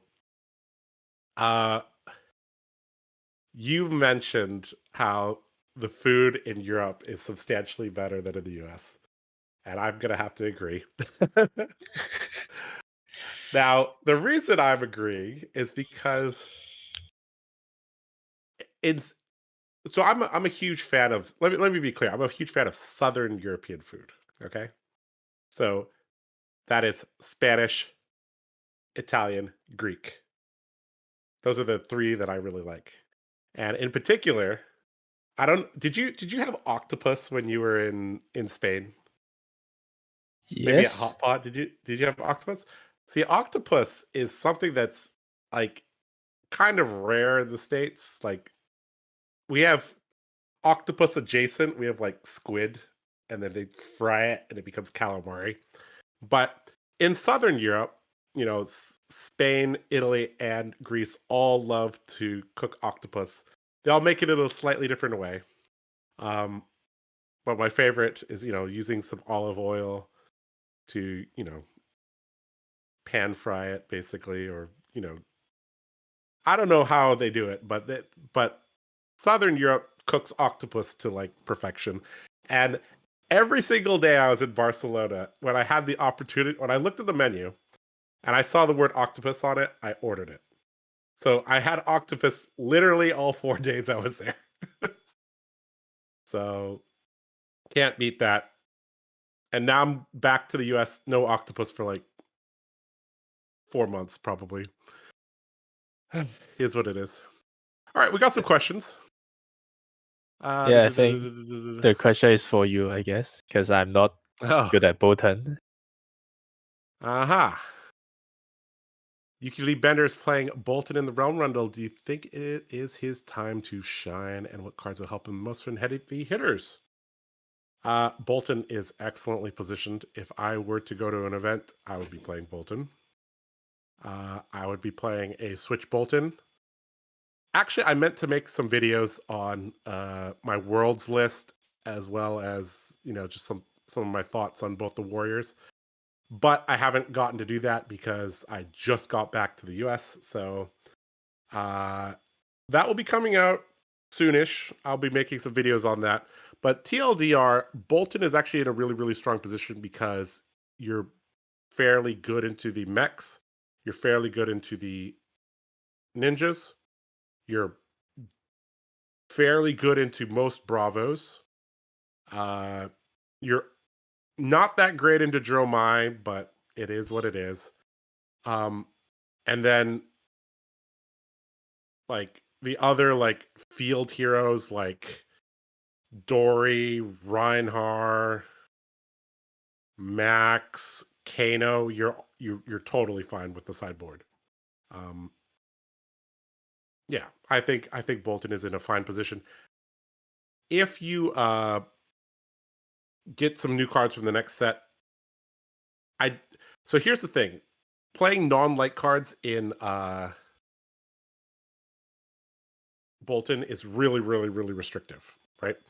So Via the Vanguard demands light cards. Lumen Ascension likes light cards. Just in general, Bolton likes light cards, right? So I assume that the heavy hitters stuff is going to be Warrior, Brute, or Warrior Guardian, or just plain Warrior, right? So that might just unlock a different style. So if a style that's utilizes more, like it's heavier on the weapon focus, maybe Bolton can develop another style. It'd be cool. I guess the main thing is that Bolton could get a few more poppers. So Warrior poppers would be pretty nice, I think. Okay. Alan, I think it is time to play that game again. Okay. And that game is based on the playmats. What are they playing? So man, what are we looking at here? That is Pulse of Volthaven, right? On the right, that's Lexi's, not specialization, but Lexi's home, right? And then on the left, we have a emo-ish girl in a white shirt that looks like she has a VR headset on. I think we saw the left player. Oh, it's a Bravo mirror. So I think we saw the in a Bravo mirror. round Okay. 2. Mm-hmm. Oh man. Did we see the Bravo in round 2? Oh. Yeah. Okay, well, he has returned now.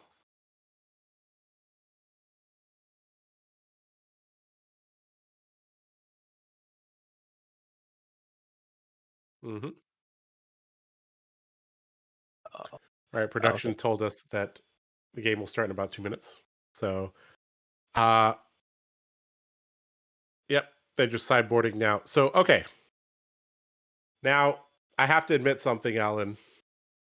I think Guardian Mirrors are very, very tedious, and so sell me on a Guardian Mirror. Tell me why I should why I should play some more Guardian Mirrors. Let's just put it that way.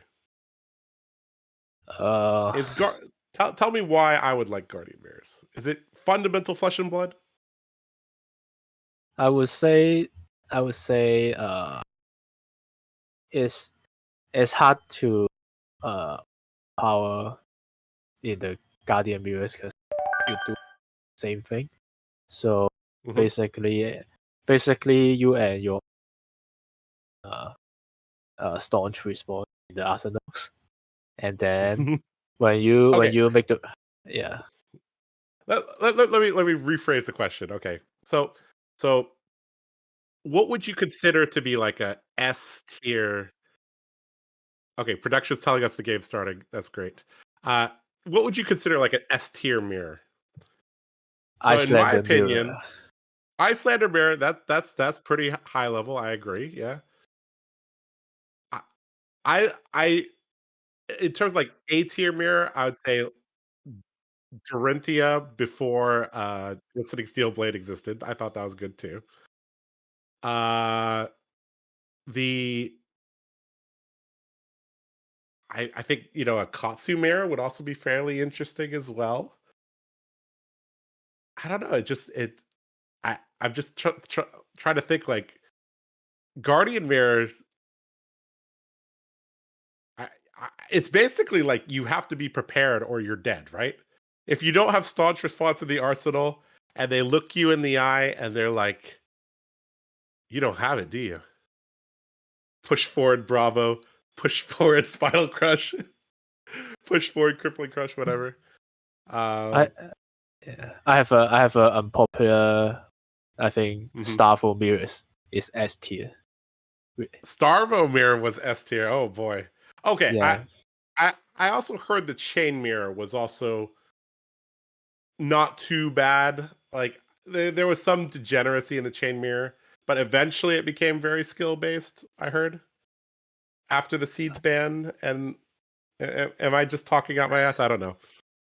Yeah. Katsu before Bonds. Yeah. Yeah. Same thing with Dory before Glistening. Like quote unquote fair Flesh and Blood. Yeah. Like Dash Mirror, I guess is fairly boring, but Dash Mirror should be very skill testing at least, right?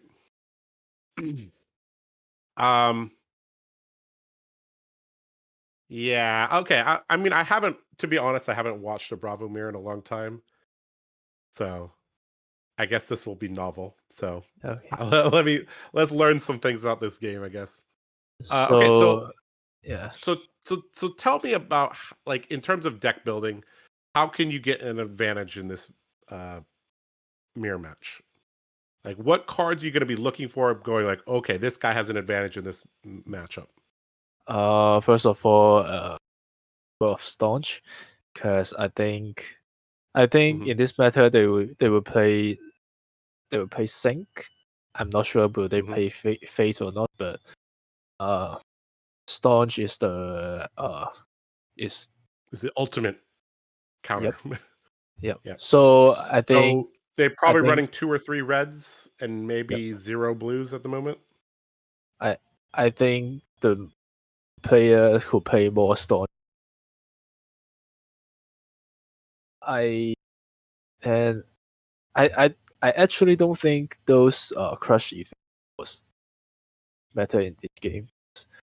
Yeah, like Spinal Crush doesn't matter much. Crippling Crush does matter. Like Debilitate doesn't really matter. Boulder Drop's not going to matter. It's Command and Conquer Pummel. I guess the main thing is I'm actually going to be looking at their equipment. Like if they flip Tunic and the other one does not flip Tunic, isn't that on paper an advantage for the Tunic player? Definitely not, because this matchup is Really? Okay. this matchup is all about swinging the hammer. I Mhm. play So going Surging Strike, Swing Hammer. Yep. So it's coming in for 6 instead of 4. Mhm. I do think this mirror be boring as hell. So because you don't want to waste the value of the card. So every time you do, just search hammer for 6. And Right. Yeah, that makes sense. Okay, so we do see a difference here, though.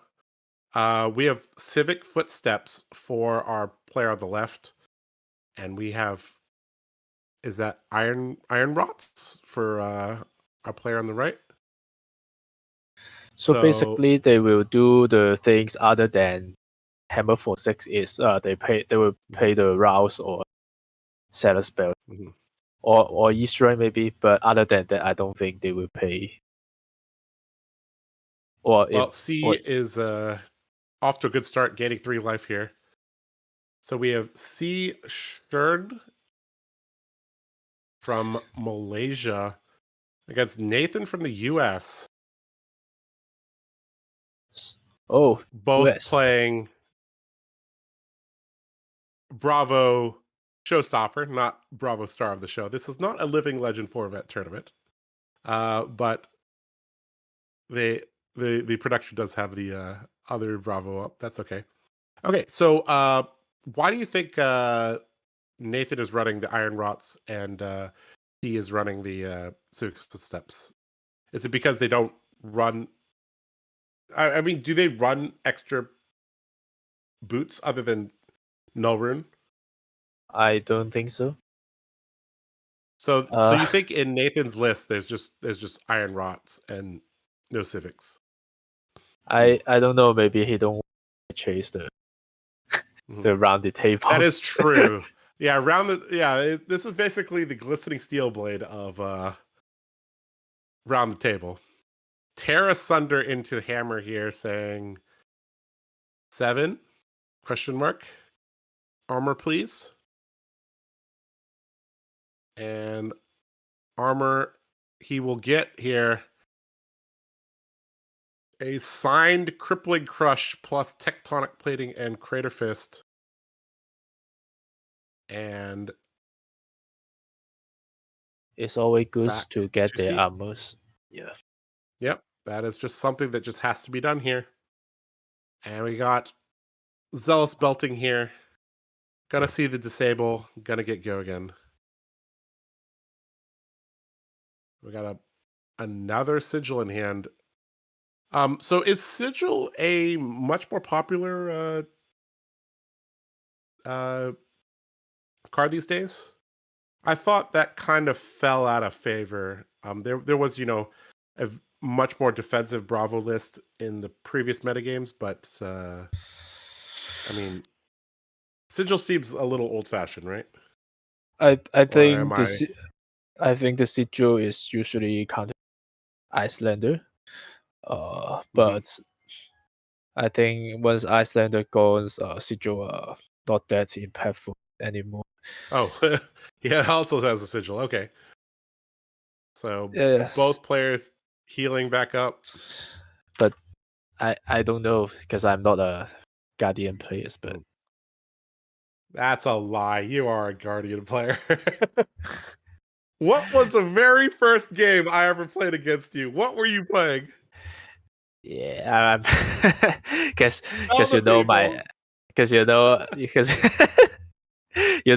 know my first legendary is tectonic plating. So Okay, there we go. My first legendary was Mask of Momentum, but then I kept getting beat by Mortals Dorinthia. So I said, all right, I'm sick of losing to Mortal. Let me go play Dorinthia. I'll learn it, and then I'll come back to Ira. Spoiler alert, I never came back to Ira. yeah. Terra Thunder here again, this time from C. And he's saying, give me some armor. He's like, you could have this plus an immovable. How about that? Oh, yellow immovables? Wow. Unless that was Iron Hide Gauntlets, but that looks like Iron Wrought. So that could, yeah, if that was not a yellow unmovable, that did not cover that up. Huh. Yeah. Okay, if that was yellow unmovable from our American Bravo, C is in a lot of trouble. Yep.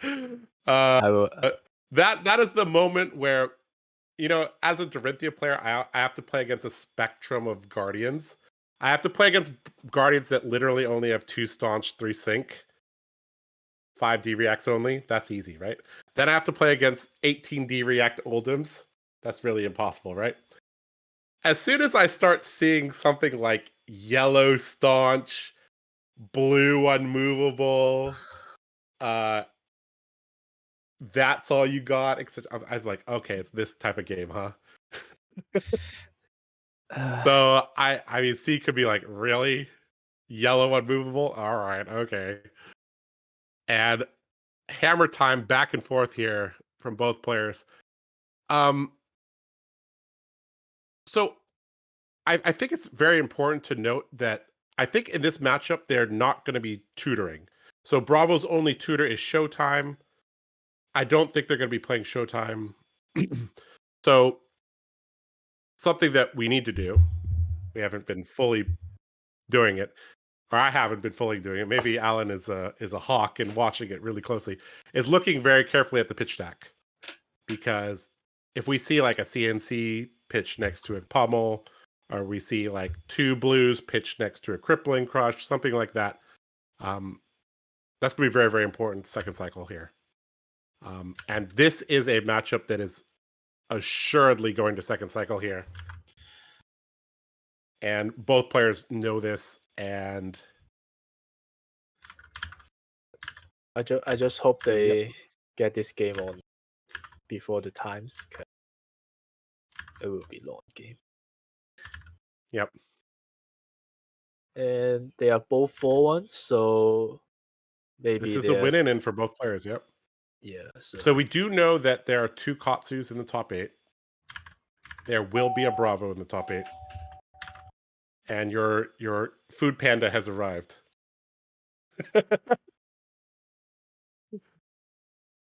So Macho Grande here, one of the cards that actually James White and the design team said that they regretted making is because that's just when Everfest came out, Blue Macho Grande, the tier list guys, put Blue Macho Grande as one of the best cards in the whole set. Because it is a blue block 3 that attacks for 8.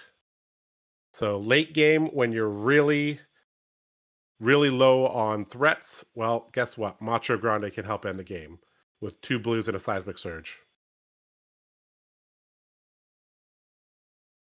So Blue Macho Grande is a card that LSS did say they regretted making. Yeah, I agree. All right. Yep. All right, so Spinal Crush here coming out from Nathan, and looks like got a Sink Below, the Boulder Smash, and a CNC here. So this is not a, like, just throwing the boulder toss in front of it, saying take 6, whatever. I can only have 1 action. Who cares? I think he's just gonna. He might even pitch deck the Sink Below for the second cycle here. I think I yep, think he is. yeah, I understand why LSS said Macho Grande is the set, because those good They cards said that they regretted printing it because it's just fundamentally too good, and it like improved the deck for no reason. Like if you give a deck a blue block 3 that's good, that's a huge power spike for the deck. If you look at many decks, you just look at the original 4 heroes. Reinhardt literally has Wrecker Romp blue. Brute players have been begging for a 6 power blue, and they have not got it. Katsu has access to some pretty decent blues, but none of them are like the greatest thing in the world. Lord of Wind is good. Concealed Blade is good. Flusterfist blue is good. Whelming Gustwave blue is good, but they're not like blow you away amazing, right? Dorinthia literally has Glint the Quicksilver. That's S tier. The rest are just C tier, right? But Guardian, like the reason why Bravo is so strong is like similar to Iyslander, consistently being given blue block 3s that are good. You keep adding blue block 3s that are good. Eventually, you just get to a point where your deck is good. And they said, you know, Macho Grande is one of those cards that looks really, really inconspicuous. But printing a 7 power blue block 3, sorry, 7 cost blue block 3 that attacks for 8 is, yeah. Warmonger's Diplomacy, yes. Putting also talking about, yeah, that is also true. Al saying in the chat, are they really both at 40 life? Not anymore. They are now in the 30s.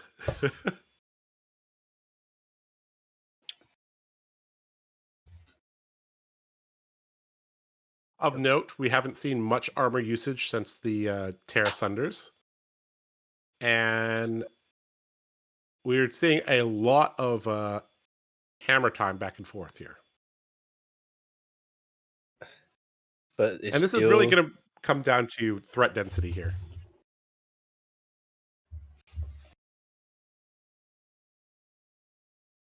So threat density as in Spinal Crush, Starstruck. So basically the red and yellows plus relevant blue, like Macho Grande. I think also both Bravos are built such that they probably have to... So what makes this matchup a bit faster than traditional Guardian Mirrors is that they're both running Zealous, Rouse, stuff like that, E-Strike. So they're basically forced to play out their hand because it's just so much more value on offense than defense. I think majority of Guardians they have a misunderstanding that Pummel is good in the mirrors. I haven't played a lot in the Bravos, but I do play a lot in the Ultimate Mirrors. So assuming they're the same, that Pummel is not good in the Guardian Mirrors because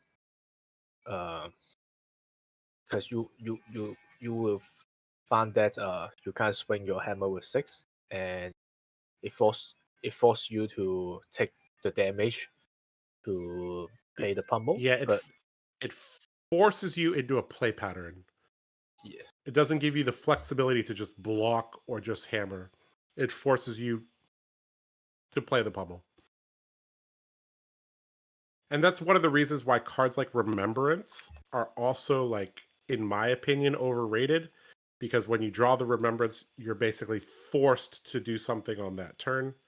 You're basically forced to have bad defense, bad offense, and then play it. So, that's a card that I think is overrated here. Sigil here, gonna boost Nathan's life back up to 29.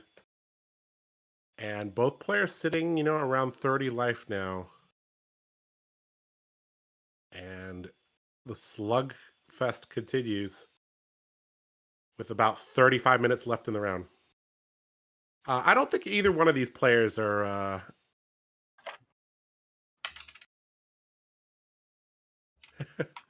I just read one of Pudding's messages. I remember after we played on Iron Mirror, you said you won't play this deck anymore. I think it was yeah. I didn't love Ira Mirrors, let's just put it that way, because I didn't have enough experience with them.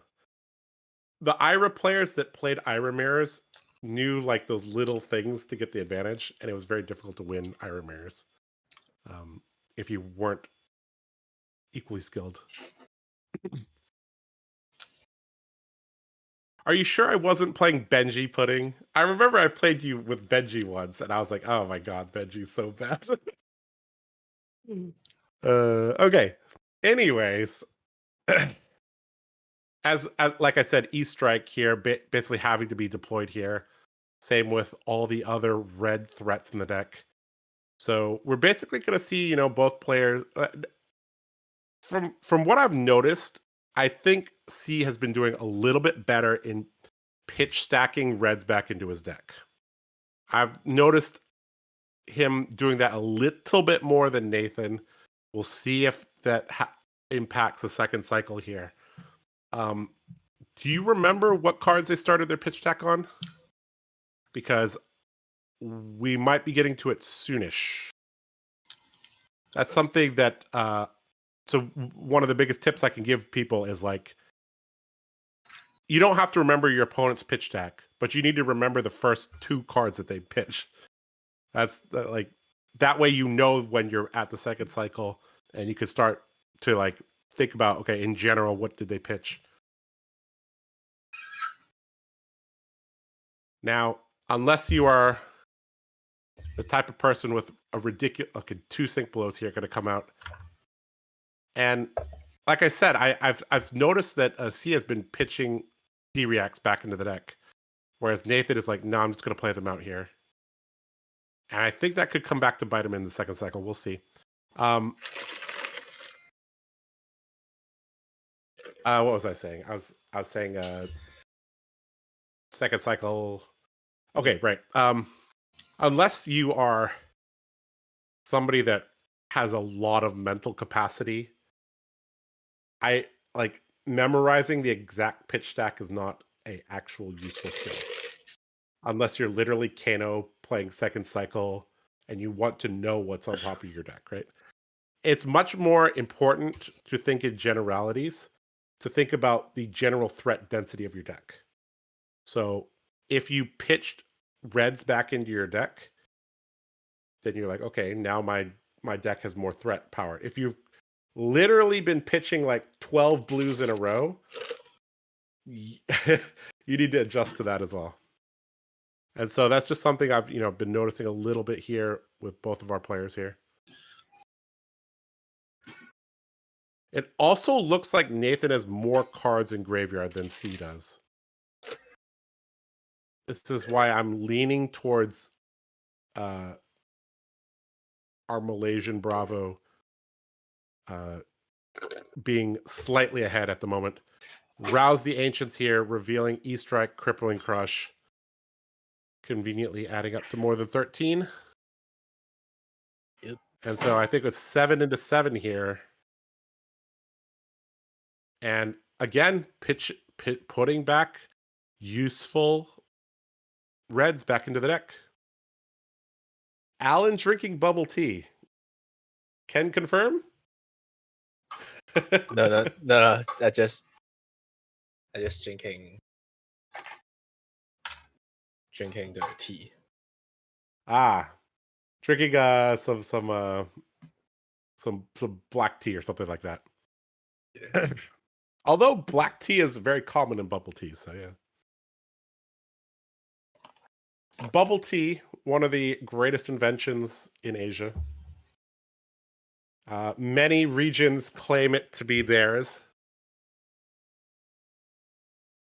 I don't know where it originated from, but it's good.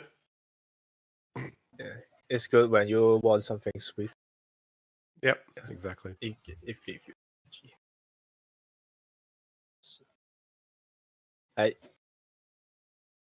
in the US, like every single Asian themed restaurant has bubble tea, or they'll try to claim it, like Thai style, Vietnamese style, Taiwan style, Chinese, Hong Kong, Japan, Okinawa, Indonesia. They'll everywhere is trying to claim bubble tea because it's great. If you haven't had bubble tea, chat, you should go get it. You should. Now, here's the thing.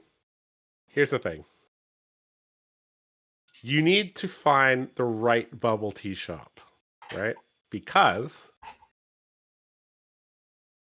if you go to a bubble tea shop and it is like mediocre bubble tea is actually like disappointing. Once you've had good bubble tea, having mediocre bubble tea is actually like you feel like you've okay, let me put it this way. You only have a certain amount of calories to allocate to the day. And when if you allocate like 600 calories to a mediocre bubble tea, you just feel like you wasted, like it's like wasting time or wasting money, right? So make sure you go to a legit spot, not a tourist trap, not a rinky-dink place, one that actually does it well. Preferably you find one with Asians in it. That would also be generally good. Yeah, I wish I could talk about these mirrors, but it's too strict. I mean, I think we're covering the broad strokes here. Like I said, nothing's really. Oh, here we go. A pummel on the hammer here. Gonna be met with a sink blow. Okay, all right. We're just taking a little bit of damage here. I mean, so broad strokes. Let's just talk about broad strokes. Both players hanging on to their Crown of Providence because they know CNC is a threat. You know, both players hanging onto their armor because they know that late game they're going to need it, right? Yeah, I do think there's Macho Grande. We talked about Macho Grande, right? Macho Grande and the pitch stack there. That's going to be relevant in like 18 turns when he plays it out. You know, okay.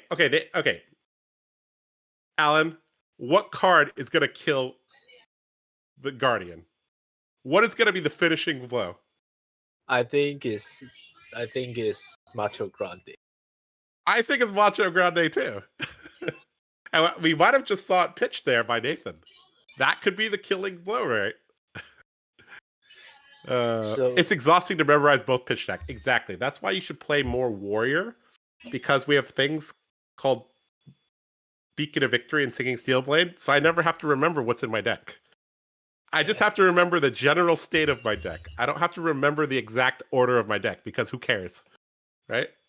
Yeah, that's why mid-range heroes are the best.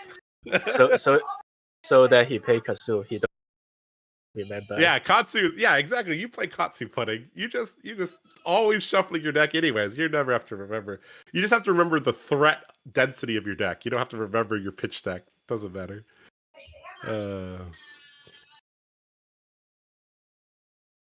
Rocco's like, you can tell this mirror match is going a certain way because we're talking about bubble tea. I do think this matchup one special thing is if you too care about the quality of deck, then you will make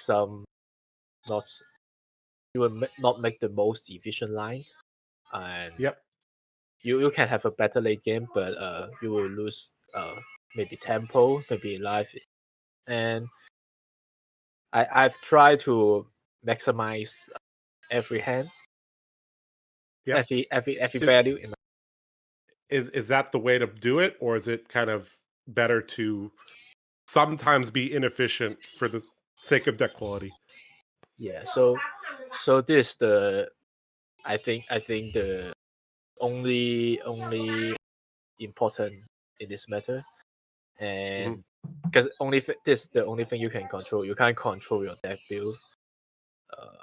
It's already built, so it's hard to find the balance between deck quality and the efficiency. But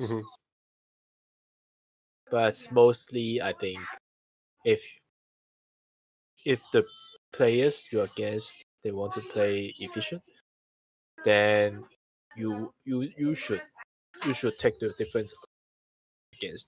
Yep. So that's actually that's a very, very good point, that you need to match what your opponent is doing, right? If they're being efficient, you want to be a little bit more efficient. If they're playing, a little bit less efficient, then you might want to, I know what you're trying to say. It's a little bit hard to express it, though, right? Like, if you played enough mirrors, you kind of know that.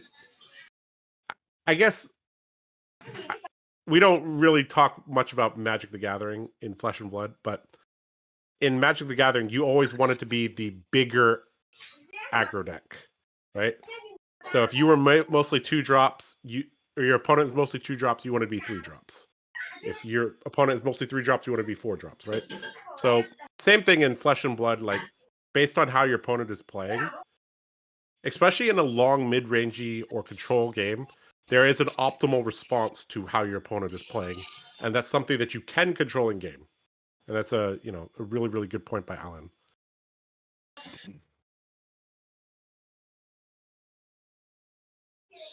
So what I play the card games, I play 10 years, and mostly I play Argo decks. So the results I learned, I'm not sure is it suitable in the Flesh and Blood, but generally in a Argo matchup, just like you said, you want to be a slower because it's very hard to get it's very hard for you to get a perfect hand. All right, hold on. Big turn alert. Big turn alert. Wee. We got a dominated crippling crush coming across here. All right, chat. We actually have something happening. Okay. And Crown going to be deployed here? Interesting. Okay, you can get back to your story. They're thinking. Yeah. So basically, Argo matchup, you wanted to be like a little bit slower, because that means your cards were just a little bit more efficient or a little bit better. So in Magic you have a sideboard, so it's very interesting that you will sile all the real Argo cards, and then you become a mid-range deck. Yeah, become a mid-range deck. So yeah, the classic example was, all right, Glorybringer in, Chandra in. Yeah. And then other stuff out. Yeah. So you take out the 1 and 2 drops to become a 2-3-4 deck. Yeah. I'm talking around the Kaladesh era, but yeah. I think we played in slightly different eras, but yes, the point stands that being the slightly slower deck is better. So in the case of this, being slightly more efficient is probably the way to go. But if your opponent is being inefficient, you do have to match that, right? Or else you'll get run over. You'll just lose too much life if you're yeah. But I don't think you can match 100% Fury into Fashion, because Fashion I do think I think Fashion but is more you to do attacking, because at most the cards you block for one is not including the 0 for 5. At most you 0 block for 5, and more they only block for 3. So I don't think they encourage blocking until we see the crowd sees Earth reactions, something like that. But other than that, is most of the time is dominating by the aggressive deck. So I'm actually beset Icelander is gone because it creates a interactive game. All right. I think we see another Macho Grande, Alan. Could that be the Macho Grande that kills Nathan? Maybe. We'll see. The players still have about 20 minutes to figure this out. And I think they're both gonna, be able to get there. CNC here, blocking for 3. And I think Nathan has fallen into the teens here. Or maybe, 18 life here. And this matchup is all about hammer time. That's what I'm noticing. This is what I am noticing.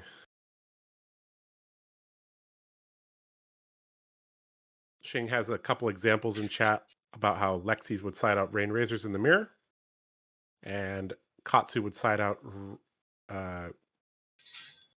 or Lexi would also side out Rain Razor against Katsu. Yeah, having no blocks can be a giant liability there. All right, CNC here with a full grip. Is that the look of a man that has pummel, though? I do think he need to crown here first. Unless his arsenal is very bad, but I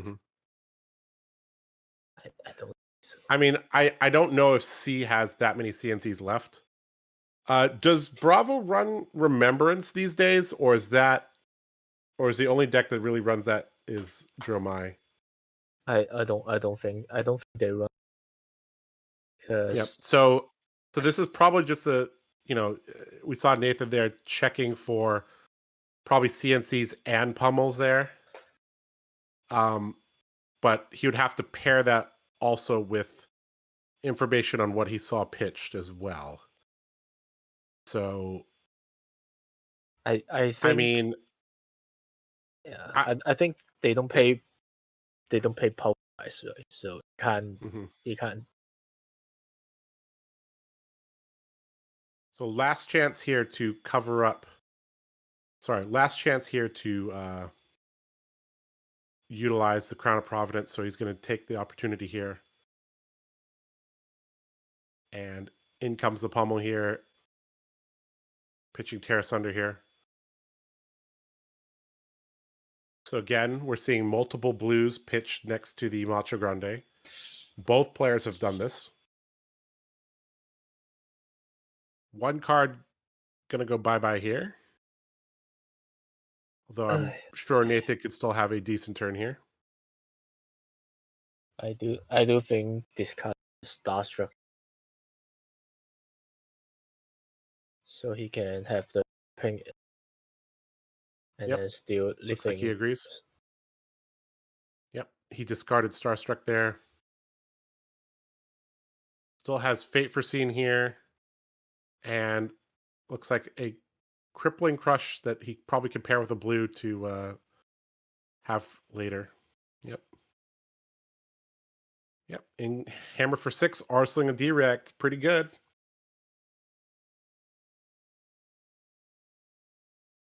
So they still. All right, so armor situation here. C has no armor left. Nathan has 3, and that is important for one card in particular, Terra Sunder. So Terra Sunder often comes in for 7. So basically, any Terra Sunder is going to hit C at this point, and almost any Terra Sunder is going to hit Nathan at this point, unless he has a D-React.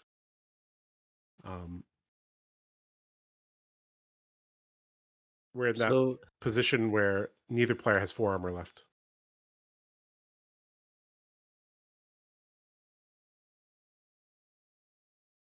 4-card hand here.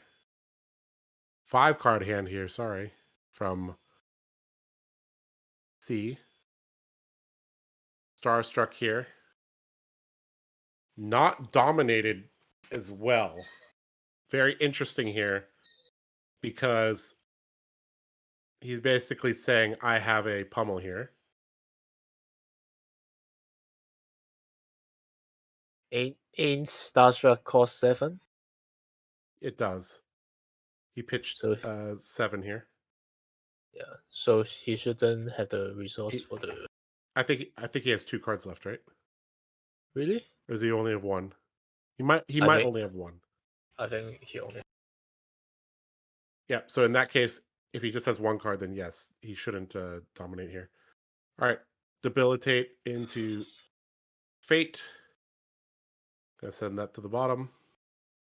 So Sink Blow and Fate Foreseen are providing a little bit of ambiguity and hidden information.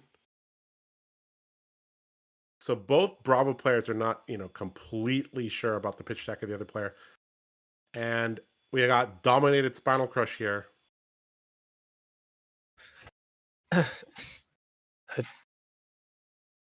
And going to be met with a Sink Blow from Arsenal. And I do think that is one of the Sink Blows that he pitched, about turn 10. I think we are about that, I think we are close to like turn 22 right now. Or 23. Oh, buckle. So buckle into. Okay. And unfortunately, not too bad. He had a move in his hand. Yep. Otherwise, the games end here. Mm-hmm. Yeah, buckle would have destroyed tectonic plating, and that would have, destroyed the efficiency of Nathan's deck. Efficiency as in you can't hammer for 6. And bigger hammer, bigger numbers, bigger bonks equals victory.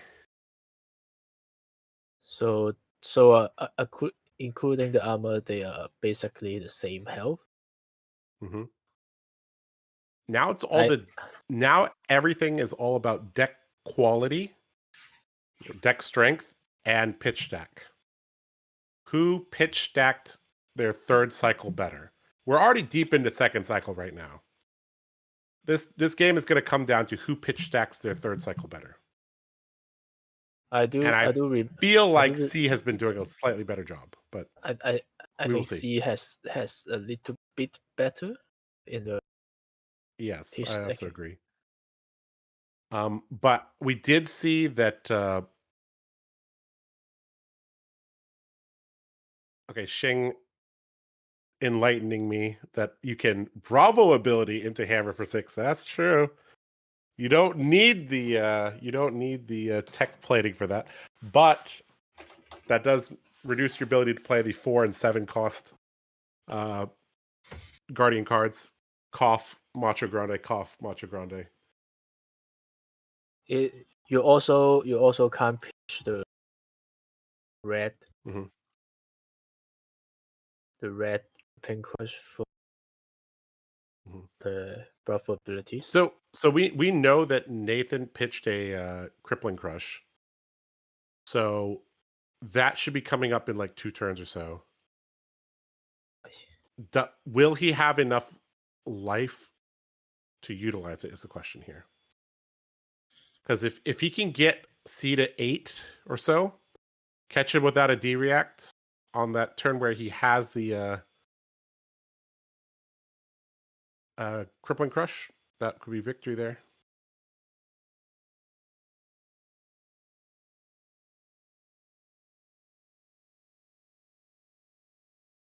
So it's coming.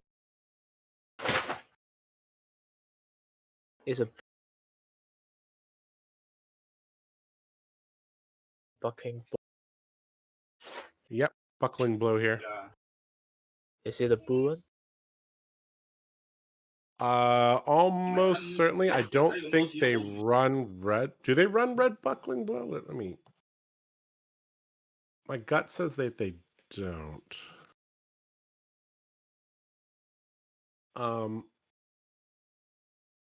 It's a blue one. It's a blue.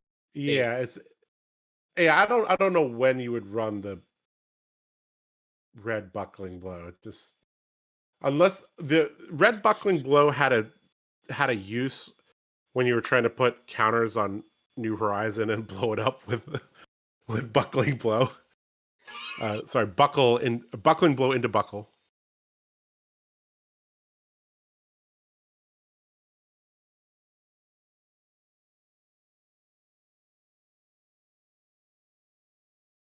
This turn taking a little bit longer here for Nathan to think about. Wonder what he's thinking about here. I think he certainly knows his opponent holding a pummel, and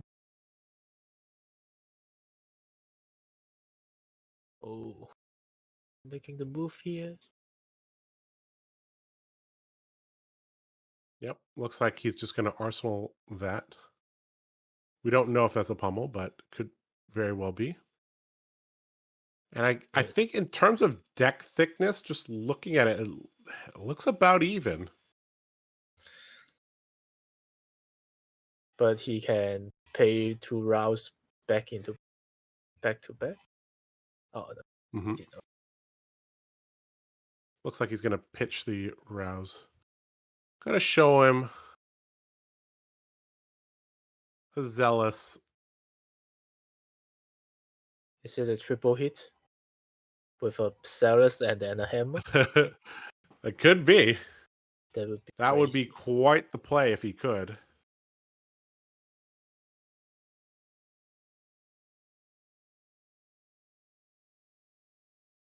Depends what's at Arsenal, I guess.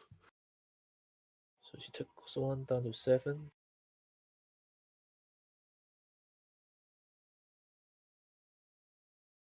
What's that? What's the last card? A 𝐁𝐚𝐽𝐿? I'm down to 7 minutes left in the round.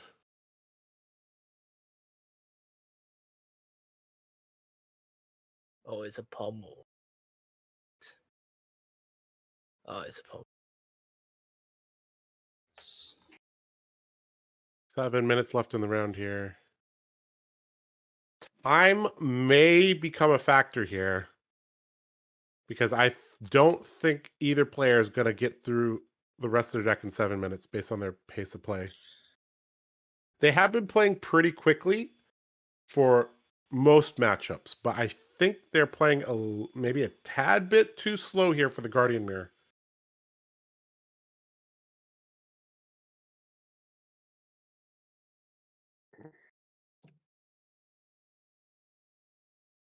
And I think he's just going to put the pummel into Arsenal here and try to set up a kill here. This could be the turn where he has the crippling crush that he pitched. Let's see if I'm right. It's just one of these turns coming up soon. There's a Macho Grande. Dun dun dun. Macho Grande with pummel. Or Terra Sunder here with pummel. And oh boy. That's not enough. That's game if he gets the... Is it red? That's 11 damage here. Oh, it's a blue. Against 7. But still very good. Yep, still very good. Gonna lose 2 cards here. Both players playing at a quicker pace here.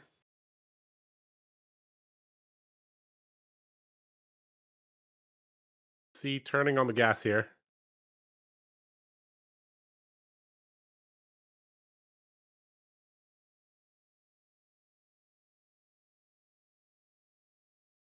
Of note, a card that used to be, a favorite of Oldham and Bravos was Heart of Fendel.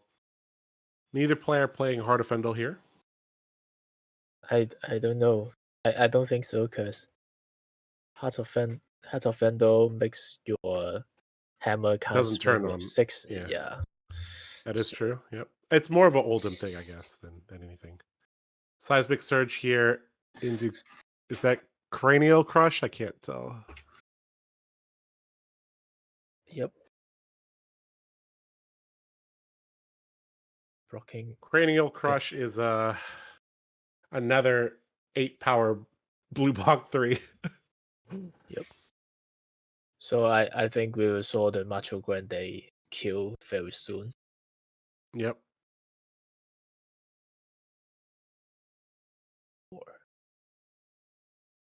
I think he takes it, right? 'Cause I saw like a Probably go down to 2 here. Yep. If not, he can also block and then play the Starstruck here. Mm-hmm.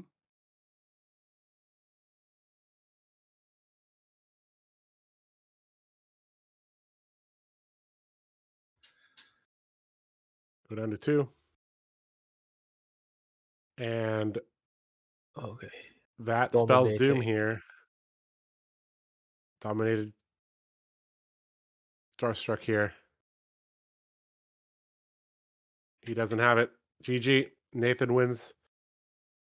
And, well, that means our American Bravo is going to advance to the top 8. Well played from him. Hmm.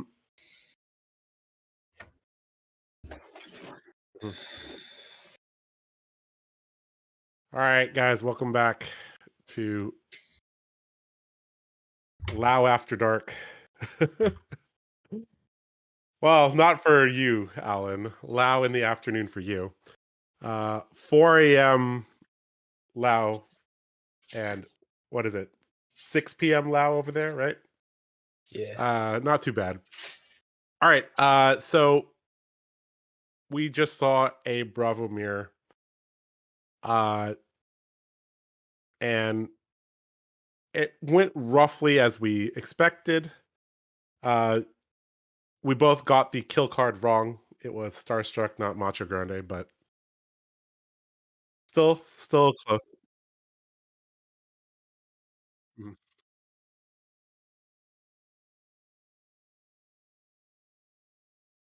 All right. Okay. So, production says we are going to take a 20-minute break, roughly. And we are going to have a new live stream. It's going to be on the same channel, but they're basically going to have 2 VODs, right? They're going to have a Swiss VOD and then a top 8 VOD. And then we will also announce the top 8 of that tournament. I will request that production, lets us know about the 4 different matchups for the quarterfinals, and maybe you guys can run a poll in the chat to see what the people want to watch. That is, I think, a good thing if you can do that. So yeah, we'll see if we can do that for you guys. All right. So, Alan, any quick thoughts on the game? This game is kind of like the way in the middle game we talk about the efficiency and the equality of the deck. We saw Sid. He pitched deck have a greater. He had 2 reds in his hand when he died. Yeah, he had a strong pitch deck. Yeah, unfortunately, this game is the efficiency beats the equality. Equality, get the quality, and is although I think this matchup is quite boring, but you can still learn a lot. There's a lot of fundamental flesh and blood in this mirror. So good players will eke out small advantages over time, and they can. Yep. All right, production is telling us to to end the live stream. So again, 20-minute break. We will be back on the same channel at a different video. So we will announce the top 8 then. We'll see you guys in about 20 minutes. Take care.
What's up, guys? Welcome back to Battle Hardened Bangkok 2023. I'm one of your casters, Josh Lau. With me is my good friend and one of the best players that I know, Alan Lau. Alan, how are you doing? It's a long day. It's my first. Yeah, it is a long day. This is your first casting gig, as they call it. Nathan and I have done this like 4 times already, so we're kind of used to it, especially with the time zones. But anyways, we are done with Swiss, and after 6 grueling rounds of Swiss, we do have our top 8. We are going to announce that to you on stream right now. So, well, you know what I realized looking at this Alan? There's no way I'm gonna be able to pronounce this guy's name. Anyways, okay, so you guys have the top 8 there. So, anyways, first we're gonna be showing you guys first versus 8th seed. That is gonna be Vespa from Thailand on 𝐁𝐚𝐭𝐿 up against Clarence from Malaysia. So that will be the feature match that we're gonna show you guys. 4th versus 5th seed is Keith Young from Malaysia on 𝐁𝐚𝐭𝐿 against Nathan from Thailand on Bravo. 2nd seed versus 7th seed is next. That's 𝐁𝐚𝐽 from Canada on 𝐁𝐿 against Sensei on Azalea from Singapore. Finally, 3rd seed versus 6th seed, we have Nitya from Malaysia on Levaya against the Thailand Bravo Pongrat. So, summary: 3 𝐁𝐚𝐿, 2 Bravo, 2 Azalea, 1 Levaya. Again, 3 𝐁𝐚𝐿, 2 Bravo, 2 Azalea, 1 Levaya. Alan, what do you think about this top 8? Is very like what I think. I think 𝐁𝐚𝐿 has a pretty good performance because he wins both rounds in the stream games, and I think if Vesper he can go through the first round, the first Azalea, then I think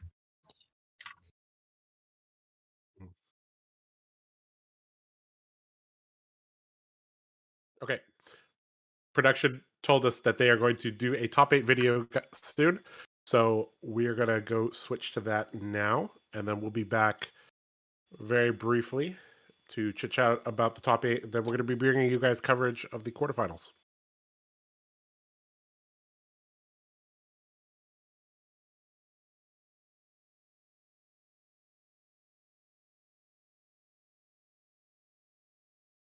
Oh, they're not ready apparently. Okay, that's okay.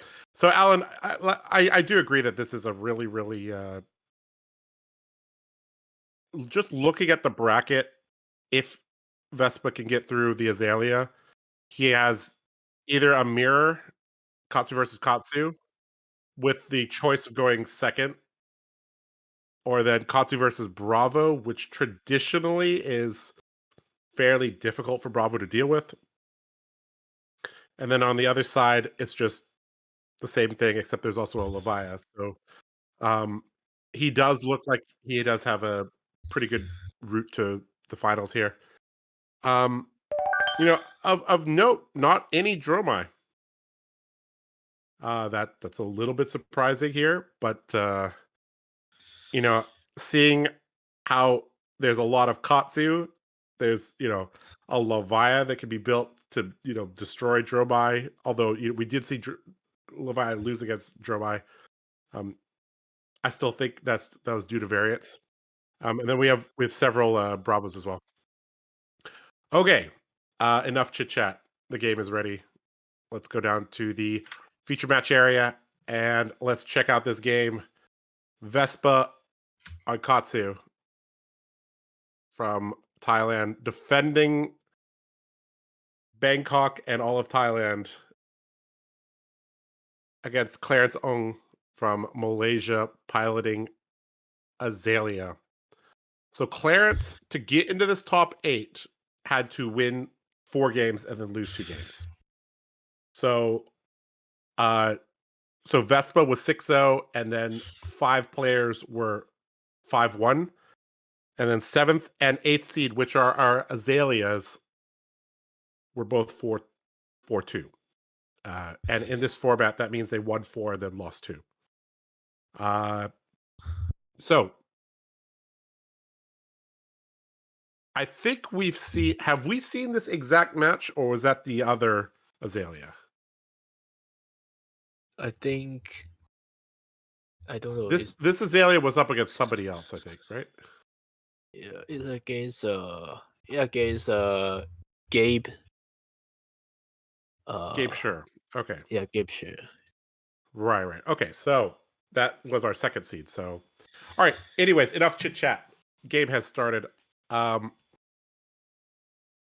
any notable things in terms of equipment here? Okay, so this time Ninjas picks the cross whip instead of tunics. I think it makes more sense to me because expect a short game here. So I don't know. Clearance makes some difference due to the does it make any difference because of the last Kazoot game on stream, or he just played the same route that's before. I think if he take out some citrus of it, I think he can make the deck move. And yeah, I think the equipment for Azalea is very standard, and the patch grappers can break 1 times the important on hit, and that's very standard. Yeah, very, very standard equipment from both sides here. So of note, this is open decklist format, so both players are aware of what is and is not in their opponent's deck list. So let's just talk a little bit about from each side here. From Vespa's side, what cards would you be looking for in the Azalea deck or not looking for, just to keep an eye on? Tar Pit Trap, I think, would be the highest priority. Yep. I think since there's an open deck list, then Vespa does it has a topic. It would be amazing if the Azalea has the top trap. So I think nothing special about the Azalea side. I think If I'm correct here, Vespa chose to go first. Yes. Leaked in a damage, and it's back to Azalea. That feels like that's wrong. I feel like letting Azalea go first is not that big a deal because they have to blind Azalea to get dominate. So maybe I just feel like in this matchup, like, tempo is everything. So letting them go first is not too bad as long as you could block like 10 reliably, roughly. All right. E-Strike, go again here.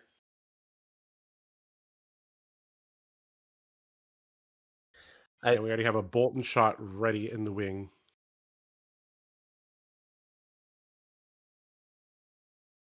I think this turn is very good for Vespa. No relevant on hit.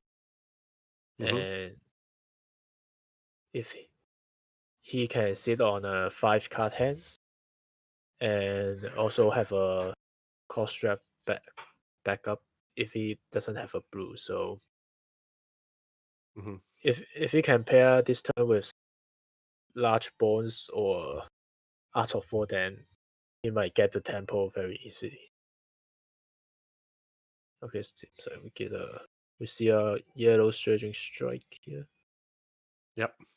So from the Katsu's perspective, he has to realize that out of 10 turns, maybe 2 or 3 of them are going to have minor disruption. So most turns from the Azalea are going to be presenting something very, very annoying.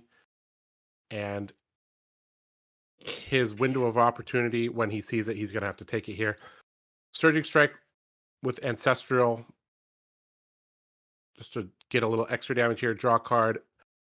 Probably has something that he could discard to 𝐁𝐚𝐭𝐥𝐞 here. And it looks like Art of War going to be a follow-up here.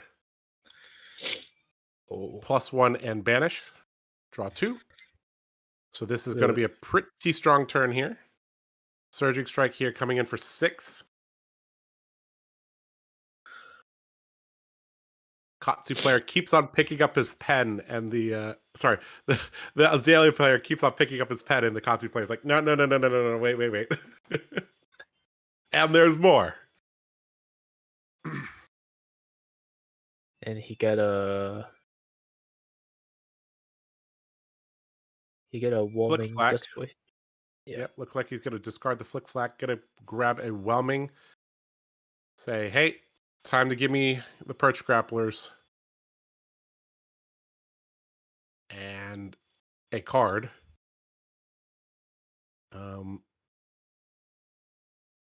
And so he still has 1 card in hand, 1 card in arsenal. Let's see what Vespa could do here.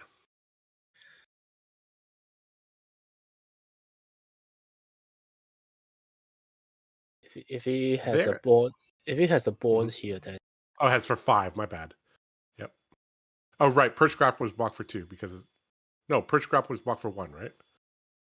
Or did it block for 2? Block for 2. Yeah. I remember like Guardians and Warriors complaining that Rangers have better boots. But he's going to cover this up for 6, just playing around the breaking scales here. Yep. Don't want that to hit. Don't want the threat of MOM. So he just shuts it down for 6 here. So we can see both players running some defensive cards. We have Azalea with Sink Below. We have 𝐁𝐚𝐽 with Flick Flack. So both players have access to some defensive cards. Although I would be surprised if they're running more than like 5. So each time we see a D-react out of them, it's going to be really, really important. Flusterfist here. Maybe it's a blue, not exactly sure. If this is a blue, it's coming in for 3 here. And I feel like players are pretty quick these days about saying no blocks to vanilla damage. This is a blue one. All right, Tunic to 3 here. Skullbone Crosswrap activation. Are we putting this on top or bottom? Looks like keep this on top. Looks like he's keeping it on top there. We have a Deadeye plus, I believe that is Lace with something. Frailty. Yeah, Lace with Frailty. And so Frailty on hit, discard on hit, Codex. Codex going to grab back the Remorseless. And off it goes. So actually this time we're seeing more pumps compared with the last game. And correct. There's also very important that he didn't stack those ponders together and generates ponders once every turn is much exactly more. An Azalea player that draws a very, very smooth mix of on hit plus ponder generation, plus Heat Seeker like effects. That's when things get kind of ridiculous because they're launching 4, 5, 6 card hands at you, and then ending with an arsenal, and then doing it again and again and again, and that can become very, very, very oppressive if you are a deck that is not prepared, and or you are a deck without lots of armor. 𝐁𝐚𝐽 falls into, unfortunately, both of those. 𝐁𝐚𝐭𝐿 here running basically 4 armor if he really needs it. Realistically running 2. You don't really want to give up the mask very early. And then most of the cards blocking for 3 here. Looks like we're going to have a defensive Art of War here. Very interesting here. So he's going to have to pay with a card. Okay, okay. So we see all 3 Art of Wars now. One in the graveyard, one in the pitch stone, one in play. And probably going to be able to defend from Arsenal +1 on the attack action cards. I think Does this have dominate? Did he give this dominate? He didn't he rotate paid the from Azalea. he paid for the codex, so it doesn't have dominate. So it doesn't have. Yep, correct. So here, is he just going to lay down 12 here? I think so, because you take or as close to 12. I keep forgetting ninjas don't block for 3 that easily. Yep. I think it's better just lay down the whole hand. Mm-hmm. Now the thing is, he may not even be able to get to 11 here, because if he has 3/2 blocks, that only becomes 9 with the defensive Art of War. He needs 2 3 blocks and a 2 block in order to block for 11 here. And okay, that actually does it. E-Strike, Fluster Fist, and Descendant is exactly 11. So not too bad there. But now Clarence knows Art of War is out of the picture, does not have to play around Art of War anymore. Not that he really would be playing around Art of War that much, but you know that he doesn't have it, right? Also, he chose to keep it off last turn. Mm-hmm. Yeah, so we see another pumps. Yeah. And this was going to go to the bottom, though. Let's with 30 wasn't very powerful, but it does quite annoying to the customer. Mm-hmm. You will let them have not to play Spire Sniping here. Pitching Spire Sniping and playing or loading Spire Sniping. That'll let him get 2 looks at the top of the deck here.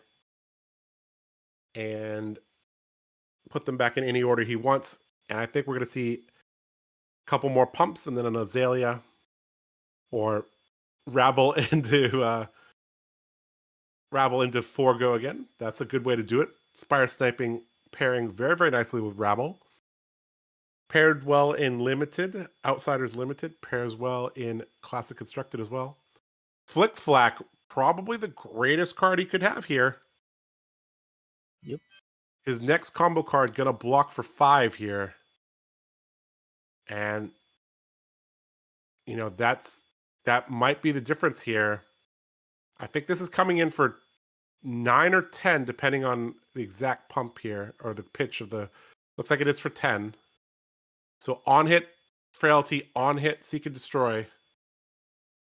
Now, he does not have enough to block this out with his armor plus a combo card from hand. Only has 9 block available to him. It also had Dominate, I guess. It has Dominate, correct. So he can't. So, does it have Dominate? I think it does. Yeah. All right. So does it have Dominate? Does it hit? Did he not play it? Okay, I guess it doesn't have Dominate. Well, anyways, Razor. Well, you can rewind it, Alan, and find it out. I think it switched by the Spire Sniping. If I'm not,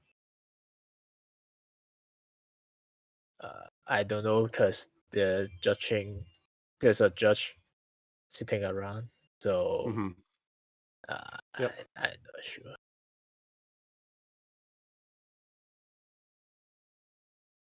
Okay, So they realized it. Yep.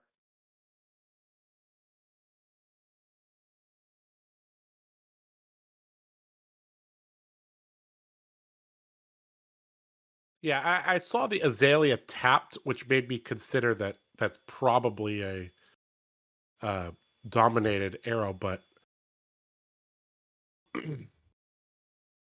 Okay. it was also So kind of weird how Vespa blocked with one card and then blocked with two more. That was kind of a yeah. I think you want to announce fixed fat triggers. Right. Yep. That Uh, definitely could have been it. Yep. I'm not sure. Anyways, looks like this is easily correctable here.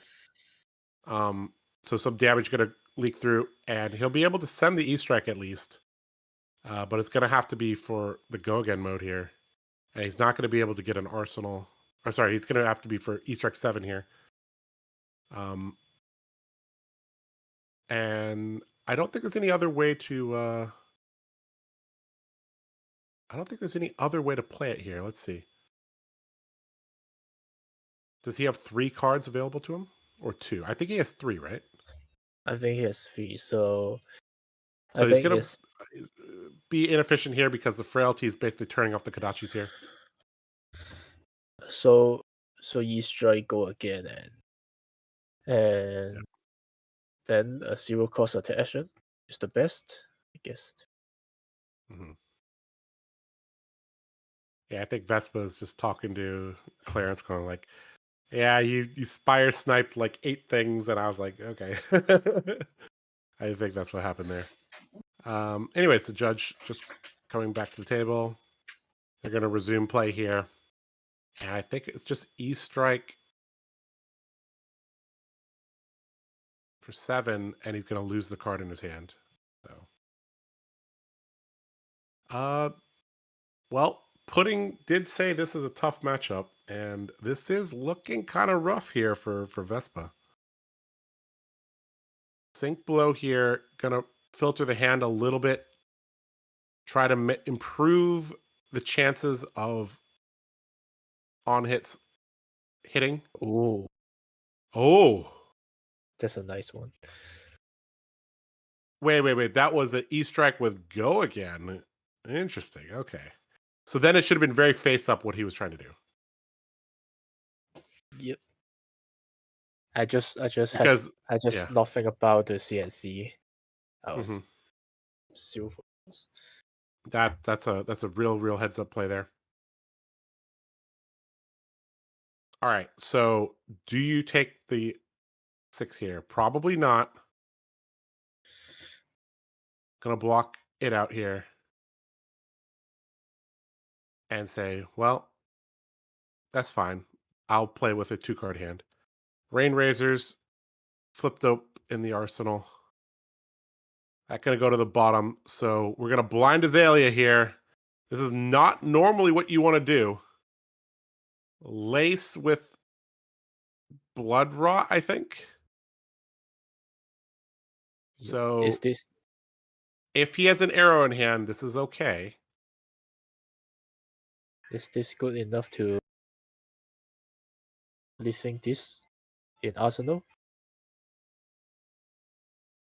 Or they want to? Well, he has no choice now. He already opted and he already Azalea'd.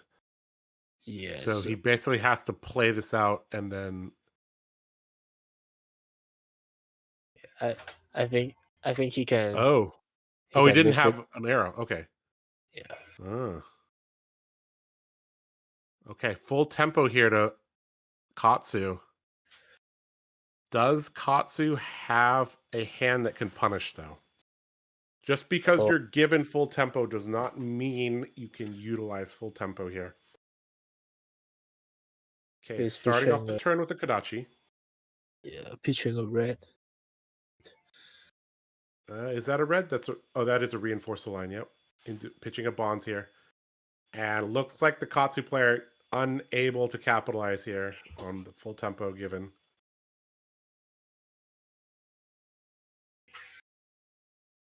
Two cards for 2 damage here.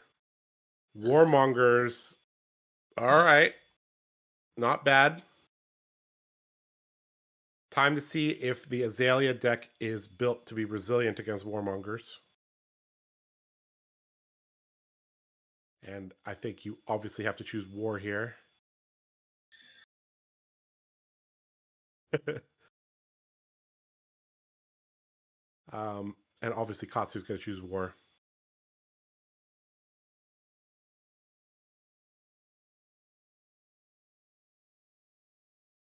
All right.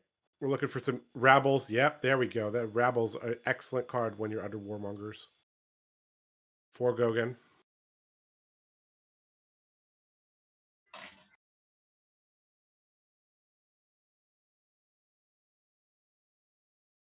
Ideally, he has something like an E-Strike here. That would be very strong. E-Strike.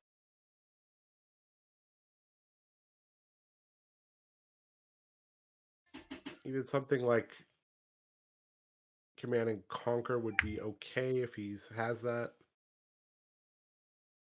Or just, you know, even firing an arrow here is not the worst.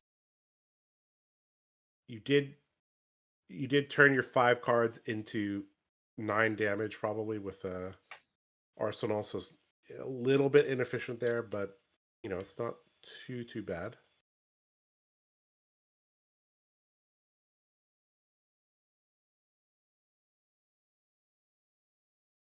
I'd be starting to get concerned here if I was Clarence.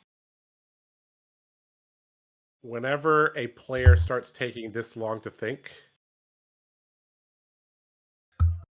that means they kind of like their hand.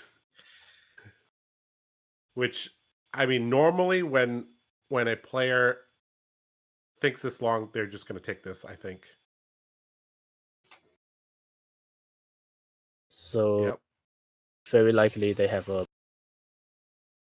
So I think Vespa's like, you know, without non-attacks, how bad can this be? Oh, especially if the Breeze Rider Boots jumping in front of this. double Alarm turn. bells. Yep, double bonds turn. Alarm bells need to be going off like crazy here. So Although, there is quite a bit of information given here. Like,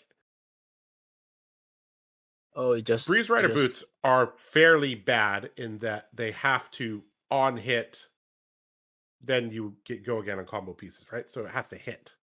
And you're not like Dorinthia, you don't have attack reactions to force in the on hit. So if Clarence covers up some of the first couple attacks, he may not even get a chance to activate the Breeze Rider Boots. We'll see soon. But that was a pretty inefficient turn. It looks like he had a pump in Arsenal, so he couldn't even get that out.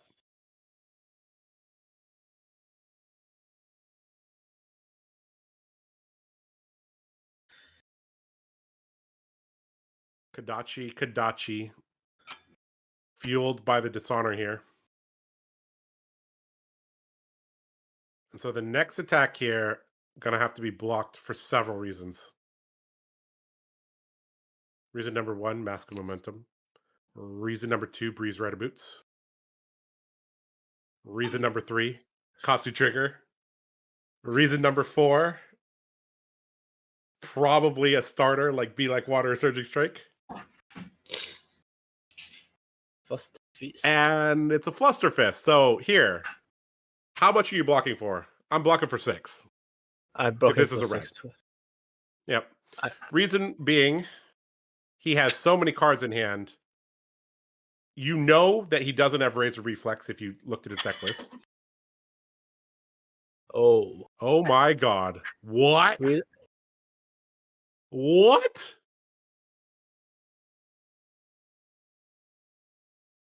Oh boy, you just unleashed hell now.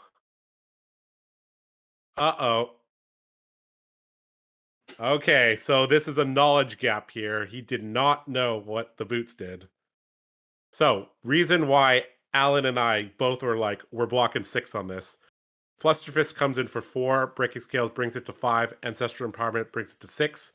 If Art of War was in the deck, which we know that the Art of Wars are not, one is at the bottom, 2 are in the graveyard, that could potentially bring it to 7, but you don't play around 7, right?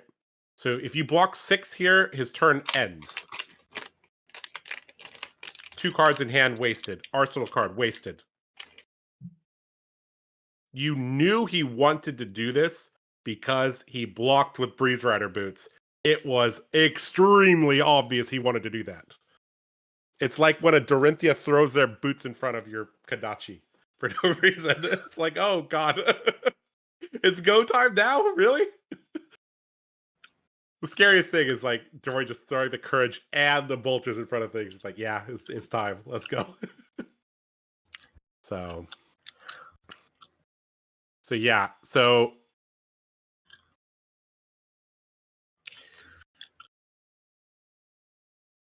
yep, so I mean, chat is correct here. 0 respect. And the mouth open here, telling you everything here. I mean, masked, like, literally Vespa's, like, pointing at, like, 7 things on the board. He's like, all right, like, 4 triggers, mask trigger, boots trigger, Katsu trigger, and uh-oh.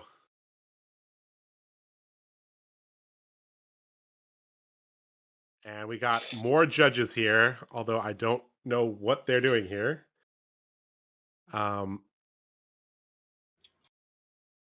Flusterfist on hit, Breeze Rider boots would act as a triggered effect. So on hit, so similar on Talishar. Every single time a Dory Dawnblade hits, it asks you, would you like to destroy Refraction Bolters? Very similar here. Every single time a combo card hits, it will ask the Katsu, would you like to destroy Breeze Rider boots to give your combo cards go again? And I think the judge just explaining to him, yeah, that's how the card works. And we are about to see Azalea die here.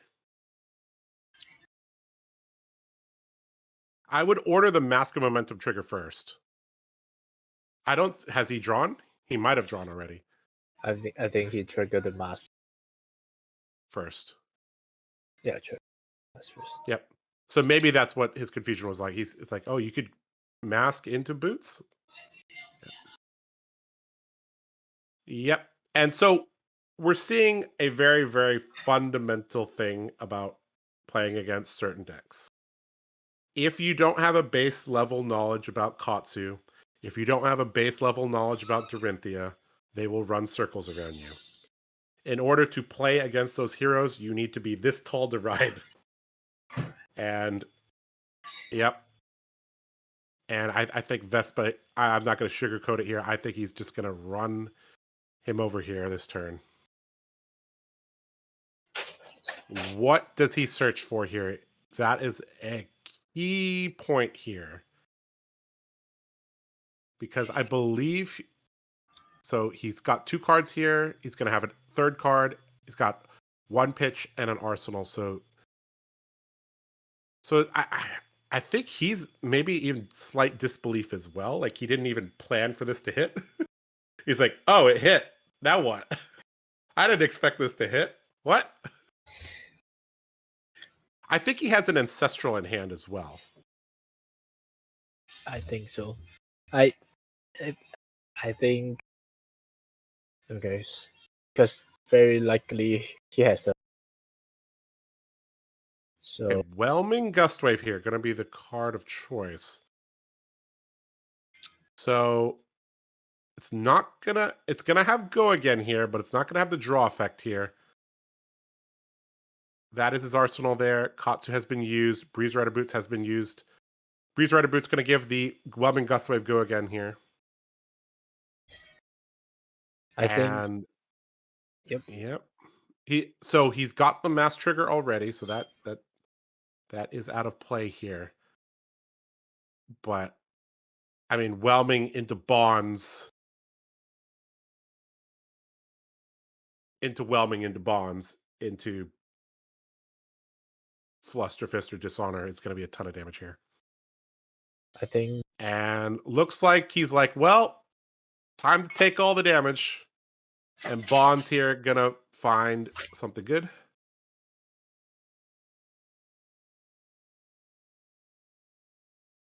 I think it's I think the search is for the bonds, and You think he's gonna search for Bonds here?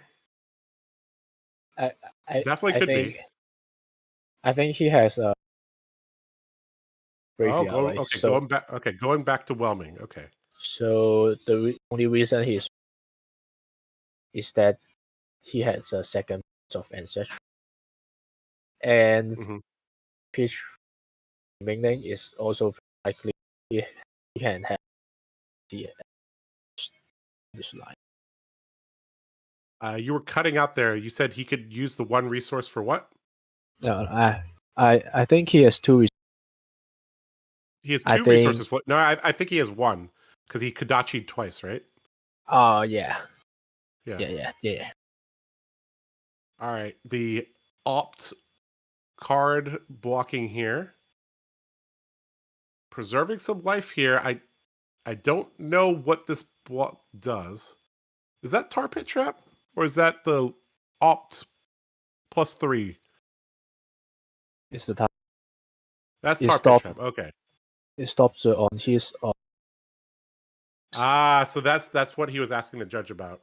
He was like, well, can't I play my Tar Pit Trap? And no, you can't because that's not Snapdragons. That is Refraction Bolter's text. Okay. Yeah, that is Tar Pit Trap, yeah. Okay, so is that Mugenshi release? I can't quite tell. That looks like Mugenshi. So this is a pretty complicated combo here. All right, ending with Be Like Water here. Normally you start with Be Like Water. This time you're ending here. And with all that said and done, Azalea with 3 cards and 13 life deficit here. And yeah, that's all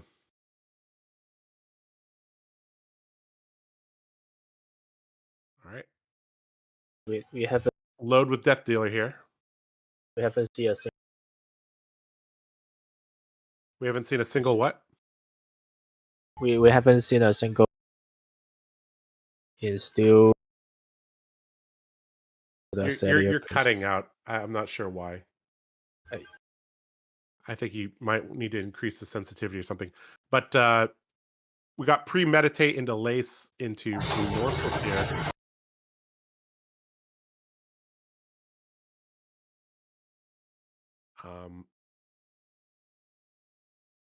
Stopped the Lord of Wind.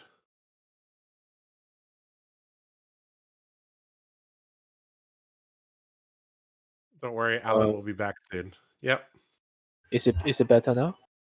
Yeah, it sounds better. Okay. Yeah, I said that he see a single red in ledger.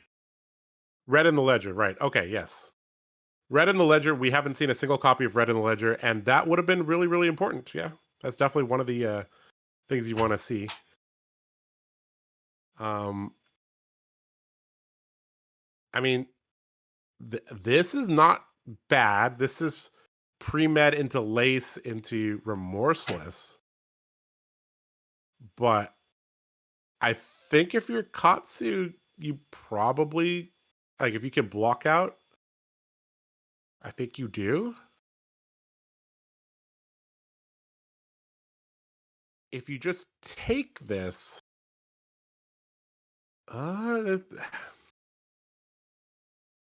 okay, so something we've seen the Azaleas not do very well during this tournament is utilizing Bullseye Bracer. I think they had it taken away from them for too long that they forgot to use it. They have been given it back, and we still haven't seen good activations from Azaleas with Bullseye Bracers. Bullseye Bracer, one of the best tools that they have for pushing with the extra cards that they have from Death Dealer.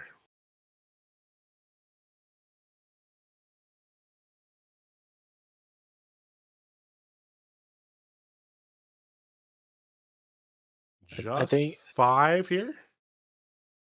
it's pretty weird that the Azalea Mhm. I think likely be a ring.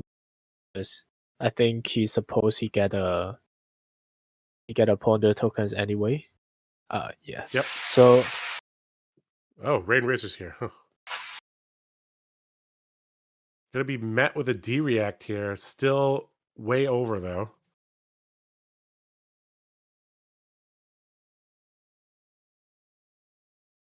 Do you like Rain Razors and Azalea? I'm very mid on it. It's only good with Bolton Shot and your Bullseye Bracer turn. yes. That's the only way to get 4 value.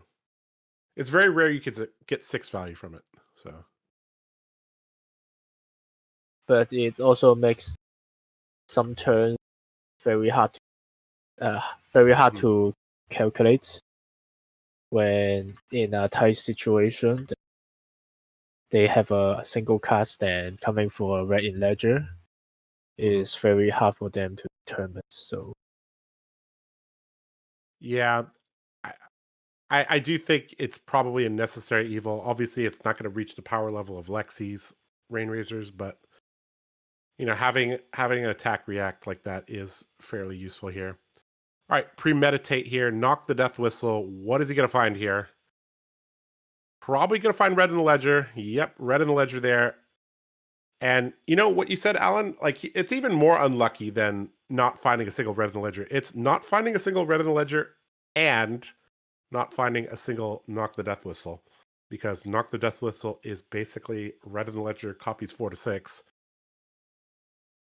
So knock gonna let him reload here. So he's gonna reload.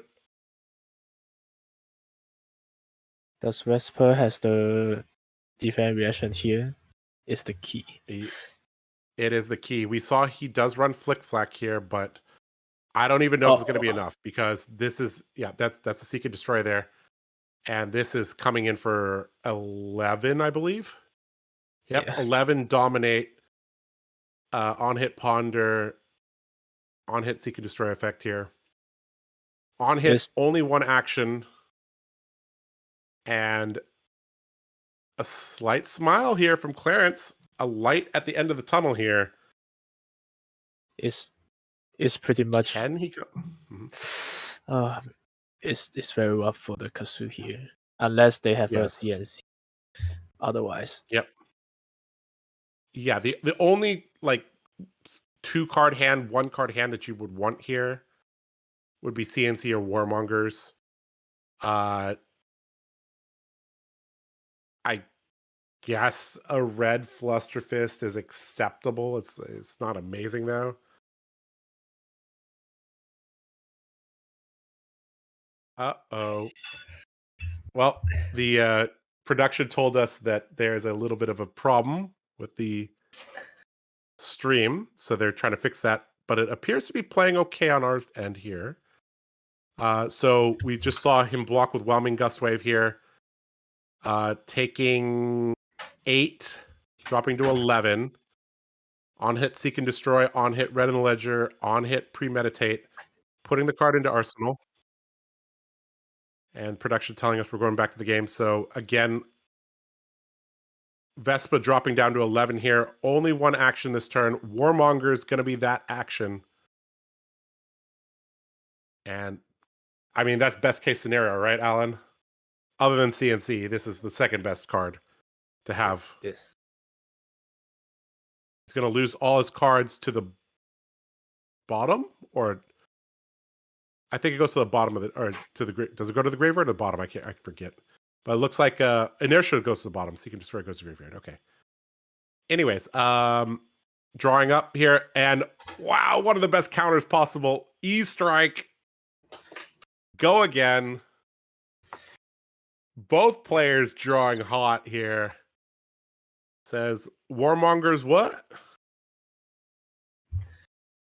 Oh my. Azalea here. Dropping to 6 here. Totally not affected by the yeah. August here. I mean, this is ultra best case scenario, right? CNC into sorry, East Track into CNC. Yeah, as good as it gets.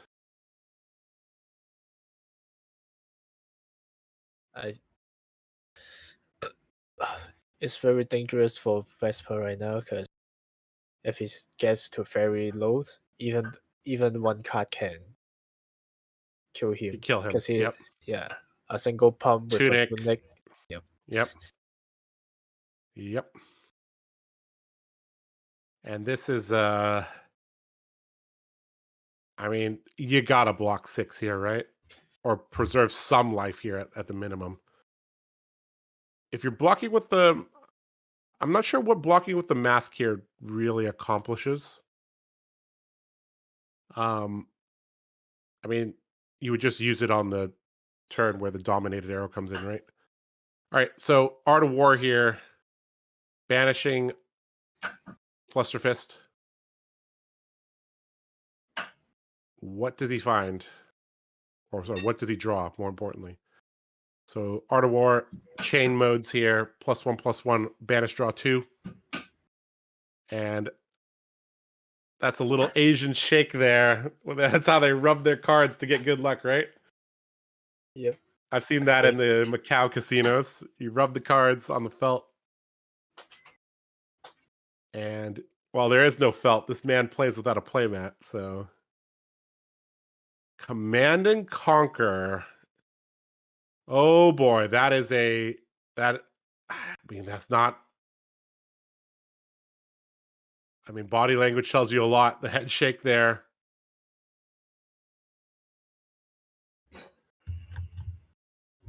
And Clarence knows whether or not he's running lunging press. No lunging press on this CNC. I mean, although, to be fair, this CNC is coming in for 7. So, not too bad. But I think he can deduce a few things here. Especially considering that he pitched Ancestral plus Bonds here.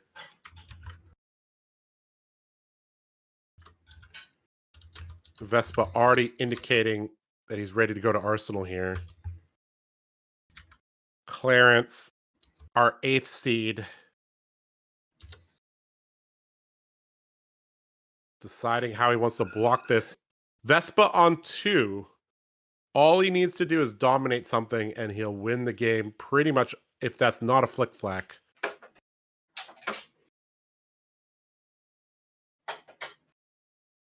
Alan always does that when he needs the draw.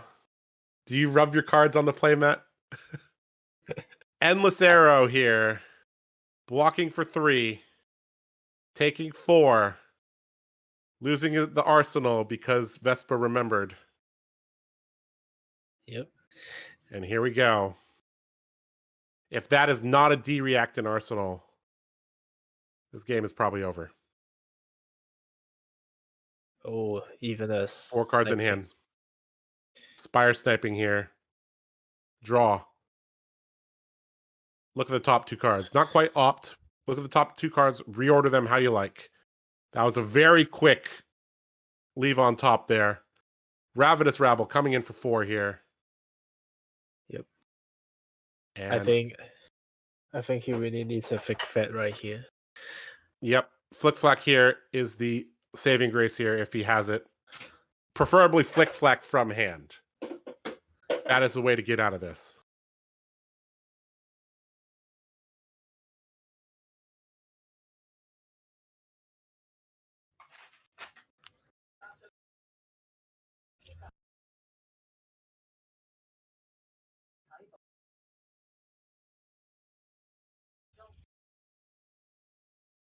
This has got to be a feels bad moment for Vespa. Because he knows in his mind right now whether he's won or lost already. Yep. And considering how badly Clarence misplayed on that big turn, this has got to feel real bad if he's about to lose. Oh boy, Sleep Dart. I think that's Sleep Dart. Only for 5 though, but it has dominate.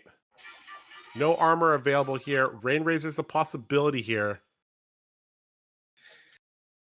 Oh man. Razor Reflex also a possibility here if this Azalea is crazy. I mean, the fact that Vespa looked at the graveyard means he doesn't think he's dead here. Yes. I mean, if you're dead here, you concede, right? So, he forget he has Vespa a looking. dominates. I don't know. It could be.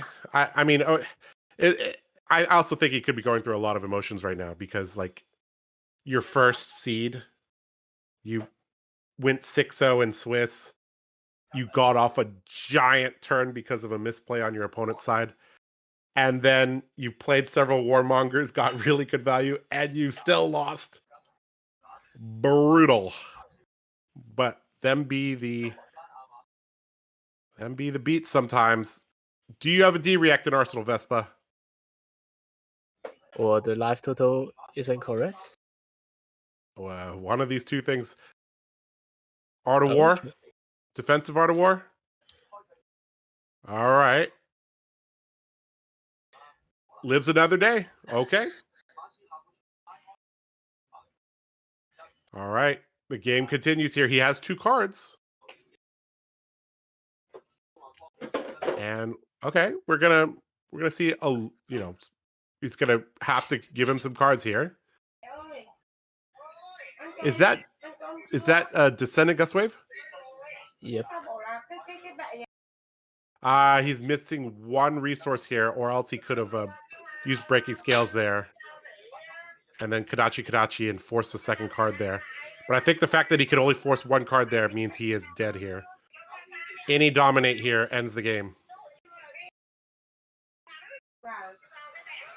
Unless he literally has like Flick Flack and Reinforce. No, that doesn't even work. He can block 7. Theoretically maximum 7 here. I think 3 block Reinforced here. Yeah, even we know the Art of War is a long way away. Even the arrow is big. I think more than 12.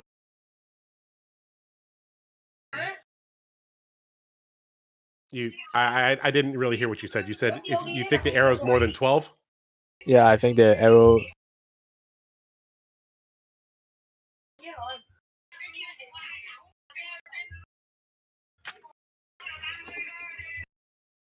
Well, I mean, I think this Seek and Destroy, this Bolton shot is gonna probably end the game here.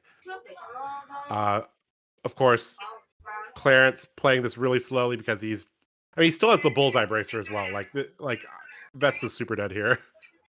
Looks like Read the Glide Path gonna be extra insurance here. And across comes a giant ass attack for 10, go again with Dominate. And there is no way that Katsu can survive this.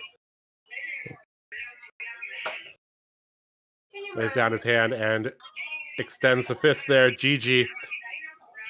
Well, there is a curse in Battle Hardens. That first seed loses to 8th seed.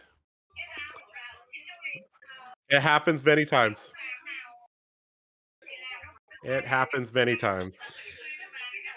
All right, Alan. So that was quite a game there.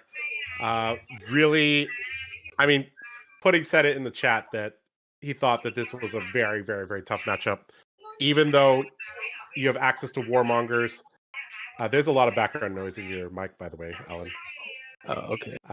You're gonna need to, adjust that or figure something out. Anyways, there was a lot of. So even though Katsu has tools like Warmonger's Diplomacy, we saw that it didn't quite cut it. Even though the Azalea player made a massive mistake in defensively, letting that Breeze Rider Boots Mask of Momentum Flusterfist turn hit. Some things are just really, really tough to deal with. A deck that can, play Red in the Ledger with Dominate, with several on hits, is going to be really, really, really tough to deal with when you don't have armor. And your class defense reaction, Flick Flack, is better at defending wide attacks than, single strong attacks. So in WTR, we saw, Staunch Response, Steel Blade Shunt. They're better at dealing against one large target. Reckless Swing is kind of his category on its own, and Ninja is better at defending against wide attack patterns. So yeah, Flick Flack and, just having 3-4 armor there really, really hurts. Anyways, Alan, any thoughts on that match before we kick it to a break?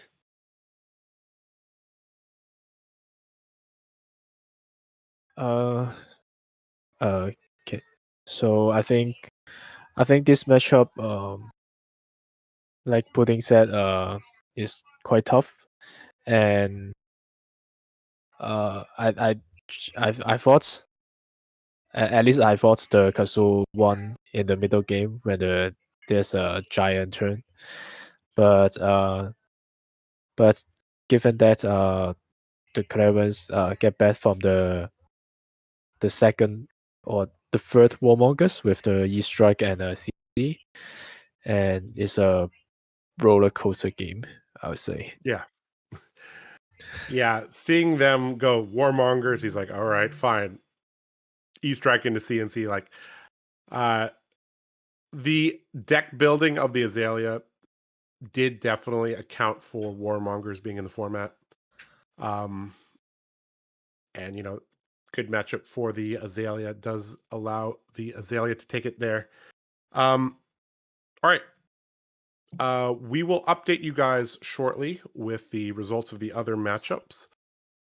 We will be back shortly to bring you guys the semifinals. So we'll be back ASAP for that. See you in a bit.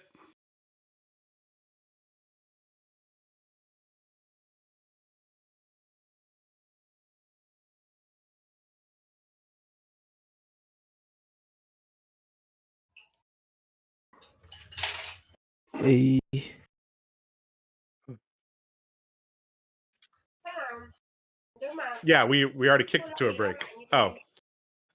A little bit behind the scenes. We'll see you guys in a bit. Take care. Okay.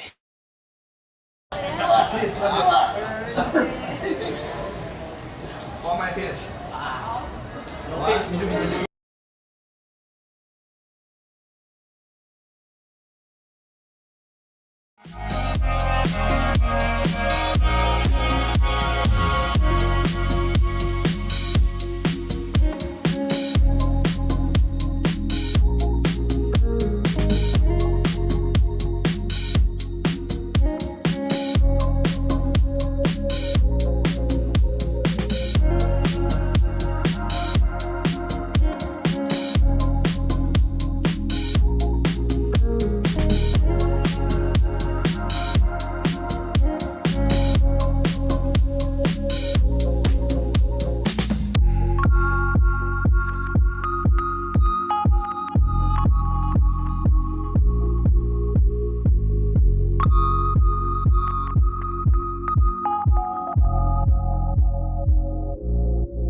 So you keep 2 cards and you keep 3 cards. Thank you.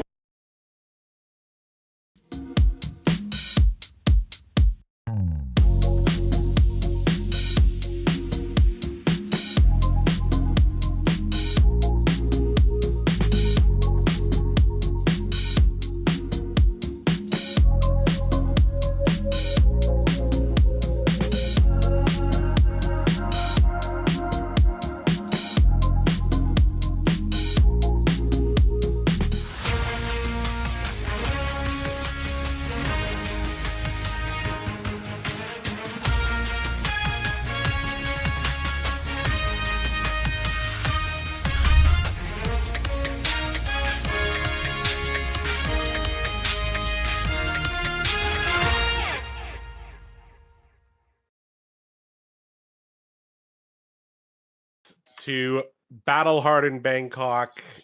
We're in the semifinals now. Alan, how's your day been going? Been 6 rounds of Swiss. We just saw pretty good quarterfinals, and we got the semifinals now. How you holding up?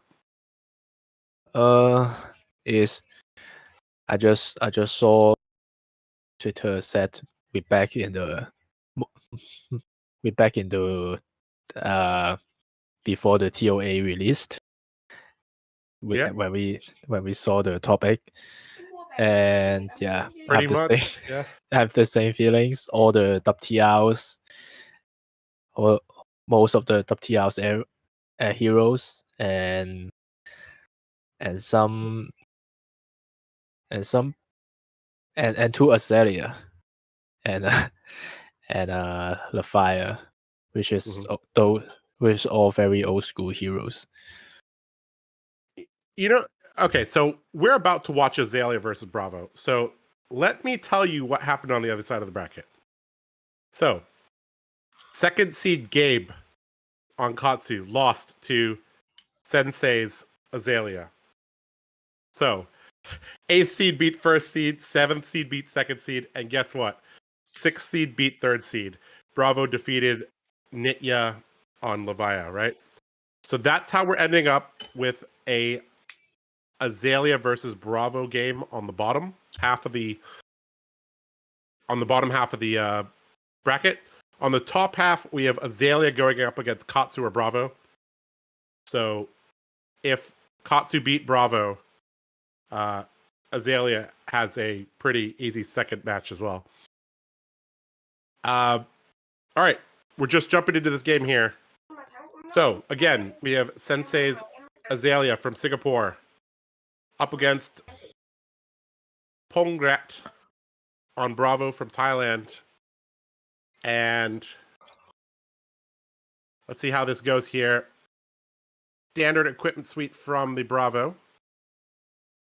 And that looks like Snapdragons from the Azalea. So foregoing the perch grapplers, foregoing the 2 defense here, saying, you know what, I'm just going to go here. So in terms of open deck lists, I think one of the most important things for Azalea to look at is, does Bravo run Warmongers? Is there any other important things? I think I play against a Bravo. He played the lunging pass. So it's also definitely. It's also great to see does he has the lunging pass or not. Yep. Yeah, definitely going to take stock of, how many red pummels, how many blue pummels, what does the defense reaction suite look like? I mean, the reds and the blues are fairly standard. He's probably running Spinal, Crippling, Rouse, Zealous, E-Strike, Starstruck. These are all, kind of givens. But we see a dominated Crippling Crush here, gonna tear apart the hand of Sensei here. And leave him with just 1 card here. And already down to 26 here. This could be a quick game. Oh, yeah. He blind Azalea here into Lace. Is he running New Horizons? Yeah, here's a New Horizon. I just realized. Yeah, we have some glare on the headpiece, so we couldn't tell here, but double arsenal here for Azalea. So that's interesting here. Oh my god. Well, sometimes you get lucky. Well, I mean, the good news is, as Azalea is like, well, it can only happen one more time, right? So, yeah, is what it is. Somebody in the chat saying it would be great if the camera was a bit brighter. Yeah, I do agree. Unfortunately, nothing Alan or I can really do about that at the moment. We're just trying our best to, give you some play-by-play and some analysis here. 2 more cards ripped apart here by the Bravo. And Sensei already at 18. Oh boy. And we got. Is this just going to be a pass here from Azalea? And of note, the Bravo is actually running the buckler. Yep. So there's a ton of armor here.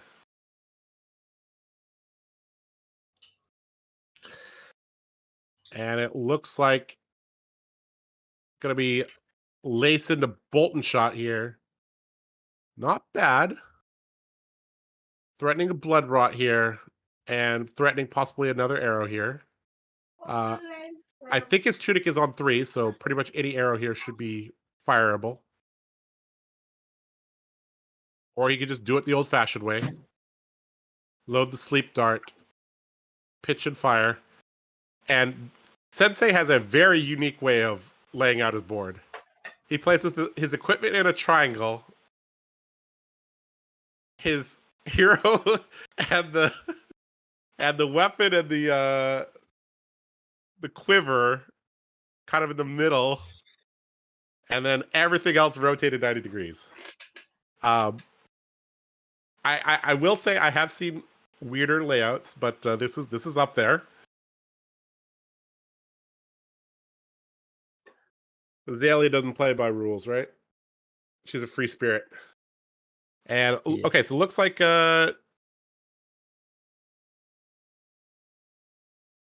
Bravo blocking a bit here. Still hit by the sleep dart, I think, but it doesn't really matter that much. Perennial crush, I believe. Flying back the other way.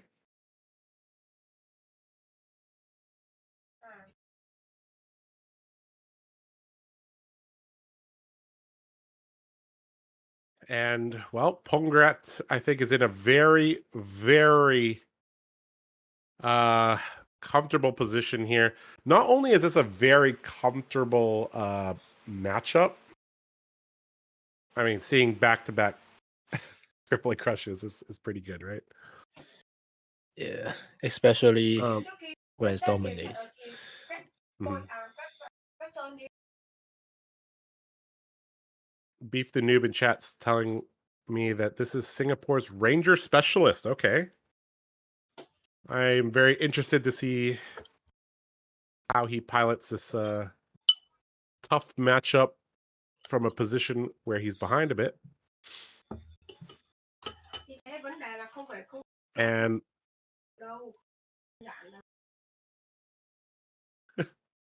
I get the feeling that both of these guys like are pondering, you know? Like look at 𝐁𝐴 on the right. Ponder position. On the left, we've seen Sensei 2 or 3 times this game kind of like stare out into space, pondering what he should do. Both players very, very thoughtful, let's just put it that way. What's up, Willie B? You made it. This is the semifinals of the Battle Hard in Bangkok. I hope you guys can still hear us because I believe one of our producers in Discord dropped. So if you could hear us in chat, please let us know. All right, anyways, we got... Looks like we have a Death Dealer load here. And we're going to start off with a rabble here. Just figure out what's on top. Bolton shots on top.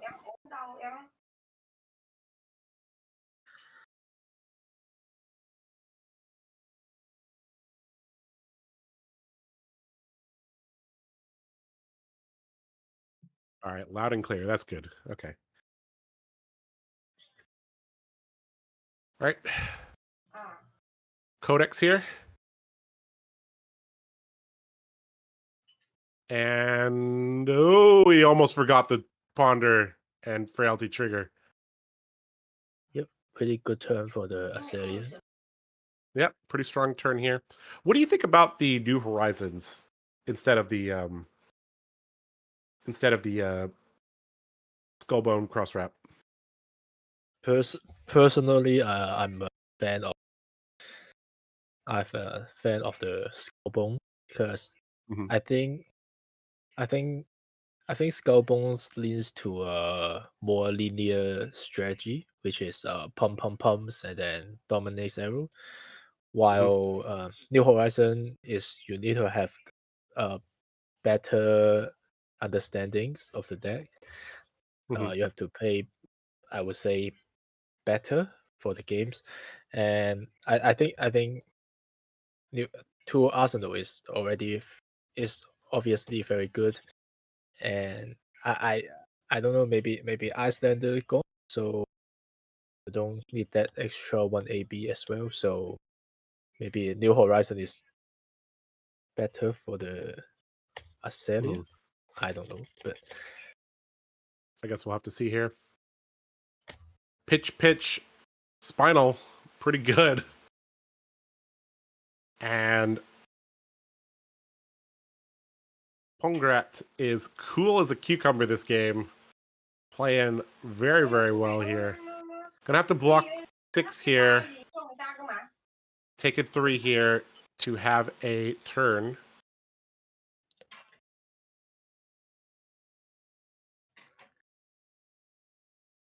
To be fair, Sensei keeping this very competitive and close, considering he took 2 crippling crushes to the face on turn 2 and 3. Lace into Bolton shot. Lace with blood rot more specifically.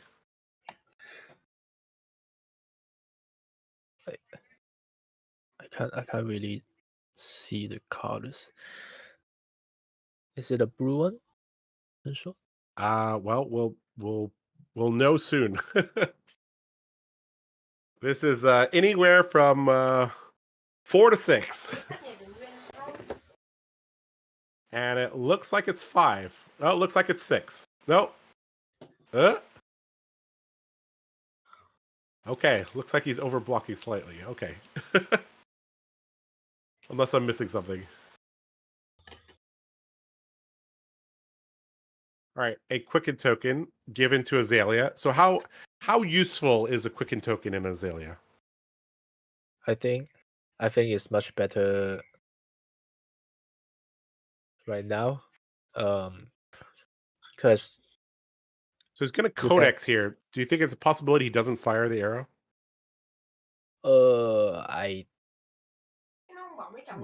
So he does has 1 card in hand. No, I don't think he has any cards in hand here. Okay, so I think so this has go again here. So he's going to block again with the boots. He's going to give Azalea a Quicken token for next turn then. Huh. What does he grab? Yeah. Oh, he grabbed a drill shot, I believe.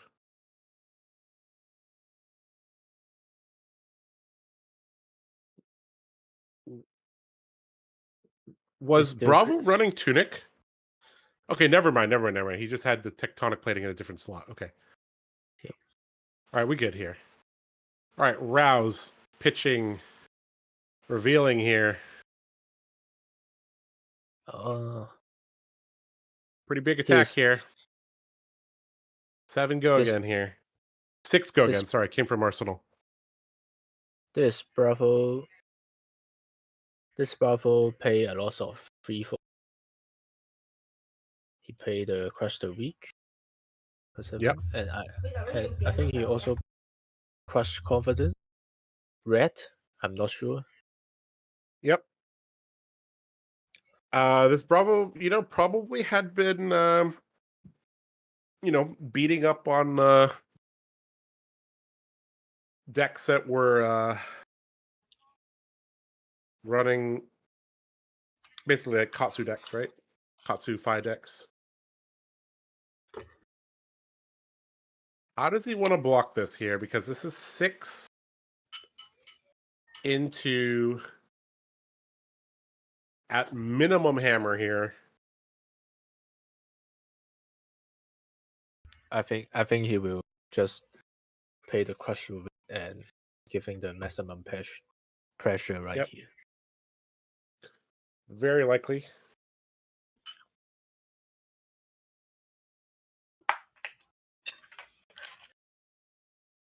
This is hopefully they remember that this is for 6 here, because sometimes you can forget about frailties affecting things from arsenal.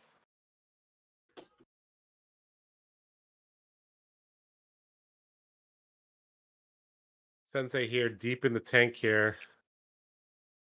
2 cards tilted to the side here, indicating he wants to block a bit on this turn. He knows what's likely to come next. So is this just a turn where you just block and try to reset? Because a Quicken Token is not that useful on a 2-card hand. Did he take 7? I think so. So he Okay, he's at 1. Or sorry, he took 6. He goes down to 2. Yeah. All right. And then take 1 more off. Okay, well, good luck here. All right, read the glide path. Gonna let him opt. Gonna give him +3 here.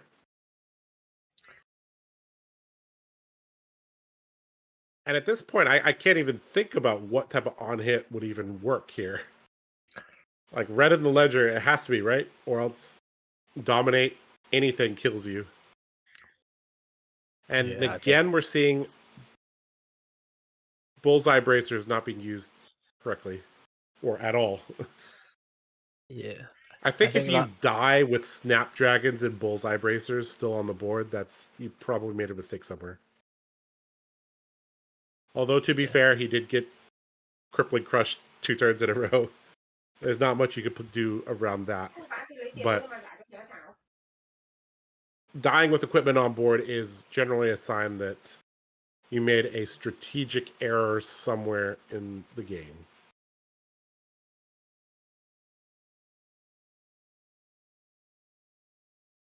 Again, Sensei in ponder mode here. Is that card going to the top or bottom? I think Looks like it's going to the bottom, and he's about to YOLO. Pre-med, Endless Arrow with Quicken. All right. I mean, that is something. On hit, he's going to get to fire it again, assuming the Tunic's on 1. or he can use assuming Tunic is on 3. Or he can use the bruise eyes braces. Yep, he could use the bullseye bracers here. So I think there's no world where you let this hit. Although I believe this is coming in for a breakpoint of 4 + 3 + 3, so this is 10, so that's kind of an annoying number. But I think maybe you just block 12 and just say, so be it. No ponder for you, your Quicken's wasted, no arsenal for you. And okay, never mind. Blunt force. He says, well, I think I have a winning line here, so I'm just going to go kill you. Oh, wait. He have a Quicken. So he can shoot. Yes, he shoot does. 3 times. He can shoot 3 times. Yeah, exactly. It's very possible that he miscalculated here. Oh, but it's not a pump. Still has snaps, though. But yeah, no pump. Unless he's trying to hide it. Really? I don't think It so. could be rain. But rain doesn't even work here because he's probably blocking for 6. 3 block is not enough here. I think you got to block 6 here. Cranial Crush and Out Muscle. Oh, that's a old school card from Monarch. If this the Ring Racer is the 5 on 4. Ring Racers? Rain Razors 1 time here. Rain Razors snap bullseye fire. That would be nuts. Yeah, that would be. He hasn't done it yet. That means it's not Raid Racers. Timing is everything in this game. Timing gives away a lot of information. Since he think about so long, so it's either Codex or Ring Racers, I guess.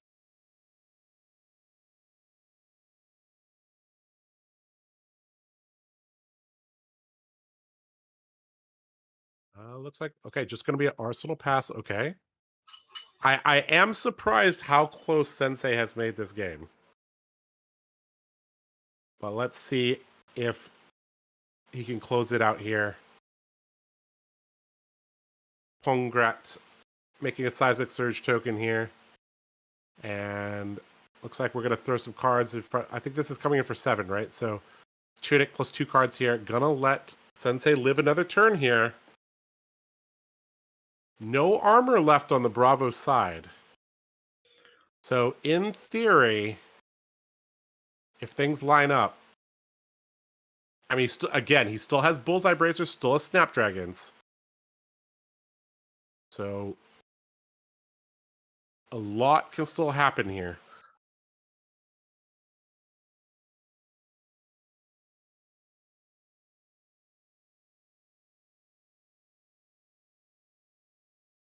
Boulder drop Fate for Scene here. Block it for 7. Bullseye Bracers loading a Drill Shot. No real on-hit effect here. But he is, he's chipping away here. Bravo going to need to keep some cards here. Looks like he's going to take 5. Yep. It's a good turn to use to block with the Seismic Surge here. Okay, never mind. No, Seismic Surge into Hammer here, or okay, never mind. The recost card again. So it's 5 to 1, 5 to 1, right? Yeah. Yes, the life should be 5 to 1, correct? I think, because he did signal that he was taking 5 there.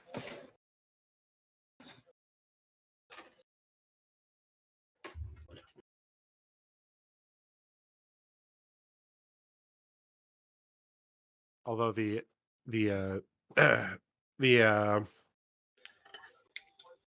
life totals are just slightly off camera here, so it's kind of hard for us to see it. We'll ask production if we could get an updated life total here.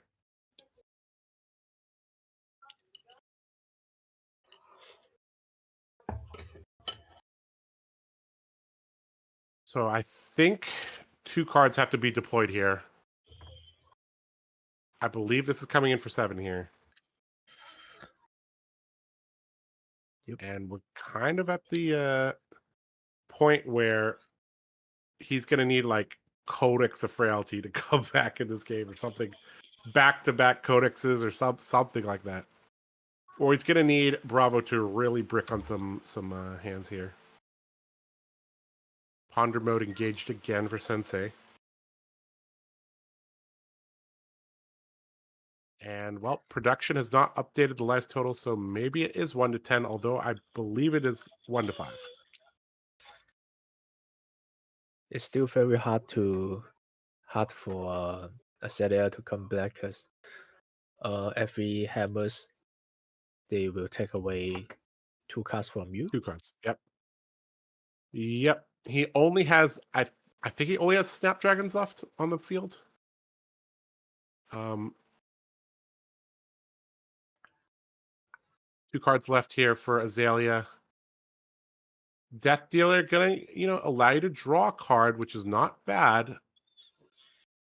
If he has a floating resource. He need a Codex. He's gonna peel the card. Peel the card. The judge is gonna look over. Remain stoic.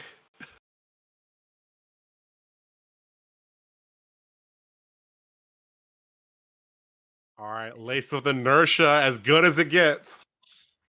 Yep. That's real good. I think That's block real one good. card. Yeah, blocking one card is enough. Because I saw the tier Sanders. Yep. So blocking Oh. one card here. Nope. It's gonna just cover it up with Fate. Okay. And 2 cards here for 𝐁𝐚𝐭𝐥𝐞 to return damage here. Oh. You know how many 4-cost stuff he keeps getting to send? A lot. Yeah, a lot.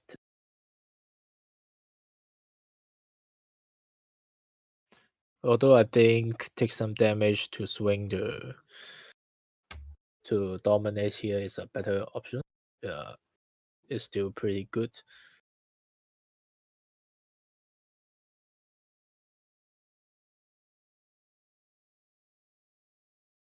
One he need card. he need to Yep. waste the Bravo bricks, which is quite impossible. Yeah, blue-based deck, difficult to brick. The closest to a brick would be, well, okay, Macho Grande going to close out the game there. Well, it didn't end the game that we predicted, but it did end this game. Well played there from 𝐁𝐭𝐥𝐞. I also think Sensei played pretty well as well.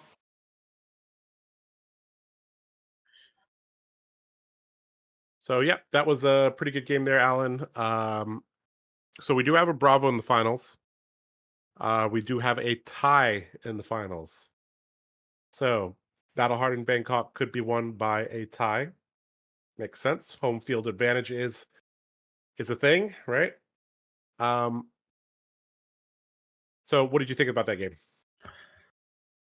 I think those 2 early equipping crush hurts a lot for their Celia, but the Celia play pretty well to manage to soften the gap, but still it is too much tempo loss for the 2 crippling crush there, and I think that's it. Nothing you can do.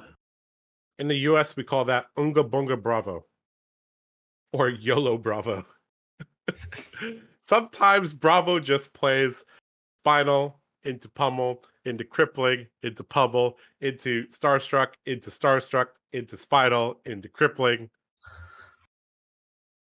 What can you do? Is what it is. Yeah, that is part of the game. All right. I don't think we're going to a break because grand finals time, guys. It's all led up to this. We got about 100 people watching. Thank you for joining us for the Battle-hardened Bangkok live stream. Alan, it has been a long, long, long, long day. But it is all about to end. We either have a 𝐁𝐚𝐭𝐥𝐞 or a Bravo on the other side. Bravos. Ideally, it is 𝐁𝐚𝐭𝐥𝐞 versus Bravo. Because if it is Bravo versus Bravo, I'm going to start asking you about bubble tea and waffles and 𝐶𝐶𝑎𝑛 hangs and all that.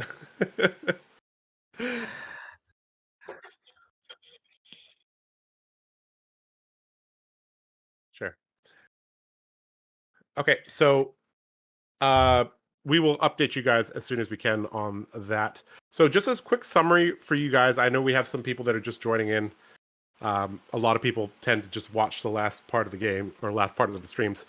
Our top 8 here in Bangkok, or I guess there in Bangkok because I'm in the US, was 3 𝐁𝐚𝐽s, 2 Bravos, 2 Azaleas, and a Levia. Almost every single hero here piloted by a specialist of their class. So there's a lot to be gained from being a specialist in the game. So, yeah. So, Alan, oh,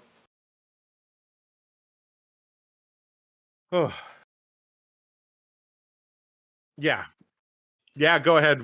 Production's talking in our ear, but yeah, we're done. Let's take a look at the event venue or whatever we're gonna do.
Welcome back, everybody, to coverage of the Bangkok Battle Hardened 2023.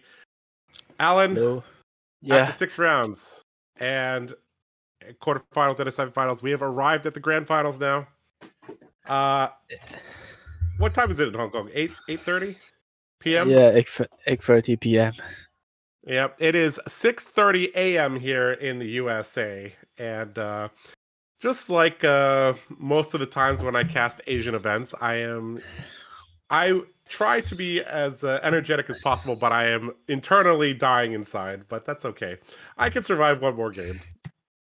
We have kind of a rematch. We have Azalea versus Bravo.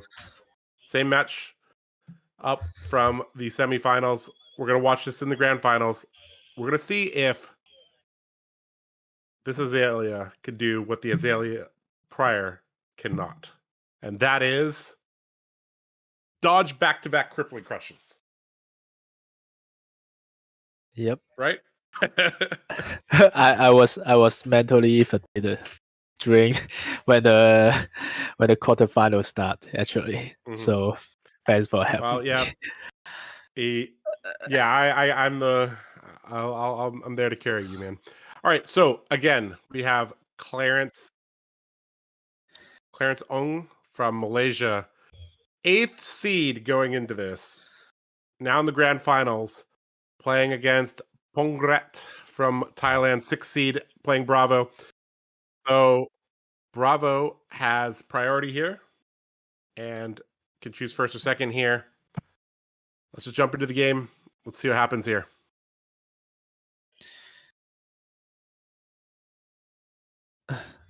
So, who's going first or second here? Let's see. Looks like Bravo opted to go first. Pitching away several cards here. And turn 0 Spinal Crush. Oh man. Yeah. So, positive things. Positive things, Alan.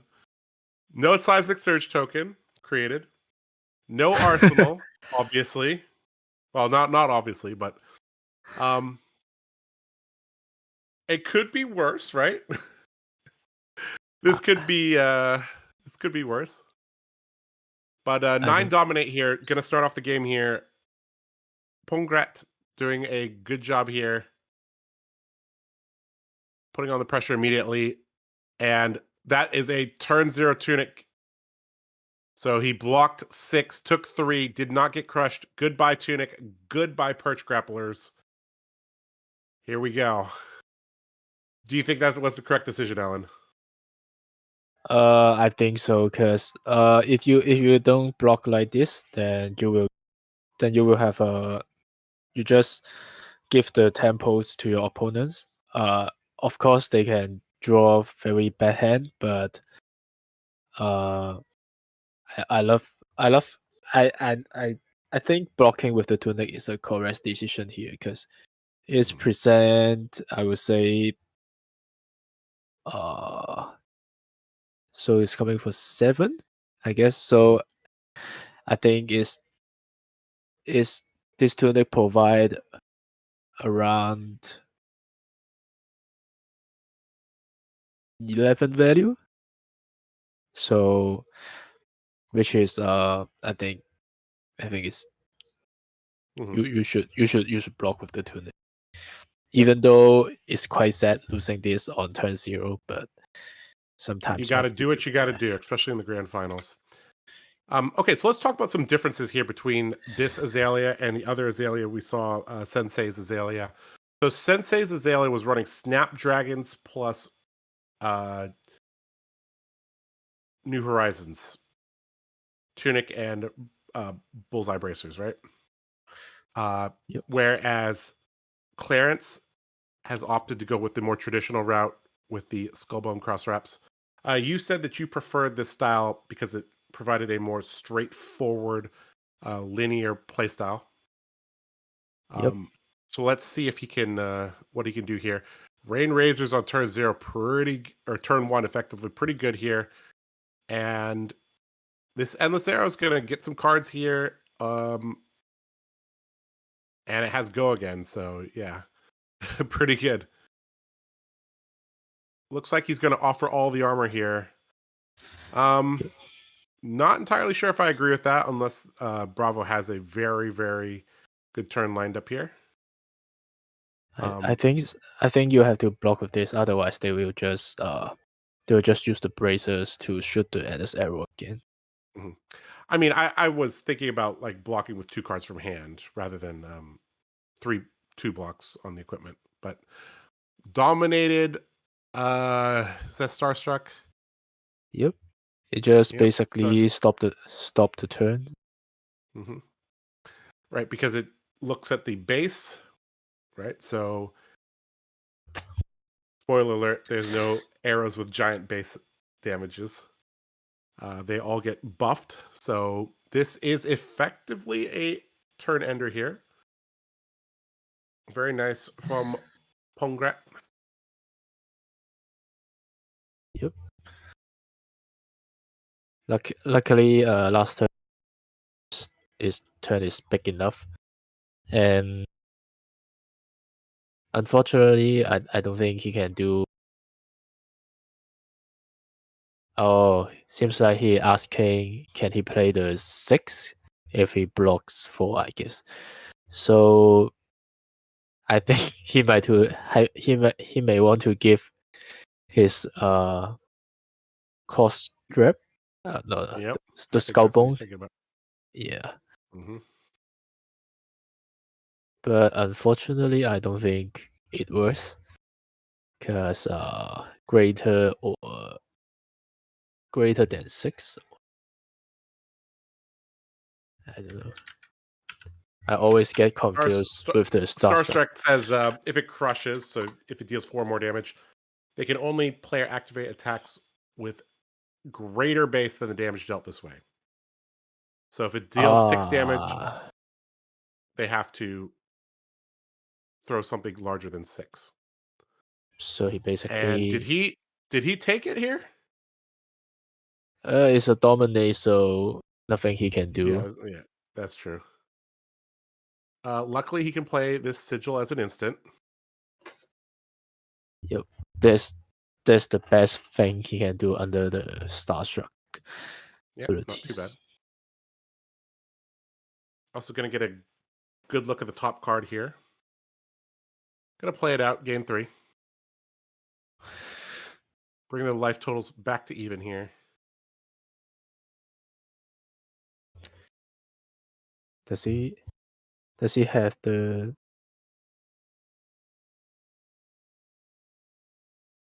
Going to load an infecting shot here, draw, and blind Azalea flip into a Bolton shot here. Gonna give it an aim counter. And pass the turn. Okay. 𝐁𝐴 kind of looking over there going, all right, that was a lot of journaling, but not much doing. All right. Pushing out the old man there, and that is... the choke slam. Choke slam, yep. That's choke slam there. I don't think you really want to see this cast if you are on Azalea. Yeah, and that's probably a red choke slam here. I mean, it's really, really, really bad because it says attack action cards cannot gain power during Azalea's action phase. So unless you plan on shooting a bunch of arrows wide with no pumps, this is pretty bad here. Gonna block with the Bolton shot. Normally, Bolton shot, one of the best cards, but pretty bad when it cannot gain power. Yep. Okay, what was that? Flinging his cards across the table there. All right, Azalea activation here. Read the glide path. Gonna let him opt, but the +3 is not gonna be able to do anything. You notice how he's checking with the judge now on what he's doing? I think he still has some PTSD from the quarterfinals. He's like, I could play this, right? Even though I can't gain power, I can still play this, right? And the judge is like, yep, yes, you can. Yes. All right, so Sleep Dart here. Gonna come in for the regular amount.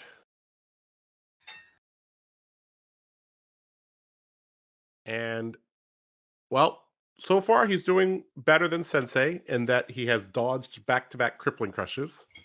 But still, you know, a bit of an uphill battle here. Knock the Death Whistle, gonna be the card of choice here. Yes. Gonna put something on top, but he already activated Azalea, so this is basically just setting up his next draw. I think he's just gonna fire the arrow off. Okay. Red and Ledger there, so he'll have that for next turn. But if he sets that into Arsenal, he won't have Dominate on it, most likely. Or, yeah, he literally won't have it.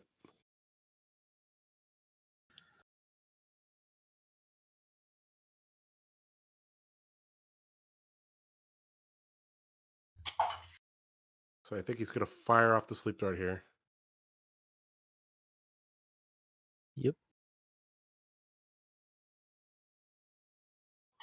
For 5. Saying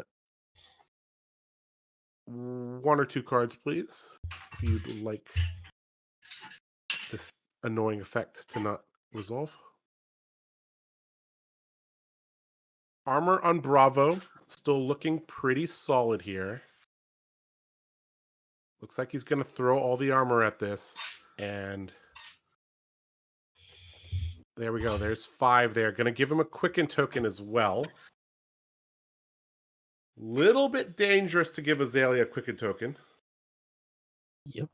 Especially when they off the Snapdragons. But I think Gret he should have a very good Spinal Crush or a Crippling Crush Dominator, I suppose. Yep. No surprising. It's like, well, I hope you enjoy that Quicken token, because you're not going to get to use it. And that is the look of the Azalea when they're going like, come on. Come on, man. Little do they know, this is how everybody else feels when playing against Azalea as well. Azalea and Bravo are, you know, two peas in the same pod. They're not too. They are fairly similar. You could say they are brothers with different mothers. Yeah, they discard or siblings with different mothers.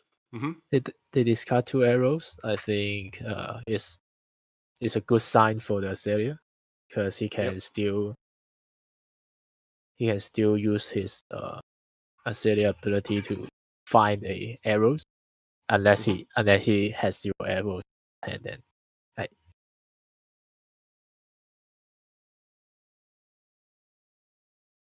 Yep, we'll see what he does here. But that Crippling Crush took a giant chunk of health out of his hand, out of his life. Yep. And he's gonna bottom that. Are we going to blind Azalea here, or are we just going to load with Death Dealer? Decisions for Clarence.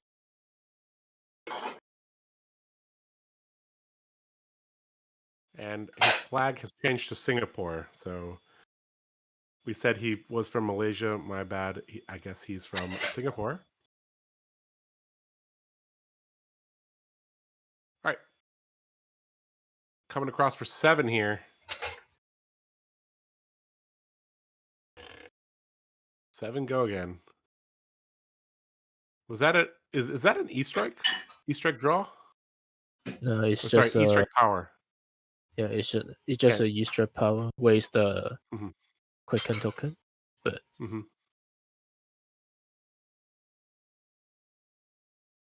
is it going? First time we see a Bravo cast with their hand sign.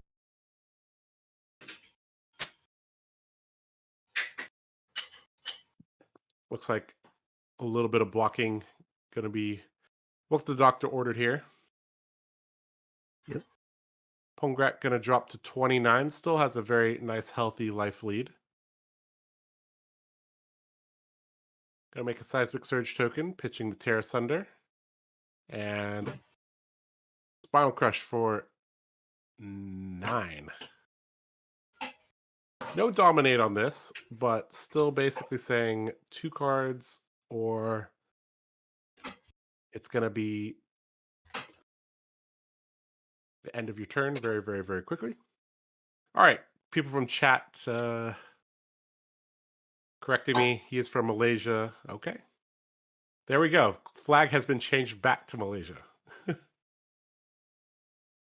All right, so we'll see who can win this.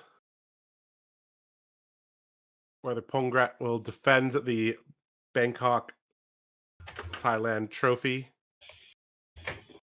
or will Clarence be able to take it down here? We'll find out in the next couple of minutes here. Death Dealer loading Remorseless. Remorseless coming across with Lace with Frailty, I believe. No D-Reacts from Arsenal. Activating actions cost 1 health. Coming in for 8 with the Lace on hit here. So, gonna block for 4 here. And this doesn't have Dominate, so another D-React there. As clean a block as it gets. 2-card 8. And this is kind of the beginning of the end here, I think. Yep. You've fallen behind in life, and the Bravo has basically shut down everything, and tear asunder into Titan's Fist here, coming in for 5. Leaning over, and yeah, that's pretty bad. That's rough. Yep, this is why I like playing heroes with armor. Because this doesn't happen as often. But that is the price that you pay for playing a powerful aggro deck, is that you have stronger offense but weaker defense here. And Bravo showing that he has balanced offense and defense here. Coming in with the crippling on hits, as well as denying most of the on hits from Clarence. 2 cards being discarded here. Of course, it is Clarence's choice which to. 1 card left in hand. Probably just going to Arsenal pass and hope for a little bit of a brick. Yep. But I think 𝐁𝐴𝐴 is going to push the Bravo forward in about 4 seconds.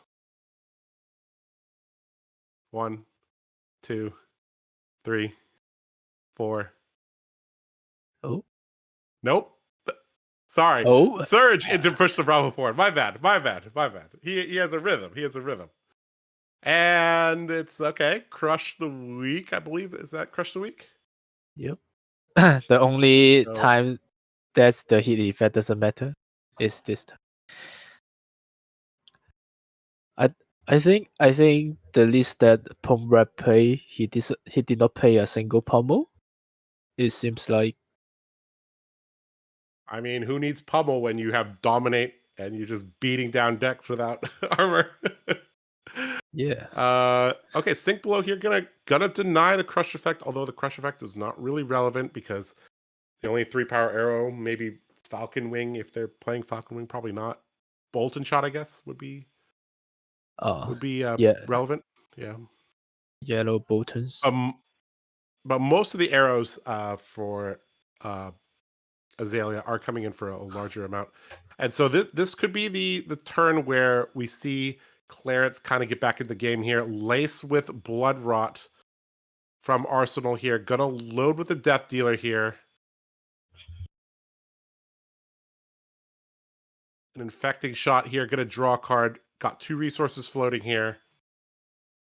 And going to use one of them for this 8-power double Blood Rot on hit. Okay. Now, double Blood Rot is basically just on hit damage. So looks like, okay, Rain Razor is going to be the follow up here. And double blood rot here, going to go across the board. A good bit of damage here. Very respectable damage here, but 𝐁𝐚𝐭𝐥𝐞 has kept his whole hand here. And I think we're going to see Seismic Surge and then the Bravo Hero ability. Oh, never mind. Just the Bravo Hero ability. And dominated Crippling Crush. And Clarence staring at the table now. This is a rough one. Not only is this going to take you to 2, it destroys your whole turn here. And I don't see.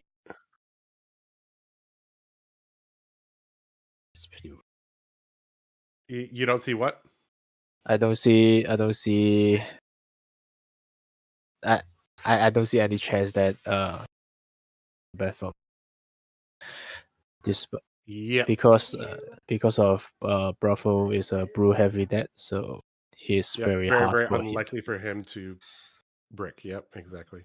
Yeah, if even he didn't get a dominant, still have a big 6-4-8 something to finish the game. Like it, yeah. Basically, he can pitch a bunch of things and then send at least 7, probably 8 damage across. And yep.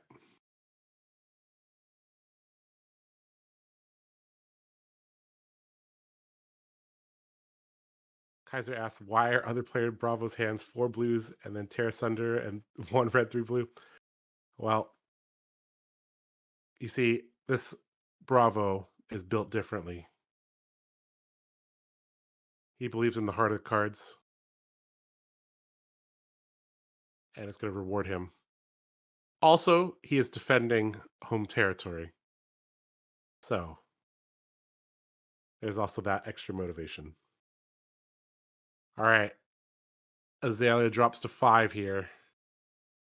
1 card in hand, Arsenal pass. All right, back to Bravo. We do see a sink below. So that can't really be used offensively that easily. No Seismic Surge token to start the turn. So he's going to, this could be a little bit of a setup turn here. Obviously, he is going to get cards from Clarence's hand. And Never mind. Okay, never mind. He's going to get a lot of cards here. Rouse the Ancients, revealing Chokeslam and Cranial Crush. And yeah, I guess we're going to see Chokeslam here to follow up here.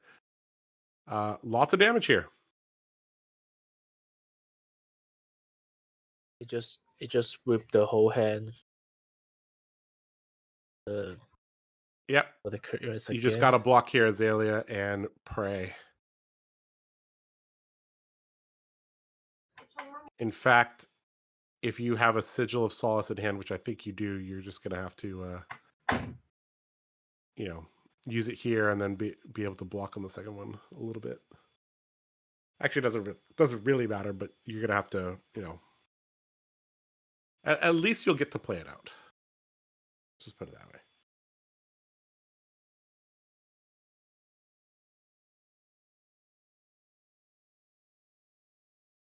You know what we've noticed? I think we've pointed this out several times. Bullseye bracers not being used aggressively enough by Azaleas today. We've seen them die in like 5 games without using it. I think Azalea should play at least 1 adversary, and then once you get a chance to return it, then you just snap uses. Because against Bravo, they won't give a chance to you to have plenty of hands, and yeah, in this game, I don't think there's a good chance for Azalea to use their use their broadside bracers, but I think generally this card, if you can generate, you can if you draw for you can. Sometimes you don't have to wait for the ring raisers. You just when you get a chance to use it, just use it. Yep, I agree with that. Azalea players, please use your bullseye bracers a little bit more aggressively. All right, Lace with Inertia, Codex. This is a good way to start coming back. This is going to come in for 7 here, but conveniently he still has 1 block left. And this is getting blocked for 7 every day of the week here.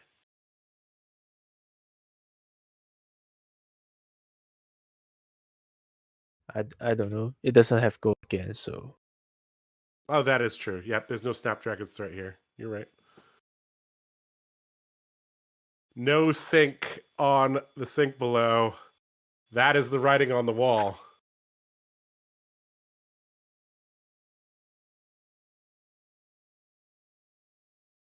Multiple pitch here into, okay. Just a cranial crush, okay. 8 damage. He can deal with this here. Can give 2 cards, go to 1. He can still go down to 1 and then block 3 cards and left the hammer swing with, which is still very good. Yep. Yeah, dropping to 1 here is not really the best against Titan's Fist. Titan's Fist going to consistently be turned on here. Going to be coming in for 4 more than 3 most of the time.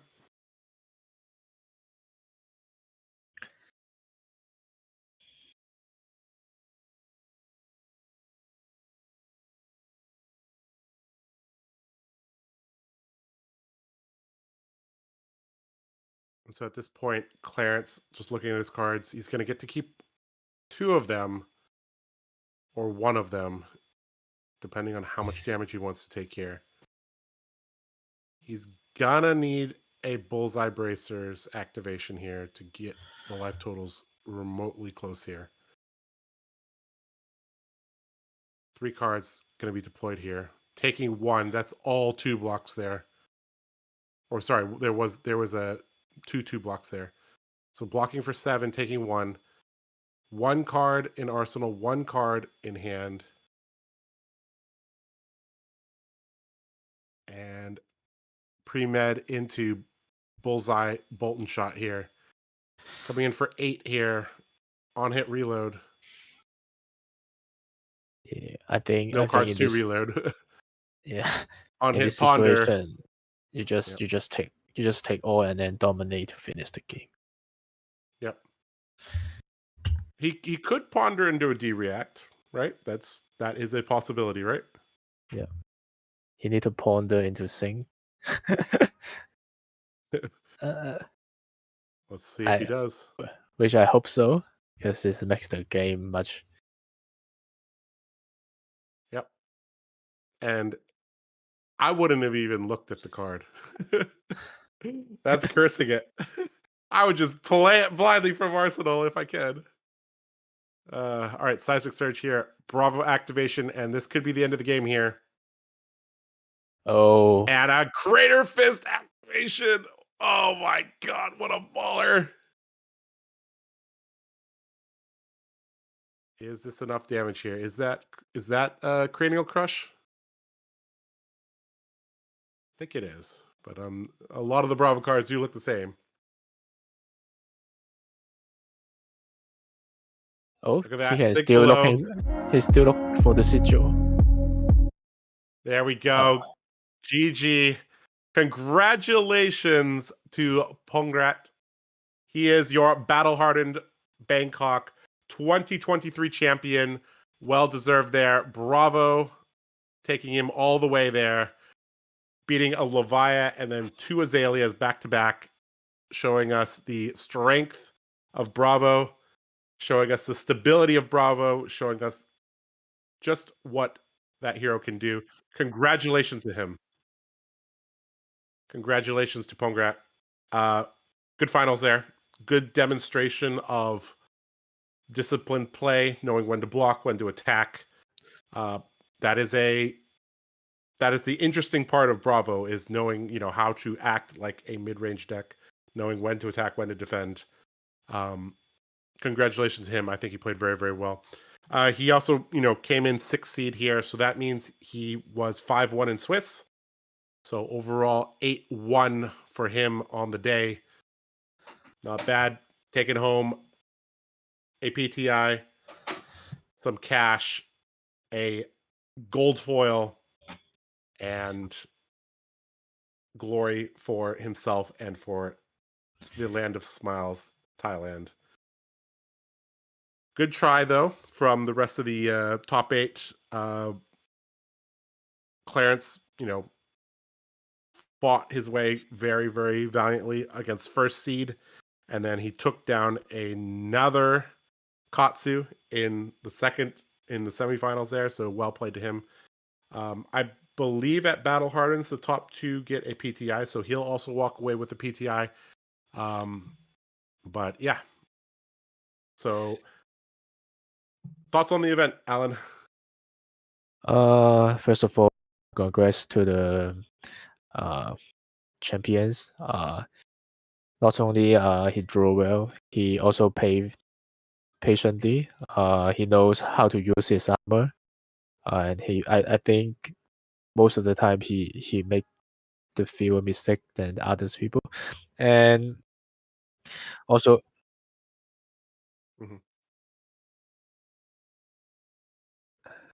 Okay, so once again, we want to thank you our sponsors, eSport Thai List TV, Gen 4, KMC, Legend Story Studios, Murder of Crown, 𝐁𝐚𝐭𝐿𝐴𝐼, Sedai 4, and Farad Ojo. And talking back to the events, I think there's some very interesting matches. A lot of First- old school heroes. Like you did mention that there was a lack of Tales of Aria heroes, but that was kind of a joke because they're all LL. But a lot of heroes that were part of Fab 1.0 are now gone. So Fab 2.0 is here. This is what Fab 2.0 looks like. This is what the pullback of action points, the pullback of frostbites and all that. So yeah, so this is the game looks like it's in a very healthy state. The game, all the games today looked pretty back and forth, pretty interactive. This was not the largest Battle Harden. There was like about 50 people there, but still I think a great representation of what is to come. There are several Battle Hardens coming up. I think next week is Orlando, and there's also some PTI events in Atlanta. So there's still some more flesh and blood around the corner for the rest of 2023. But over here in Asia, I think this is basically wrapping up the season here.